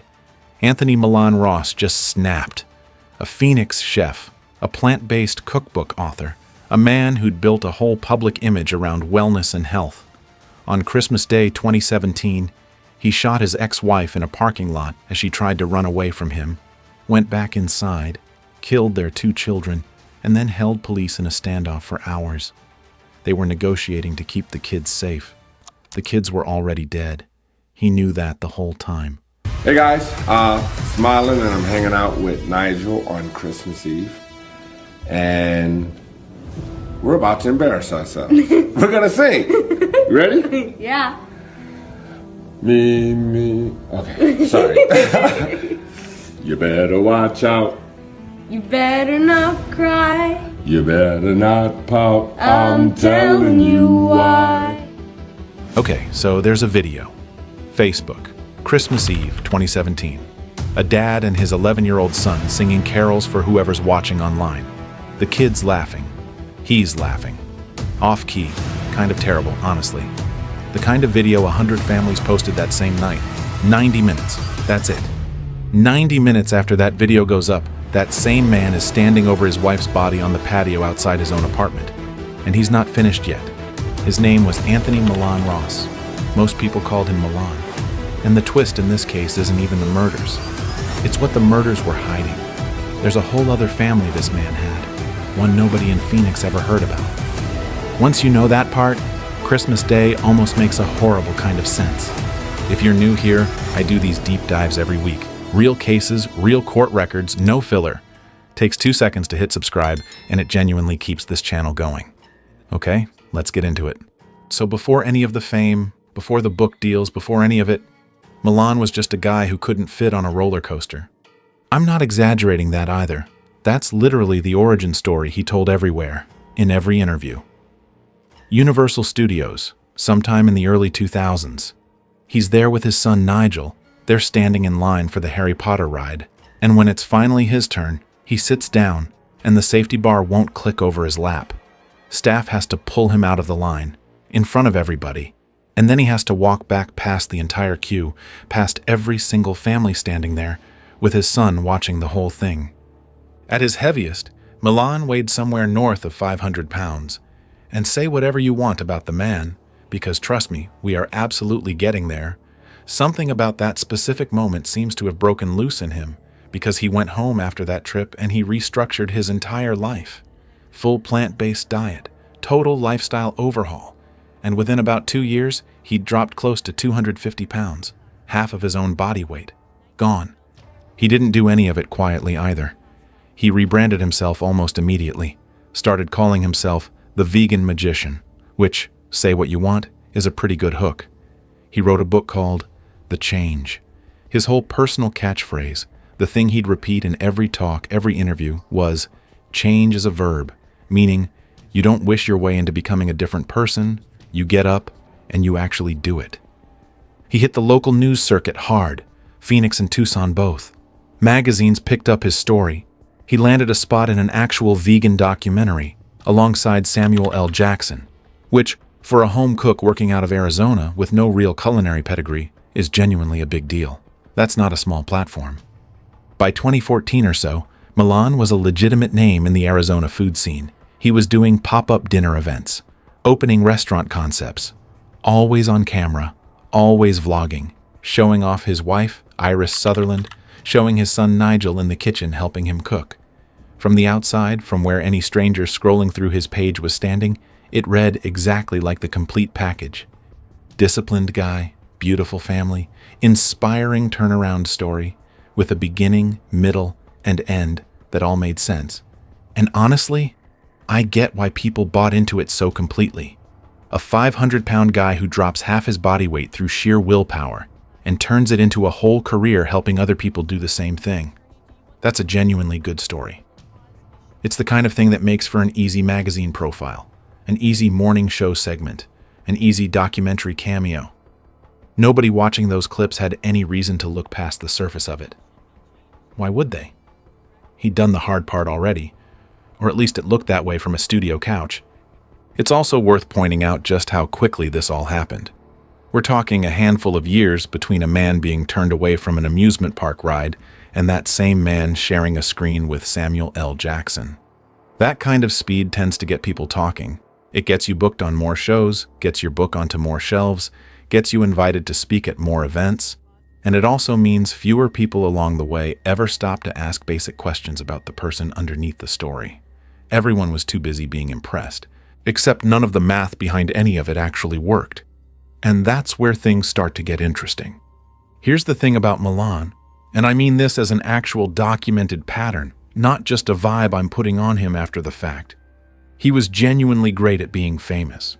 He was terrible, and I mean consistently terrible, at running anything. His restaurants kept collapsing, one after another. He'd open a concept, it would last a few months, sometimes less, and then it would just fold. He'd take out another loan, open something new, and the same thing would happen again. He was borrowing at brutal interest rates just to keep the lights on and keep the public image going, living entirely off credit cards behind the scenes. And this whole time, while all of that was quietly caving in, he's still doing the motivational speaker circuit, still smiling for the camera, still telling total strangers how to fix their lives, while his own finances were a genuine disaster. And it wasn't only the money that was cracking. People close to the family started noticing that the calm, disciplined, plant-based guru persona basically didn't exist once the cameras turned off. He was tracking Iris's phone.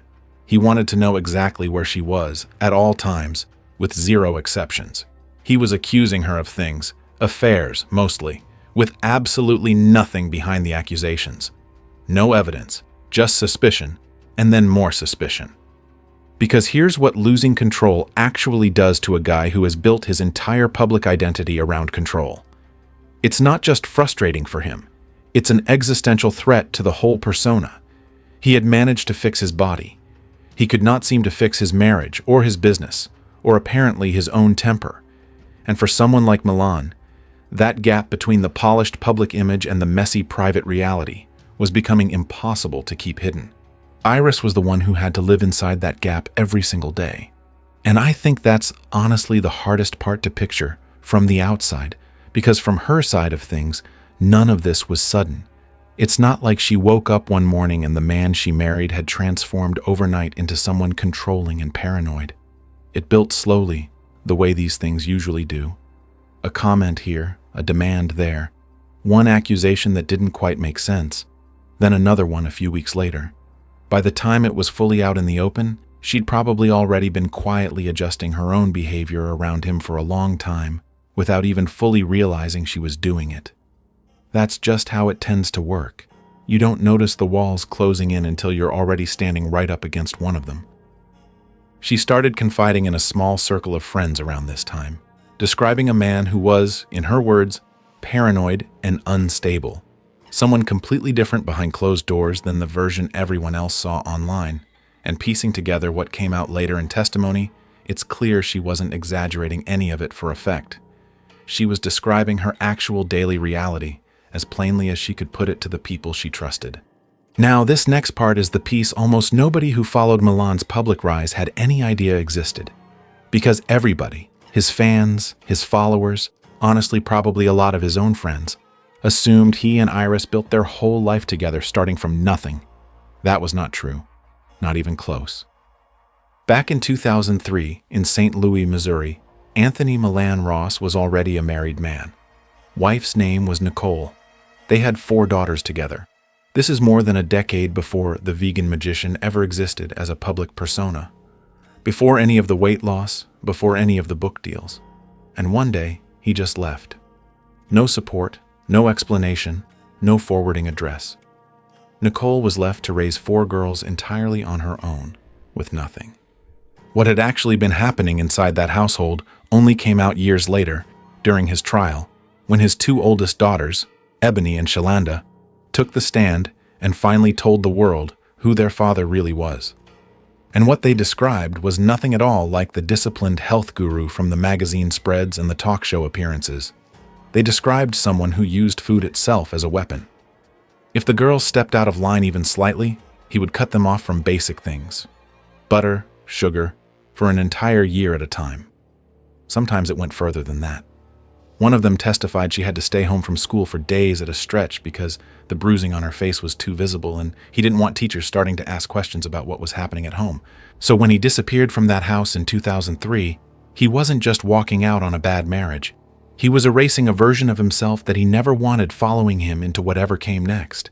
By the time he met Iris in 2009, he had already rebuilt the entire narrative from scratch, told her he was a man of faith, a man of discipline, someone with nothing but good intentions. She had no idea a second family even existed until years into their relationship, when she stumbled onto old court paperwork completely on her own. And honestly, I think this is the part of the case that matters most, because it was never really about, oh, he lied about his past. It's about what that specific lie revealed about who he actually was underneath everything. If a man is capable of walking away from 4 daughters and never once looking back, what exactly is stopping him from doing the same thing, or something far worse, to the 2 kids standing in front of him right now in this new life he's built? That question is the one that started quietly eating away at Iris, once she finally had the pieces in front of her. Meanwhile, out in Missouri, those 4 daughters had spent years watching their father become a minor celebrity in Arizona from a distance. They'd see him on the news, see him promoting a book about becoming a better man. And imagine sitting with that, watching someone who let you go hungry, who hid your bruises from your own teachers, get praised on television for his discipline and his transformation. They knew something the rest of the world didn't. They knew that a man who never once takes responsibility for what he did in the past is a man who's likely to do it again. I keep thinking about how strange that must have felt for them, honestly. You're scrolling through Facebook, minding your own business, and there's your father, the same one who used to ration out food as punishment, being interviewed by a local news anchor about resilience and second chances, getting applause from a room full of strangers who have no idea what that discipline actually looked like up close. It's not just painful, it's almost surreal, watching someone rebrand the exact thing that hurt you as the thing that makes them inspiring. And once Iris actually found those old court documents, once she connected the timeline and realized her husband had an entire abandoned family sitting a couple states away, the marriage didn't just take a hit, it fundamentally changed how she saw every single thing he'd built. She stopped looking at The Vegan Magician as a success story about self-improvement and started seeing it for what it actually might have been the whole time. A very convincing disguise. A way for someone with a documented history of control and abuse to step into a brand new city under a slightly different version of himself and start over with nobody asking any hard questions. As she kept digging into his past that year, his temper kept getting worse. He hated being questioned. He hated the idea that his secrets, the ones he'd spent over a decade burying, were suddenly at risk of coming out into the open. His identity as this local success story, this hero, wasn't just something he enjoyed. It had become the single most valuable thing he owned. And if Iris was the one threatening to take that away from him by exposing what he actually was, then, in his mind, he had nothing left to protect. He'd spent 10 years running from the man he used to be back in St. Louis.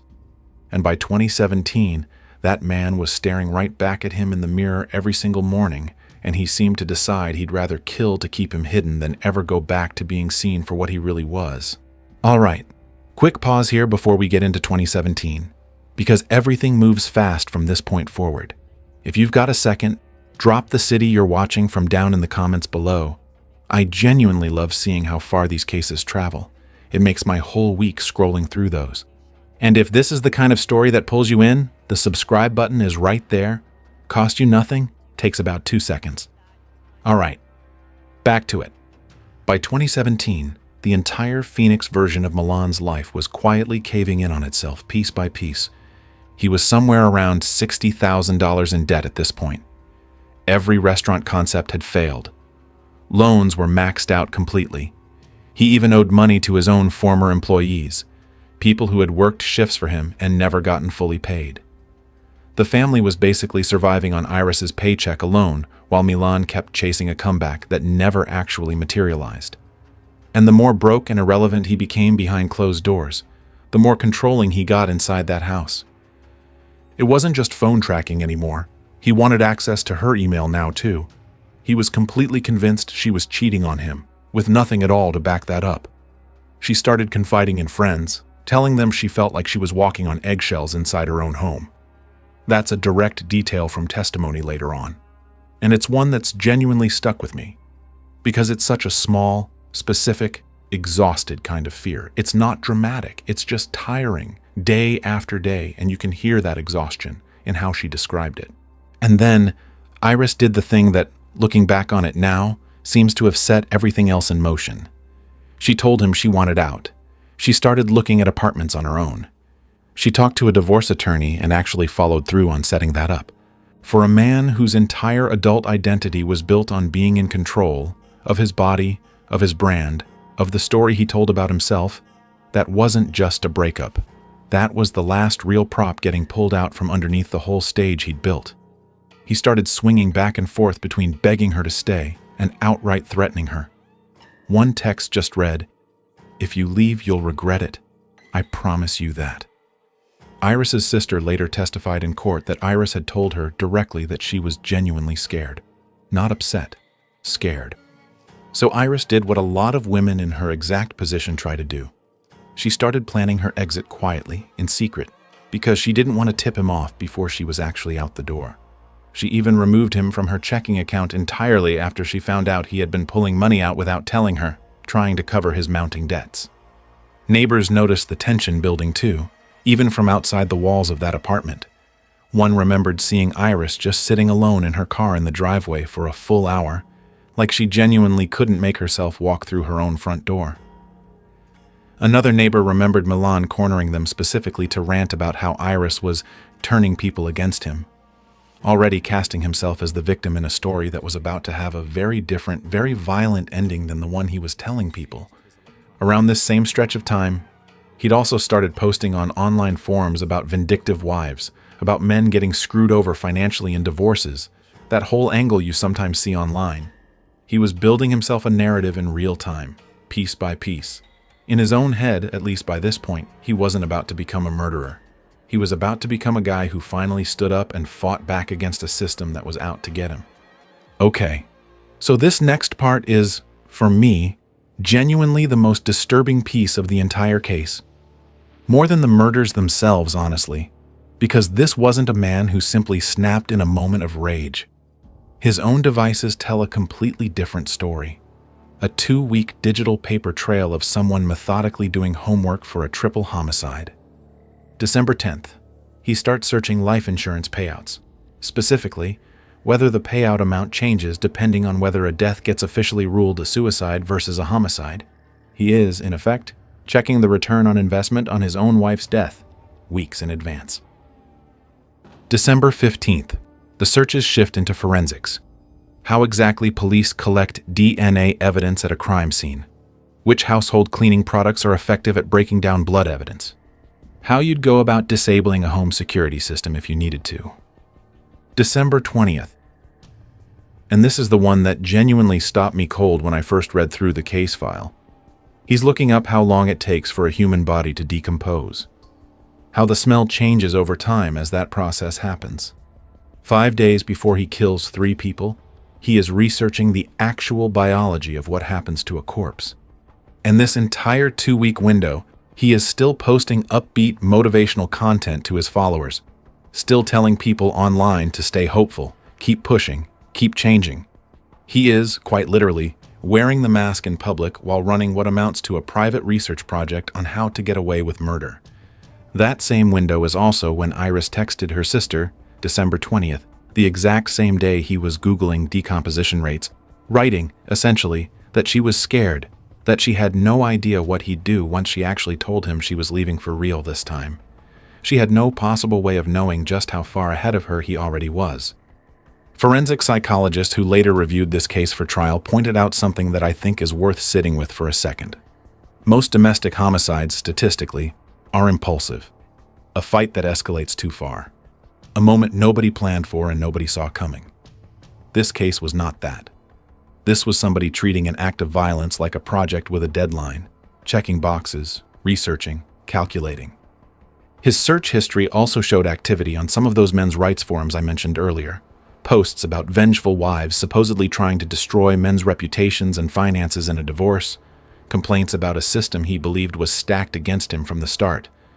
He was, by every indication in that browsing history, actively building a version of events in his own head where he was the one under attack. Where killing Iris wasn't murder so much as some twisted form of justice for a bruised ego he couldn't otherwise soothe. That's the framing he seemed to be constructing for himself in the days leading up to it. Not, I am about to do something unforgivable, but I am finally the one fighting back. As Christmas morning got closer, everything was already in place. He had the weapon. He'd done the research on how to hide the evidence afterward. He'd looked into the legal side of premeditated murder charges. And by all accounts, he still sat down and watched that last video of his son one more time before any of it happened. He knew exactly what was coming. He simply waited for Iris to walk into it. So, Christmas morning, 2017.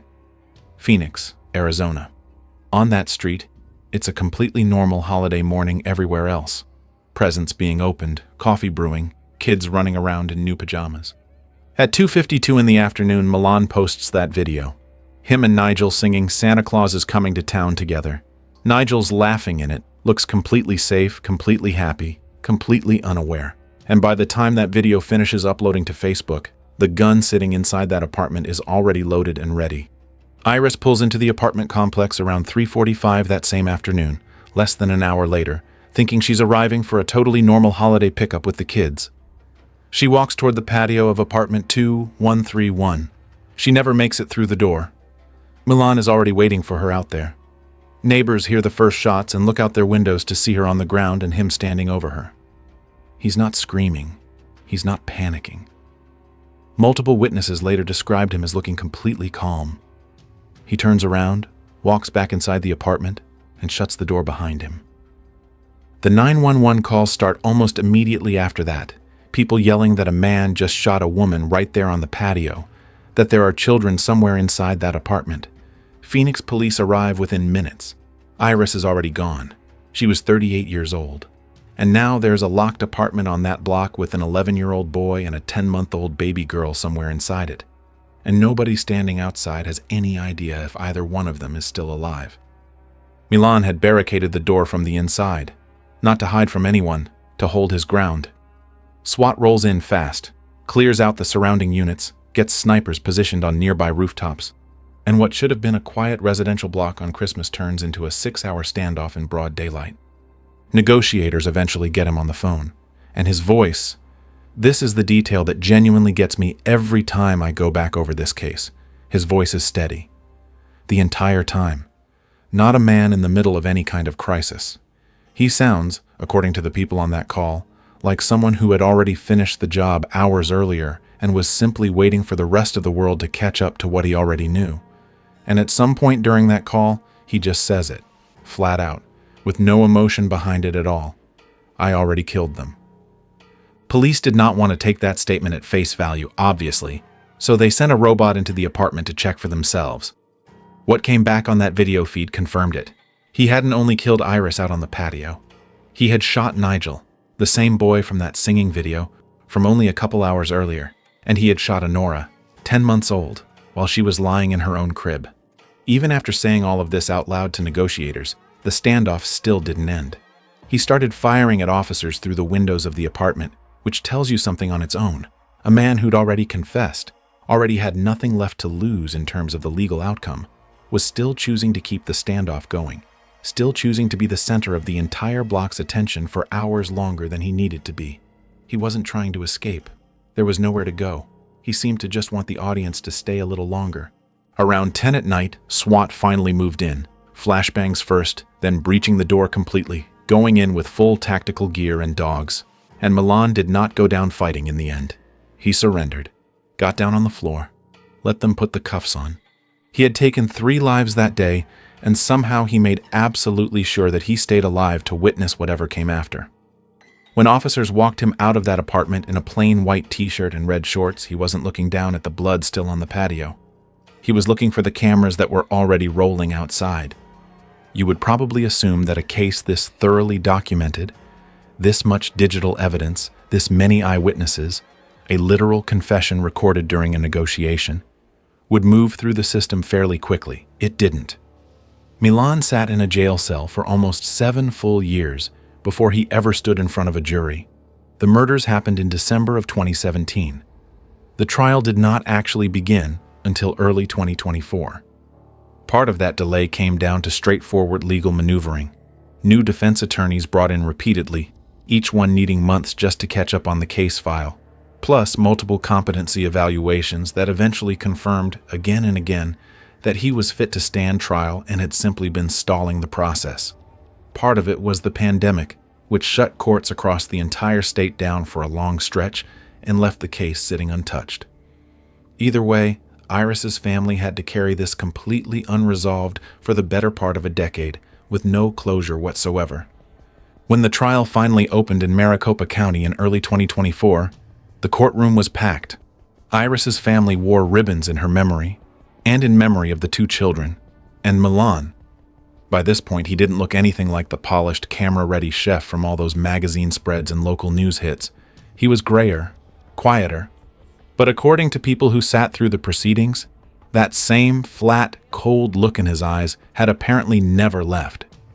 Prosecutors laid out more than 80 separate pieces of evidence over the course of the trial, the search history in full detail, the exact timeline laid out side by side, 2:52 in the afternoon for the singing video, 3:45 for the first 911 call. They let the jury do that math on their own, in real time, sitting there in the room. And then came the medical examiner, walking the jury slowly through the autopsy findings for an 11-year-old boy and a 10-month-old girl. Several jurors were visibly crying by the end of it. Even some of the courtroom staff, people who'd presumably sat through difficult testimony before, had to look away from the photographs being shown. Milan didn't. By every account from that room, he just stared straight ahead at the wall the entire time.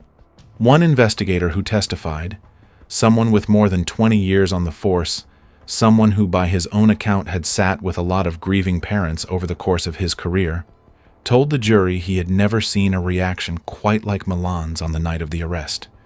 No questions about his kids, no screaming, no visible grief of any kind. He simply asked for a lawyer, almost immediately, as if his own legal standing was the only thing on his mind in that moment. Iris's sister also took the stand, and she read those "I'm scared" text messages out loud in front of the entire courtroom. Her voice reportedly shook through most of it. She laid out piece by piece exactly how Iris had been trying to get out, quietly, carefully, methodically, with absolutely no idea just how much of a head start Milan already had on her by that point. The defense tried a few different angles during the trial. They pointed out there was no murder weapon literally in his hand at the precise instant of the shooting itself, which is a fairly thin argument given everything else on record. They also tried floating some version of a mental breakdown defense. But under cross-examination, their own expert witness had to concede that Milan had no prior history of mental health treatment whatsoever. This wasn't a break from reality. It was, by every measure presented in that courtroom, a decision. The trial itself ran about 3 weeks total, start to finish. And when the jury finally went back to deliberate, they didn't take long at all, only 6 hours, which for a case with this much evidence and this many witnesses is honestly on the faster end. On March 14, 2024, they came back into that courtroom. Guilty on all 3 counts.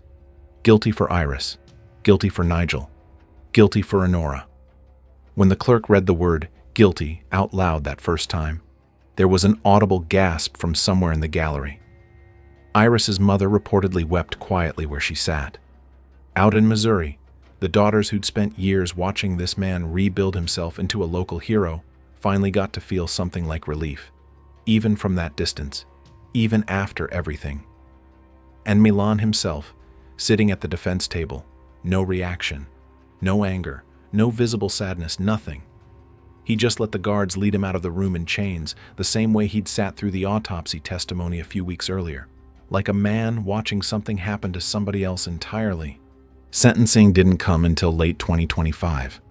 Under Arizona law, a first-degree murder conviction involving a child can carry the death penalty, and prosecutors pushed hard for exactly that outcome, pointing specifically to the sheer cruelty and calculation involved in killing a baby and a young boy who, just hours before, had been laughing and singing carols with him on camera.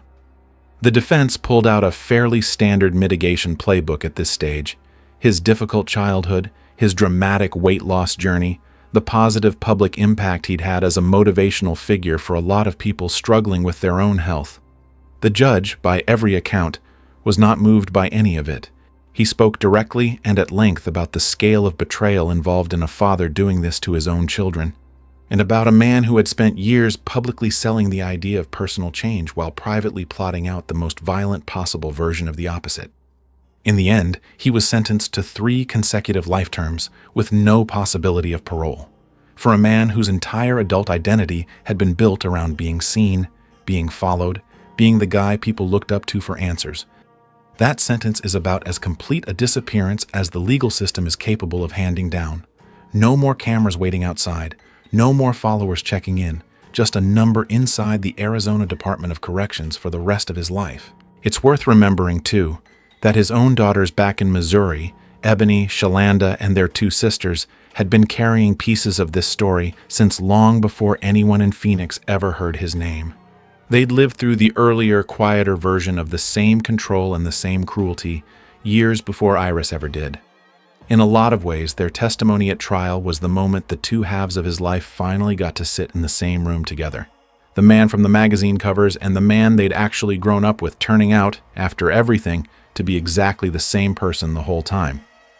Iris's mother spoke during the sentencing hearing, and she didn't waste a single word of it on Milan himself.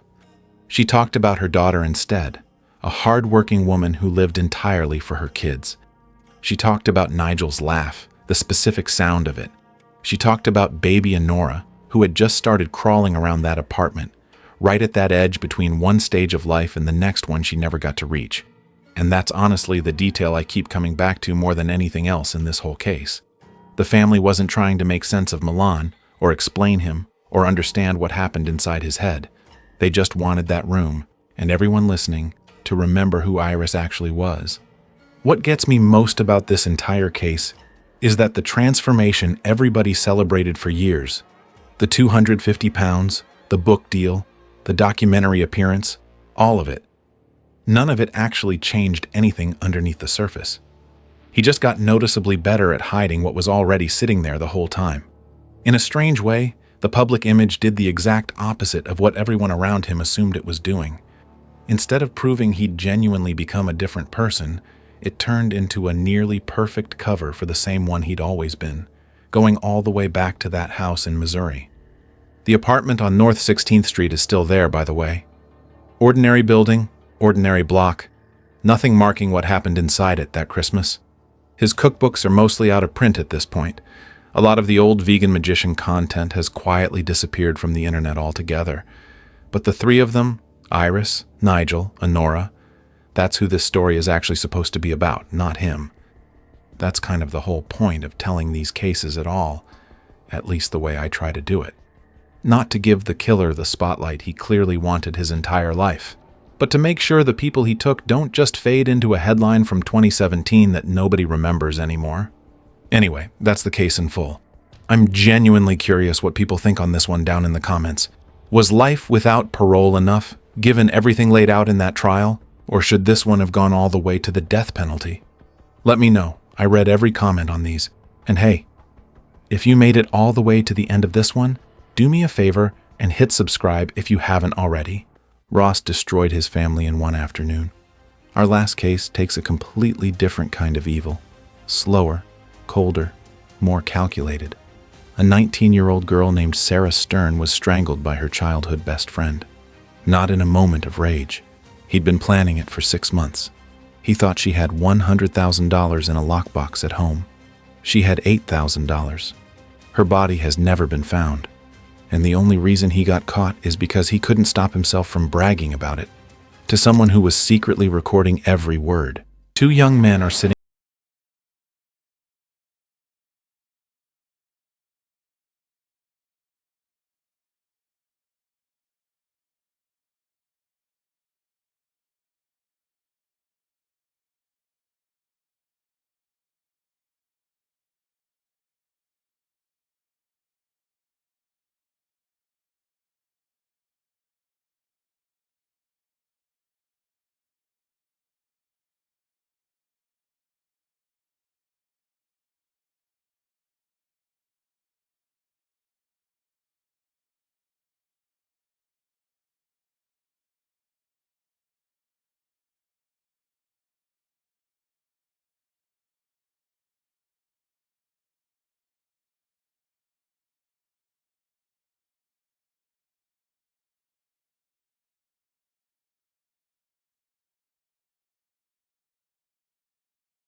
carefully.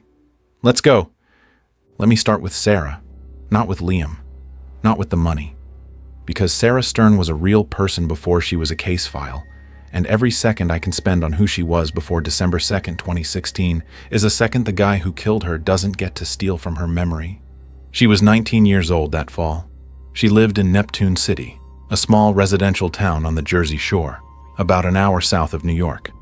Population under 5,000. The kind of town where the local pizza place knows what you order before you say it, where the same families have been living on the same streets for 2 and 3 generations, and where the police chief can name most of the kids on the high school softball team.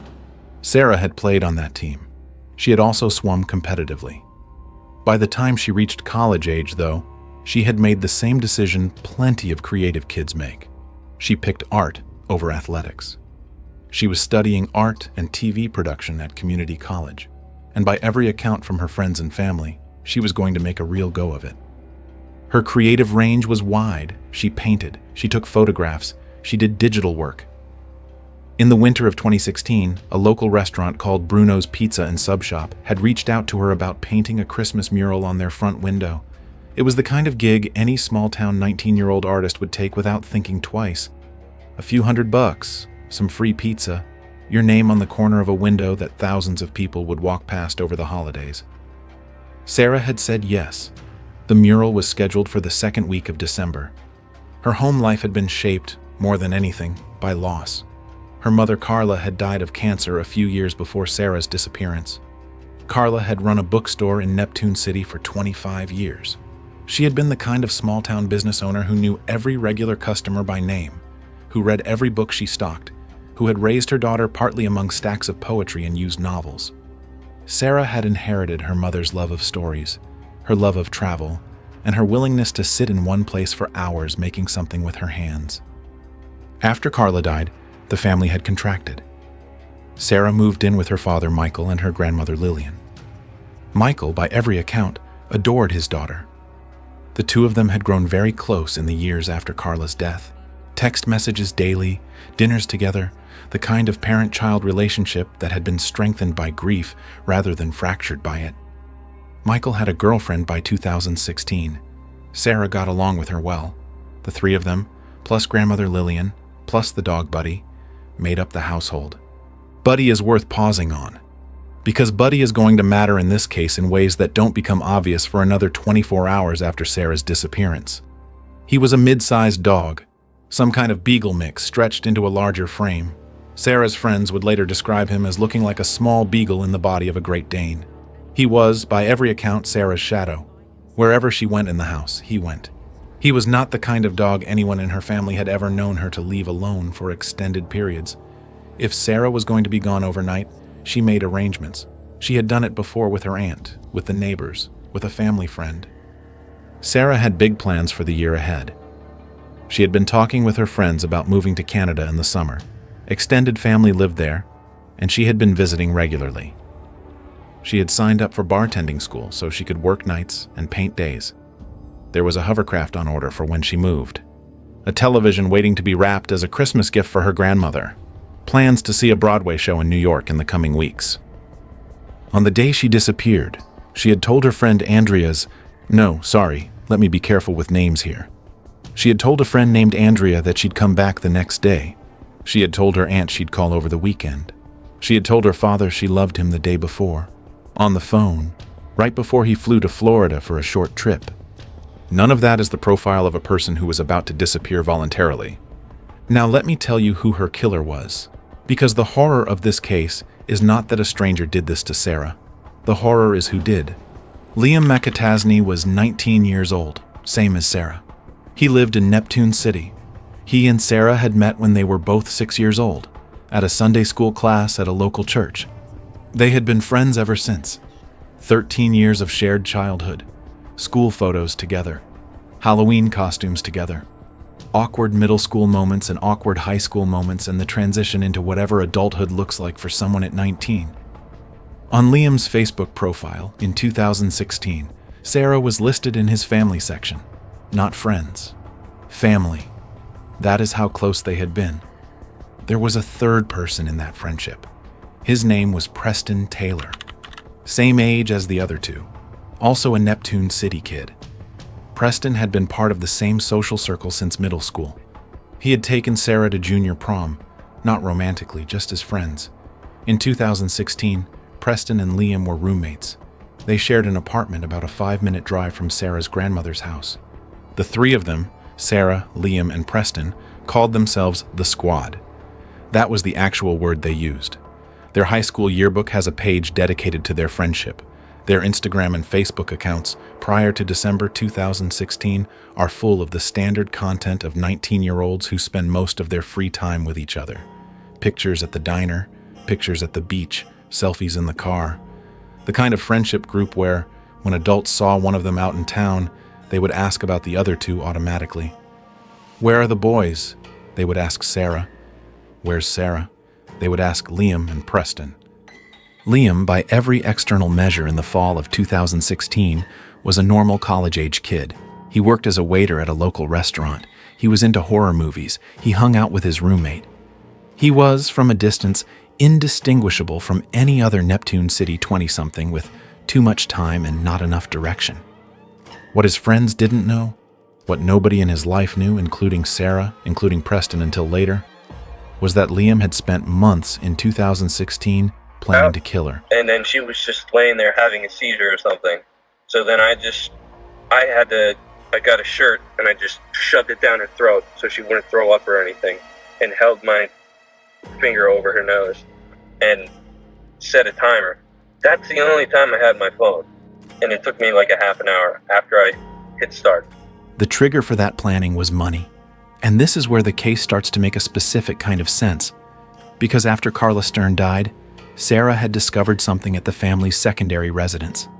A shoebox, full of cash, old bills, some of them stuck together, some of them barely recognizable as currency, with a note in her mother's handwriting saying the money was for Sarah, her inheritance.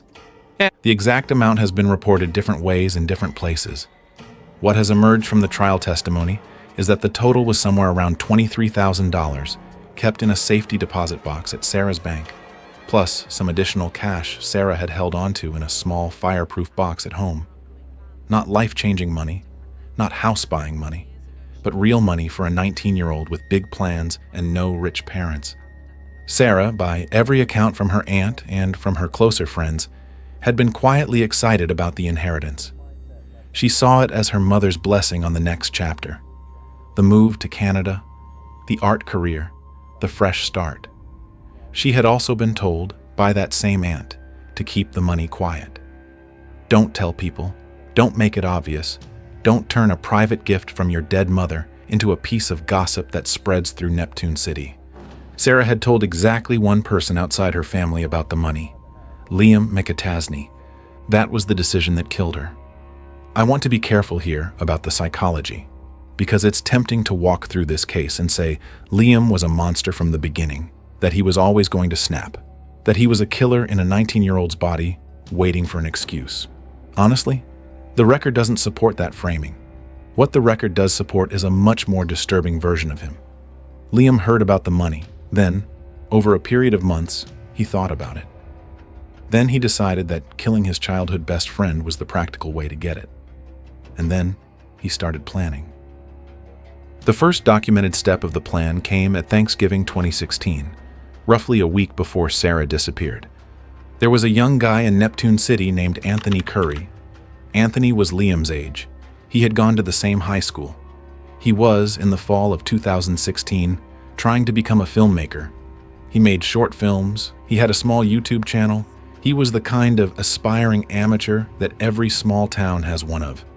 He and Liam had bonded in high school over horror movies. Liam loved horror. He was always coming up with plot ideas. Anthony would listen, offer feedback, sometimes help him think through the beats of a scene.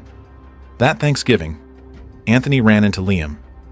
Liam was, by Anthony's later description, unusually energized. He said he had an idea for a movie. Anthony asked him to walk him through it. Here is what Liam pitched, from memory, as Anthony would later testify in court. A man decides to kill a woman he knows. She has recently come into some money, a lot of money, in old bills, hidden in her house. The man strangles her at her own home.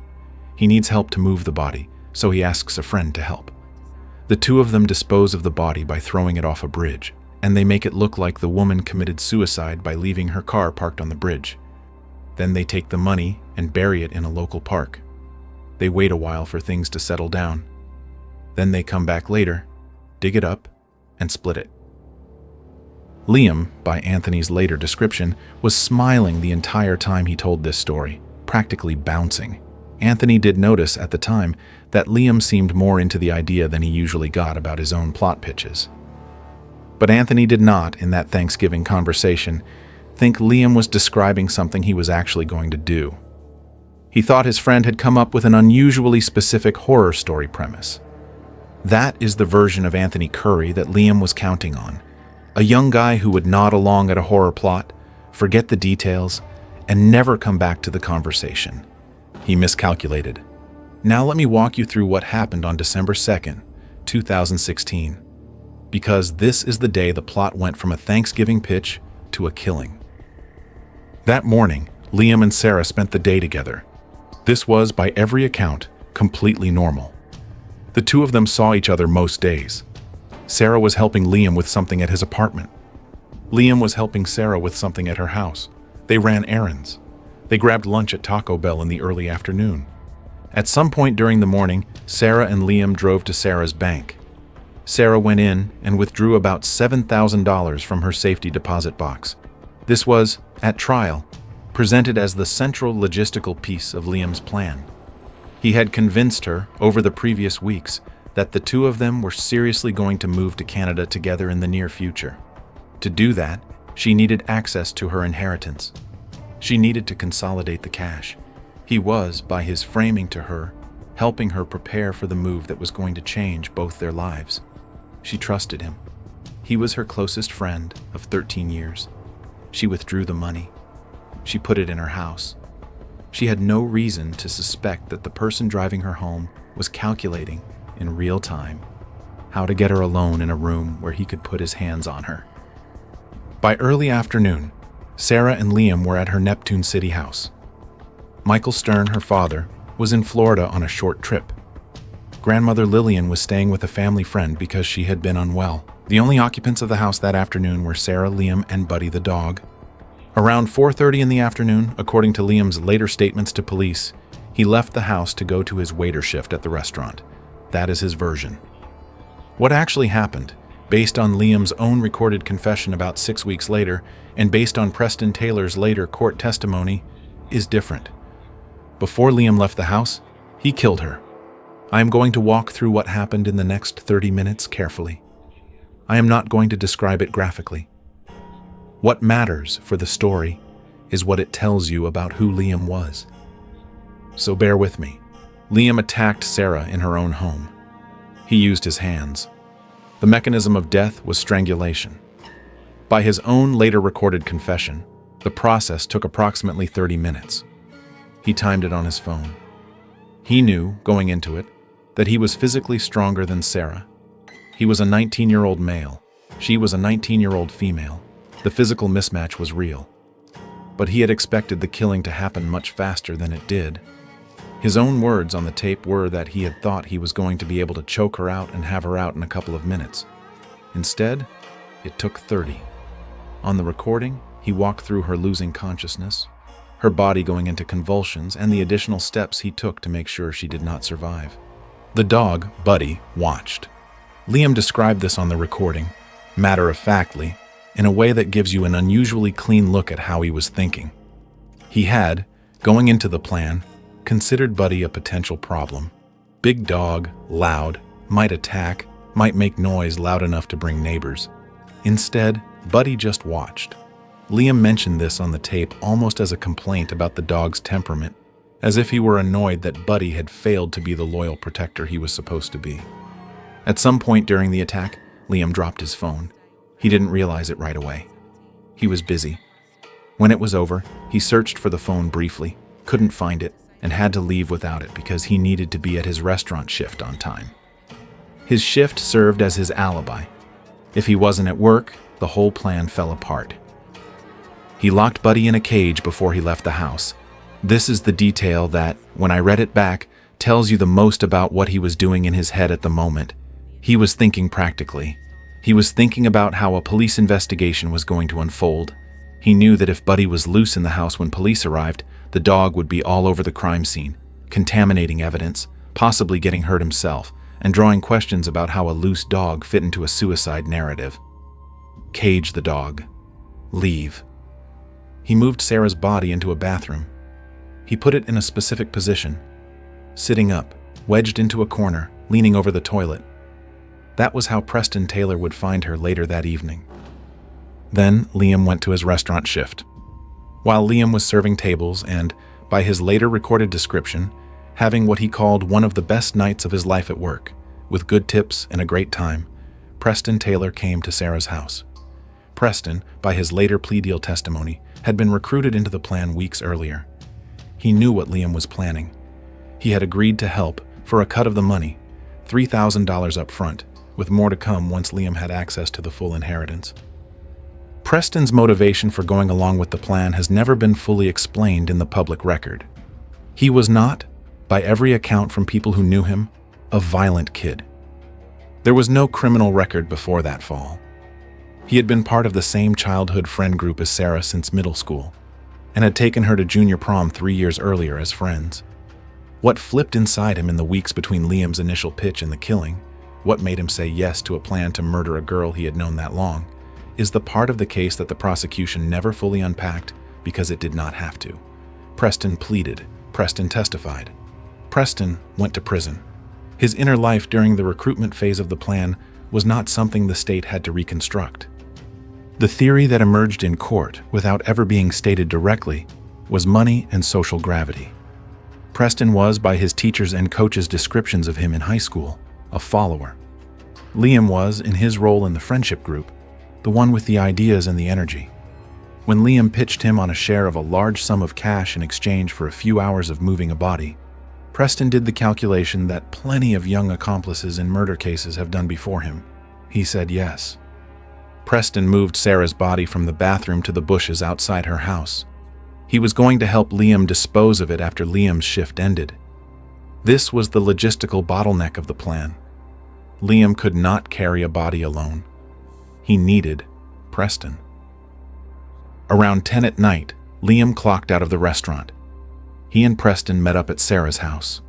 Together, they moved her body from the bushes back into the passenger seat of her own car. They buckled her in. They positioned her in a way that, from a distance, would make her look like a sleeping passenger. Then, Liam drove her car, with her in the passenger seat, dead, toward the Route 35 bridge that crosses the Shark River inlet between Neptune and Belmar. Preston followed in his own car. They chose the bridge for a specific reason. The Shark River inlet flows into the Atlantic Ocean about a mile downstream. The current in December is fast and cold.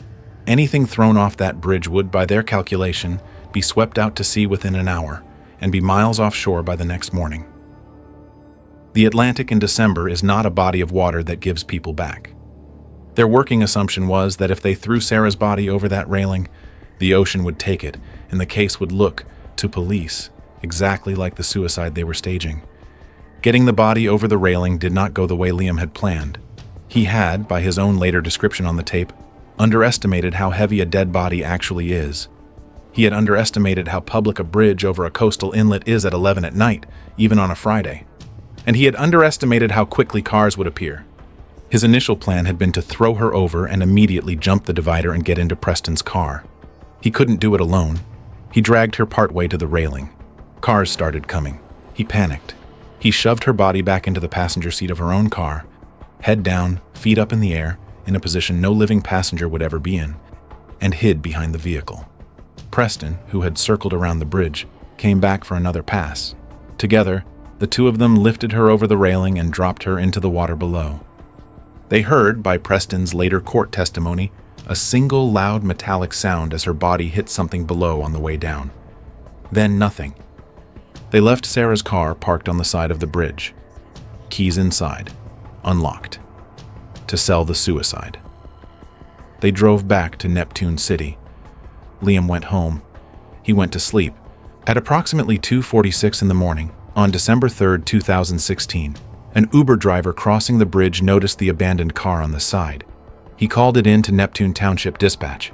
He was, by his own request during the call, anonymous.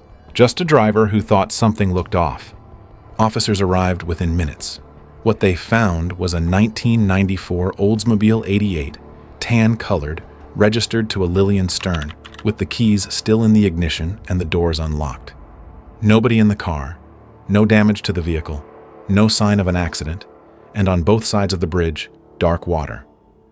The first assumption officers made, given the location and the setup, was that this was a possible jump. A dive team was called, but the search couldn't begin until sunrise. The Shark River at night, in December, is not something you send divers into. Officers spent the pre-dawn hours doing the other work. They ran the plate. They tracked down the owner. Lillian Stern was Sarah's grandmother.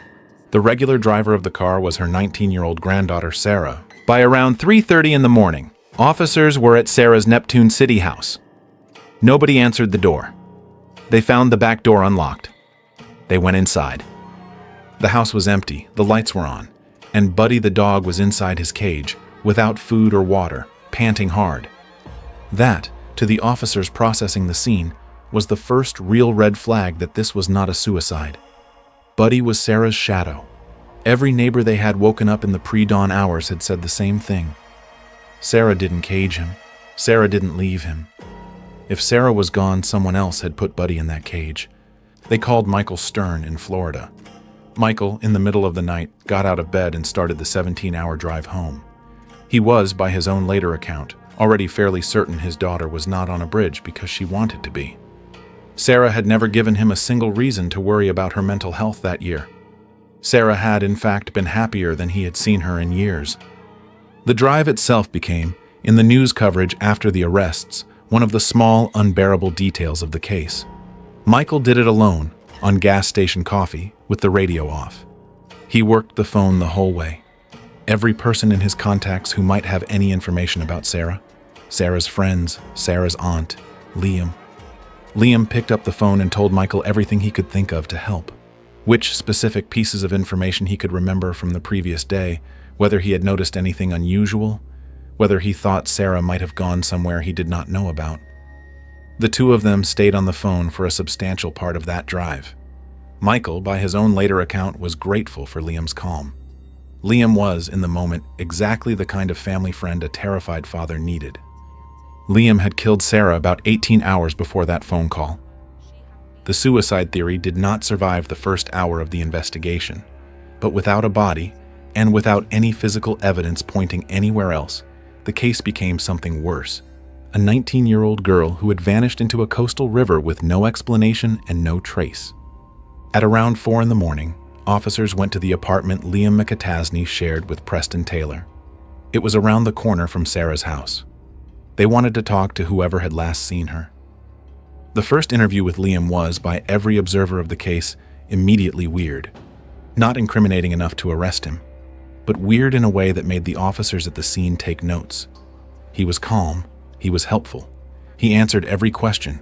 He said he had been with Sarah earlier that day, that they had gotten Taco Bell, that he had left her at her house around 4:30 to go to his restaurant shift.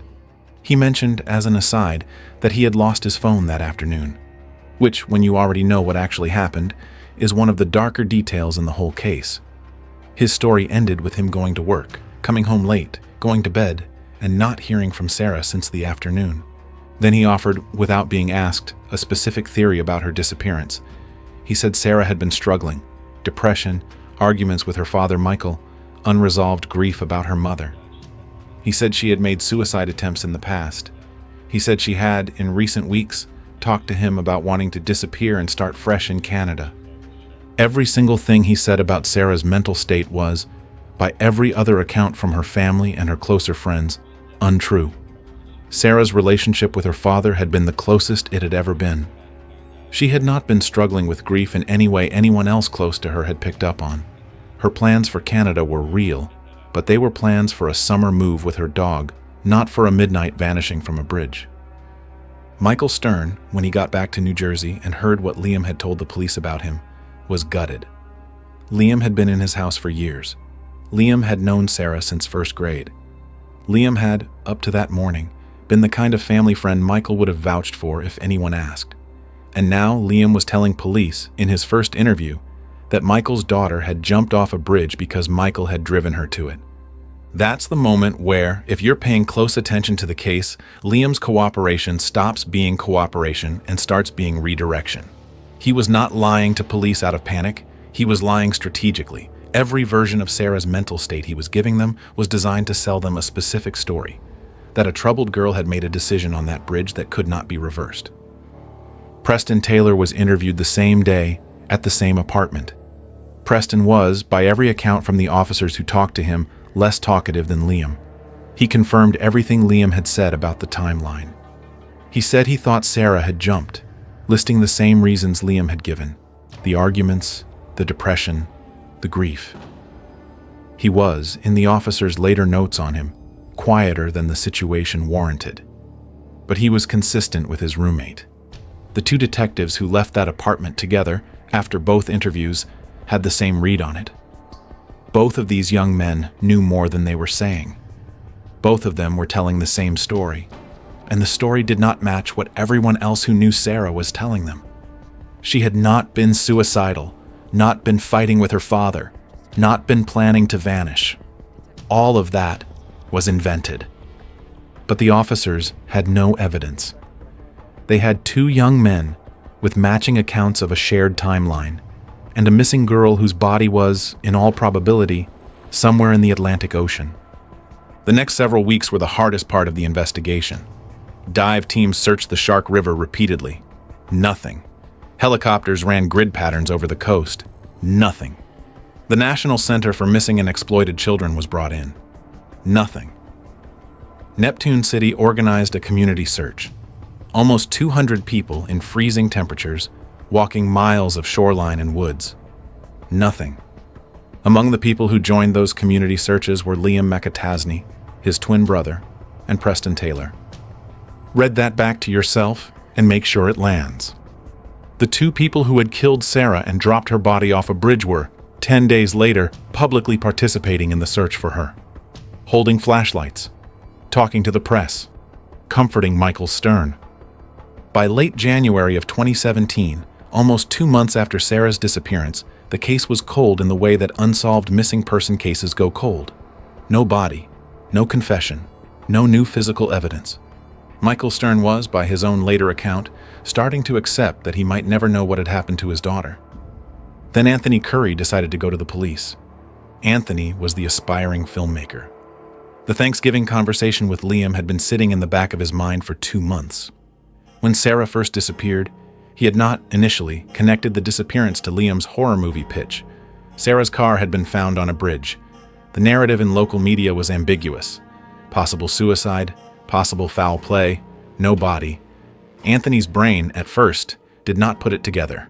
What put it together for him, over the following weeks, was Liam himself. And then she was starting just almost laying there immediately having a after seizure or Sarah's something. disappearance, So then Liam had been contacting Anthony on I Snapchat. got a shirt Not and I just one shoved message, it down her throat not two, so she wouldn't throw up dozens, or anything. sometimes and held my daily.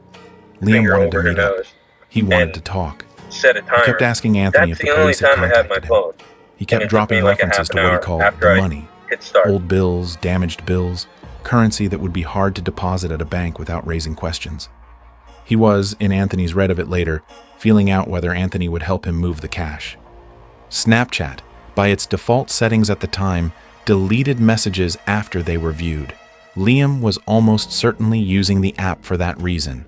What he had not accounted for was that Anthony, as his suspicions grew, had started taking pictures of the incoming messages with a second phone before viewing them. That decision to screenshot Liam's messages before opening them is, in every prosecutorial review of the case, the single moment that made the case buildable. Snapchat's disappearing message architecture is, by design, adversarial to prosecutors. Somebody using Snapchat to plan or discuss a crime is functionally erasing the evidence in real time. Liam knew this. He had chosen the app specifically because he believed his conversations with Anthony were unrecoverable.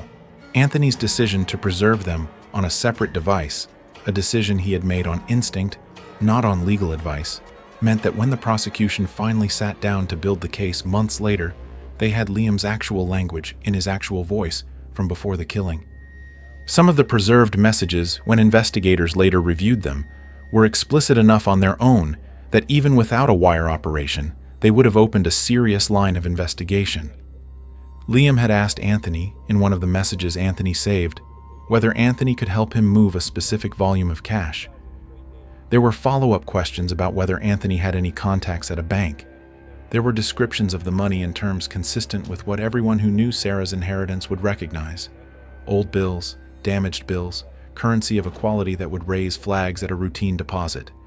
He was, in other words, building a laundering plan while Sarah was still officially missing and while the community was still searching for her.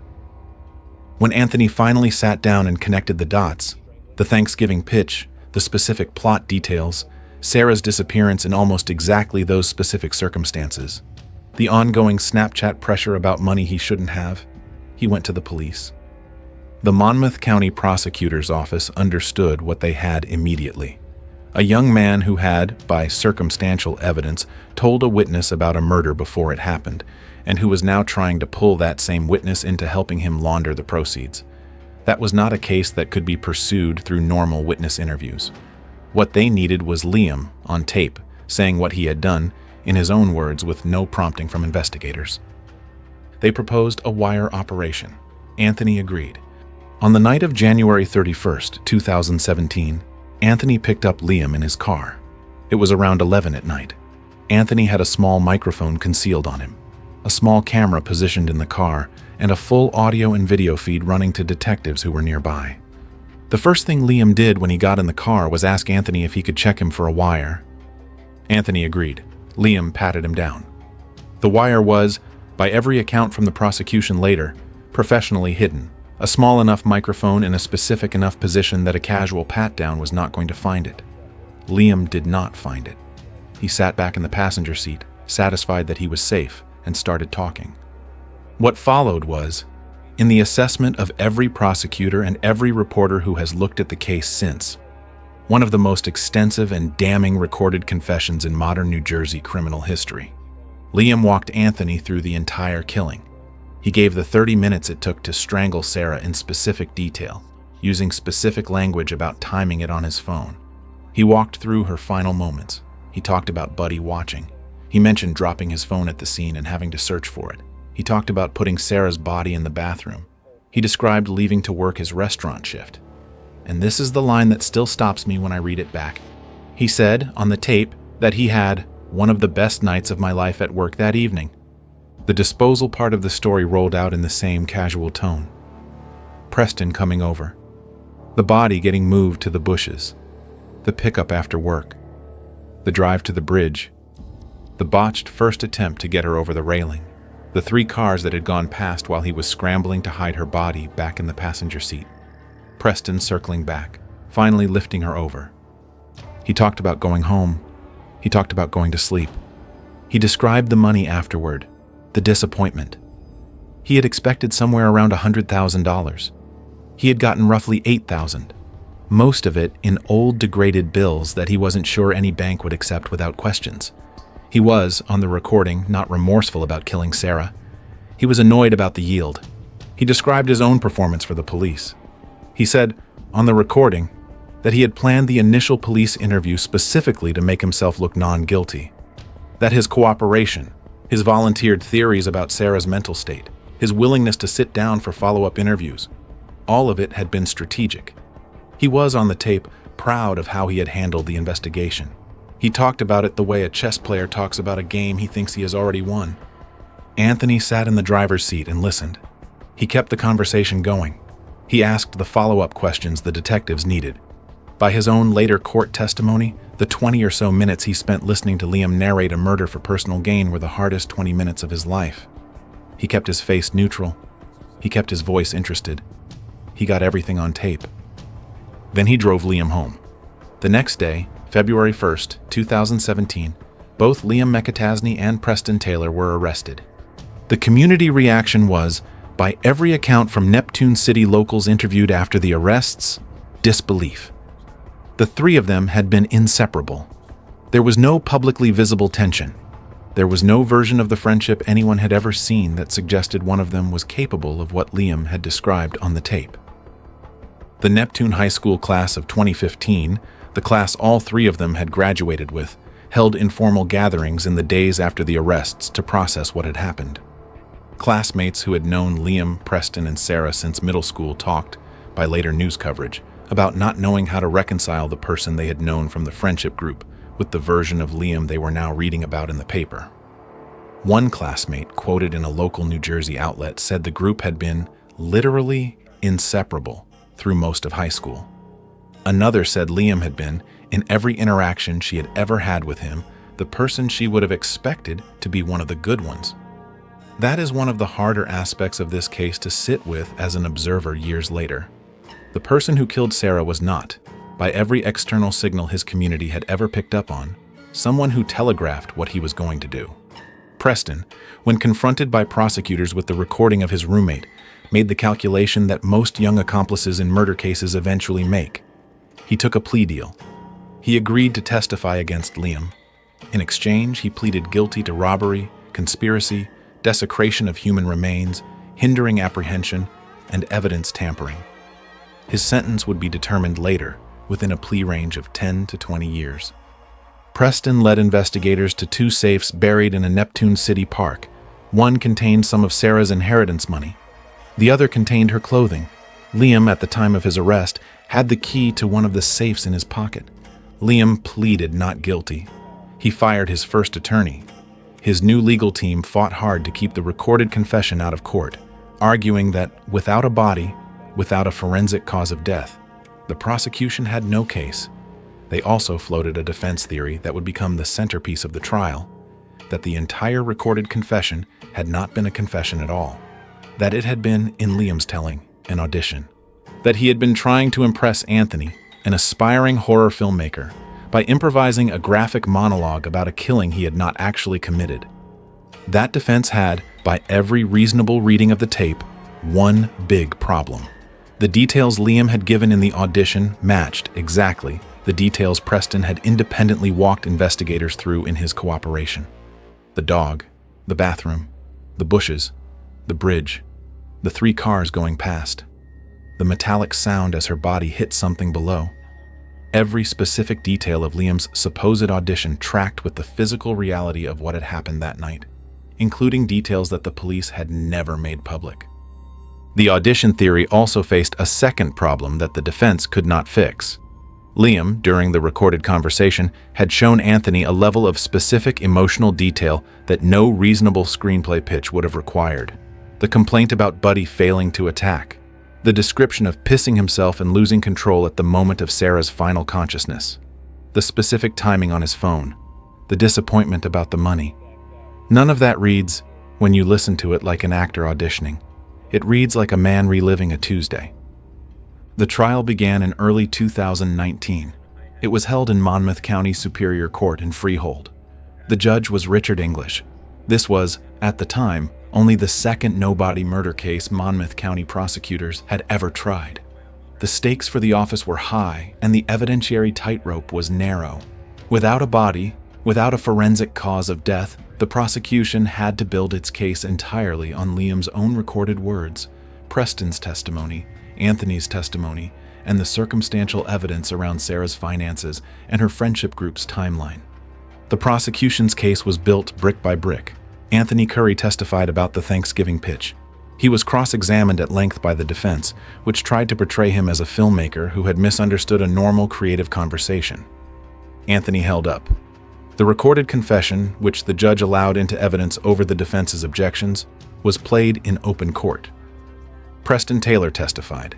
He walked the jury through the killing, through the disposal of the body, through the community search participation, through the details he had personally witnessed, and the details Liam had told him in the weeks after. Liam did not testify in his own defense. The jury deliberation, by every account from reporters in the courtroom, was not long.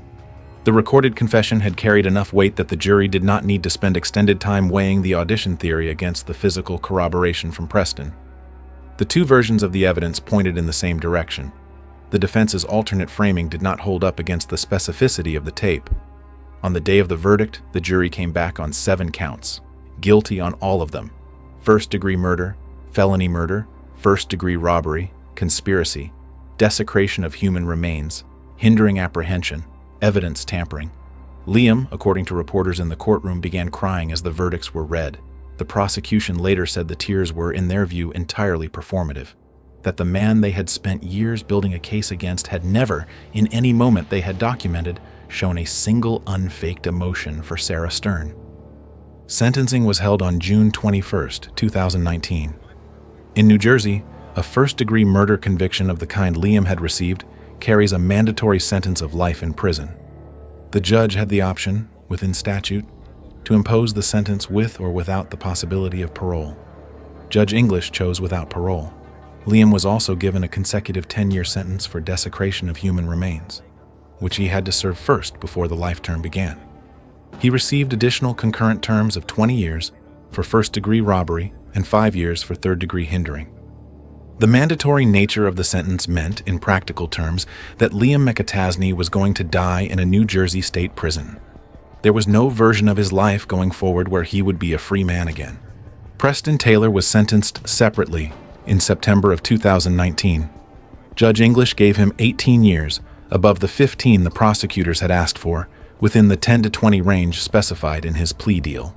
Under New Jersey law, Preston has to serve at least 15 of those 18 years before he becomes parole eligible. That puts his earliest possible release in 2032.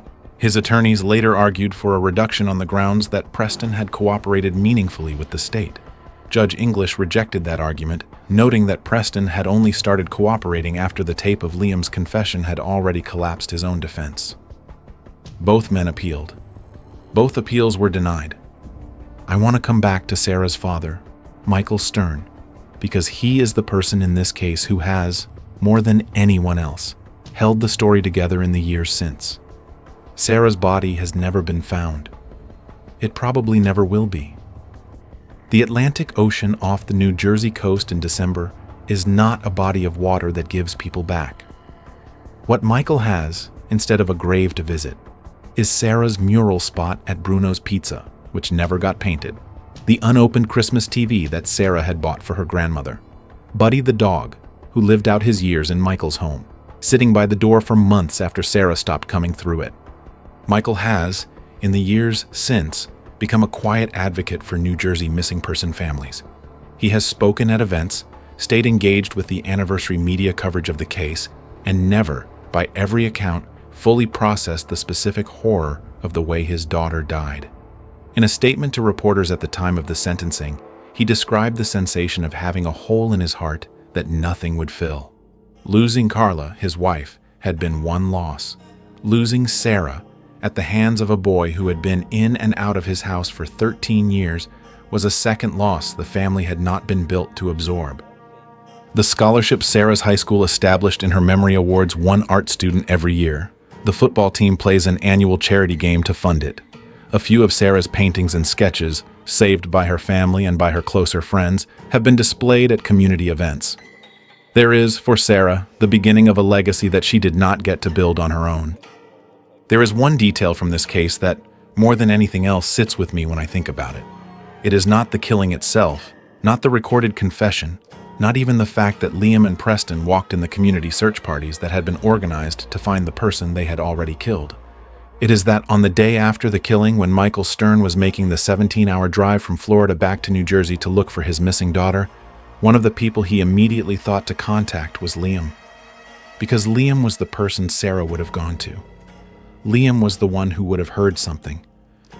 Liam was Michael Stern's own second tier of family, a boy he had known since Sunday school, a boy he loved, a boy he trusted with his daughter. Michael Stern called Liam on that drive to ask for help finding his daughter. Liam had killed her about 20 hours earlier.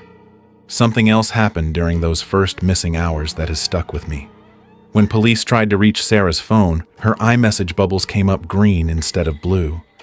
That is the standard iPhone signal that a message is going out as a normal SMS, because the phone on the other end is either off, out of battery, or destroyed. Liam and Preston had, by the reconstruction of the timeline, gotten rid of Sarah's iPhone the night of the killing, likely in the same body of water that took her. In the small technical detail of a green message bubble, the phones of everyone who loved Sarah were, in real time, sending signals into a void. The people watching those bubbles turn green did not know what they were watching. Sarah's mother, if she had still been alive, would have recognized the color change instantly. Green meant something was wrong. If you stuck with me through this one, thank you. It is one of the harder cases to sit with, partly because of how completely Liam betrayed a 13-year friendship over a sum of money that turned out to be less than 10 grand, and partly because of how ordinary he was up to the moment he wasn't. He wasn't a stranger, wasn't a monster on paper. Just a 19-year-old kid from a small Jersey Shore town who decided, over the course of a few months of quiet planning, that killing his best friend was the fastest way to get ahead in life. If a detail from this case stayed with you, Buddy the dog watching in the cage, the Thanksgiving movie pitch that turned out to be a confession, the 17-hour drive Michael Stern took while his daughter's killer was walking his community search, the $8,000 in old bills that was the entire yield of a life. Leave a comment with what hit you. I read all of them. One last thing before I sign off. There is a photograph of Sarah that her family released after the sentencing, and that has become the image most people associate with her when they look the case up. She is on a beach somewhere, in a hoodie, with Buddy the dog next to her. She is looking at the camera with the kind of smile a 19-year-old girl gives to somebody she loves, who is holding the camera on the other side. That somebody was, by every available account, her father. That is the version of Sarah Stern who should have finished art school. The version who should have moved to Canada with Buddy in the summer of 2017. The version who should have painted a Christmas mural at Bruno's Pizza. The one who should have grown up and gotten married, and, decades from now, told her own children about the small coastal town in New Jersey where she had spent the first chapter of her life. The person who took all of that from her is now sitting in a New Jersey state prison. He will not be released. He will not, by every available legal analysis, ever get out of the box he built for himself when he decided that $8,000 was worth a human being. Sarah's body is still in the Atlantic. Take care of yourselves out there. Hug whoever you can. 8 cases, 8 completely different stories. What gets me every time I go through something like this is how ordinary all of it looks from the outside. A cop, a chef, a childhood friend, people who seemed completely normal to everyone around them, until they weren't. The thing that actually stopped most of these guys wasn't some brilliant piece of detective work. It was one person who paid attention. A girlfriend who bit off her killer's fingertip in her final moments. A teenager who played dead on a living room floor. A friend who walked into a sting operation with a hidden camera rolling. Just people, paying attention. Drop a comment. Which of these 8 cases hit you the hardest, and why? I genuinely read them all. Subscribe if you haven't. New videos every week. See you in the next one.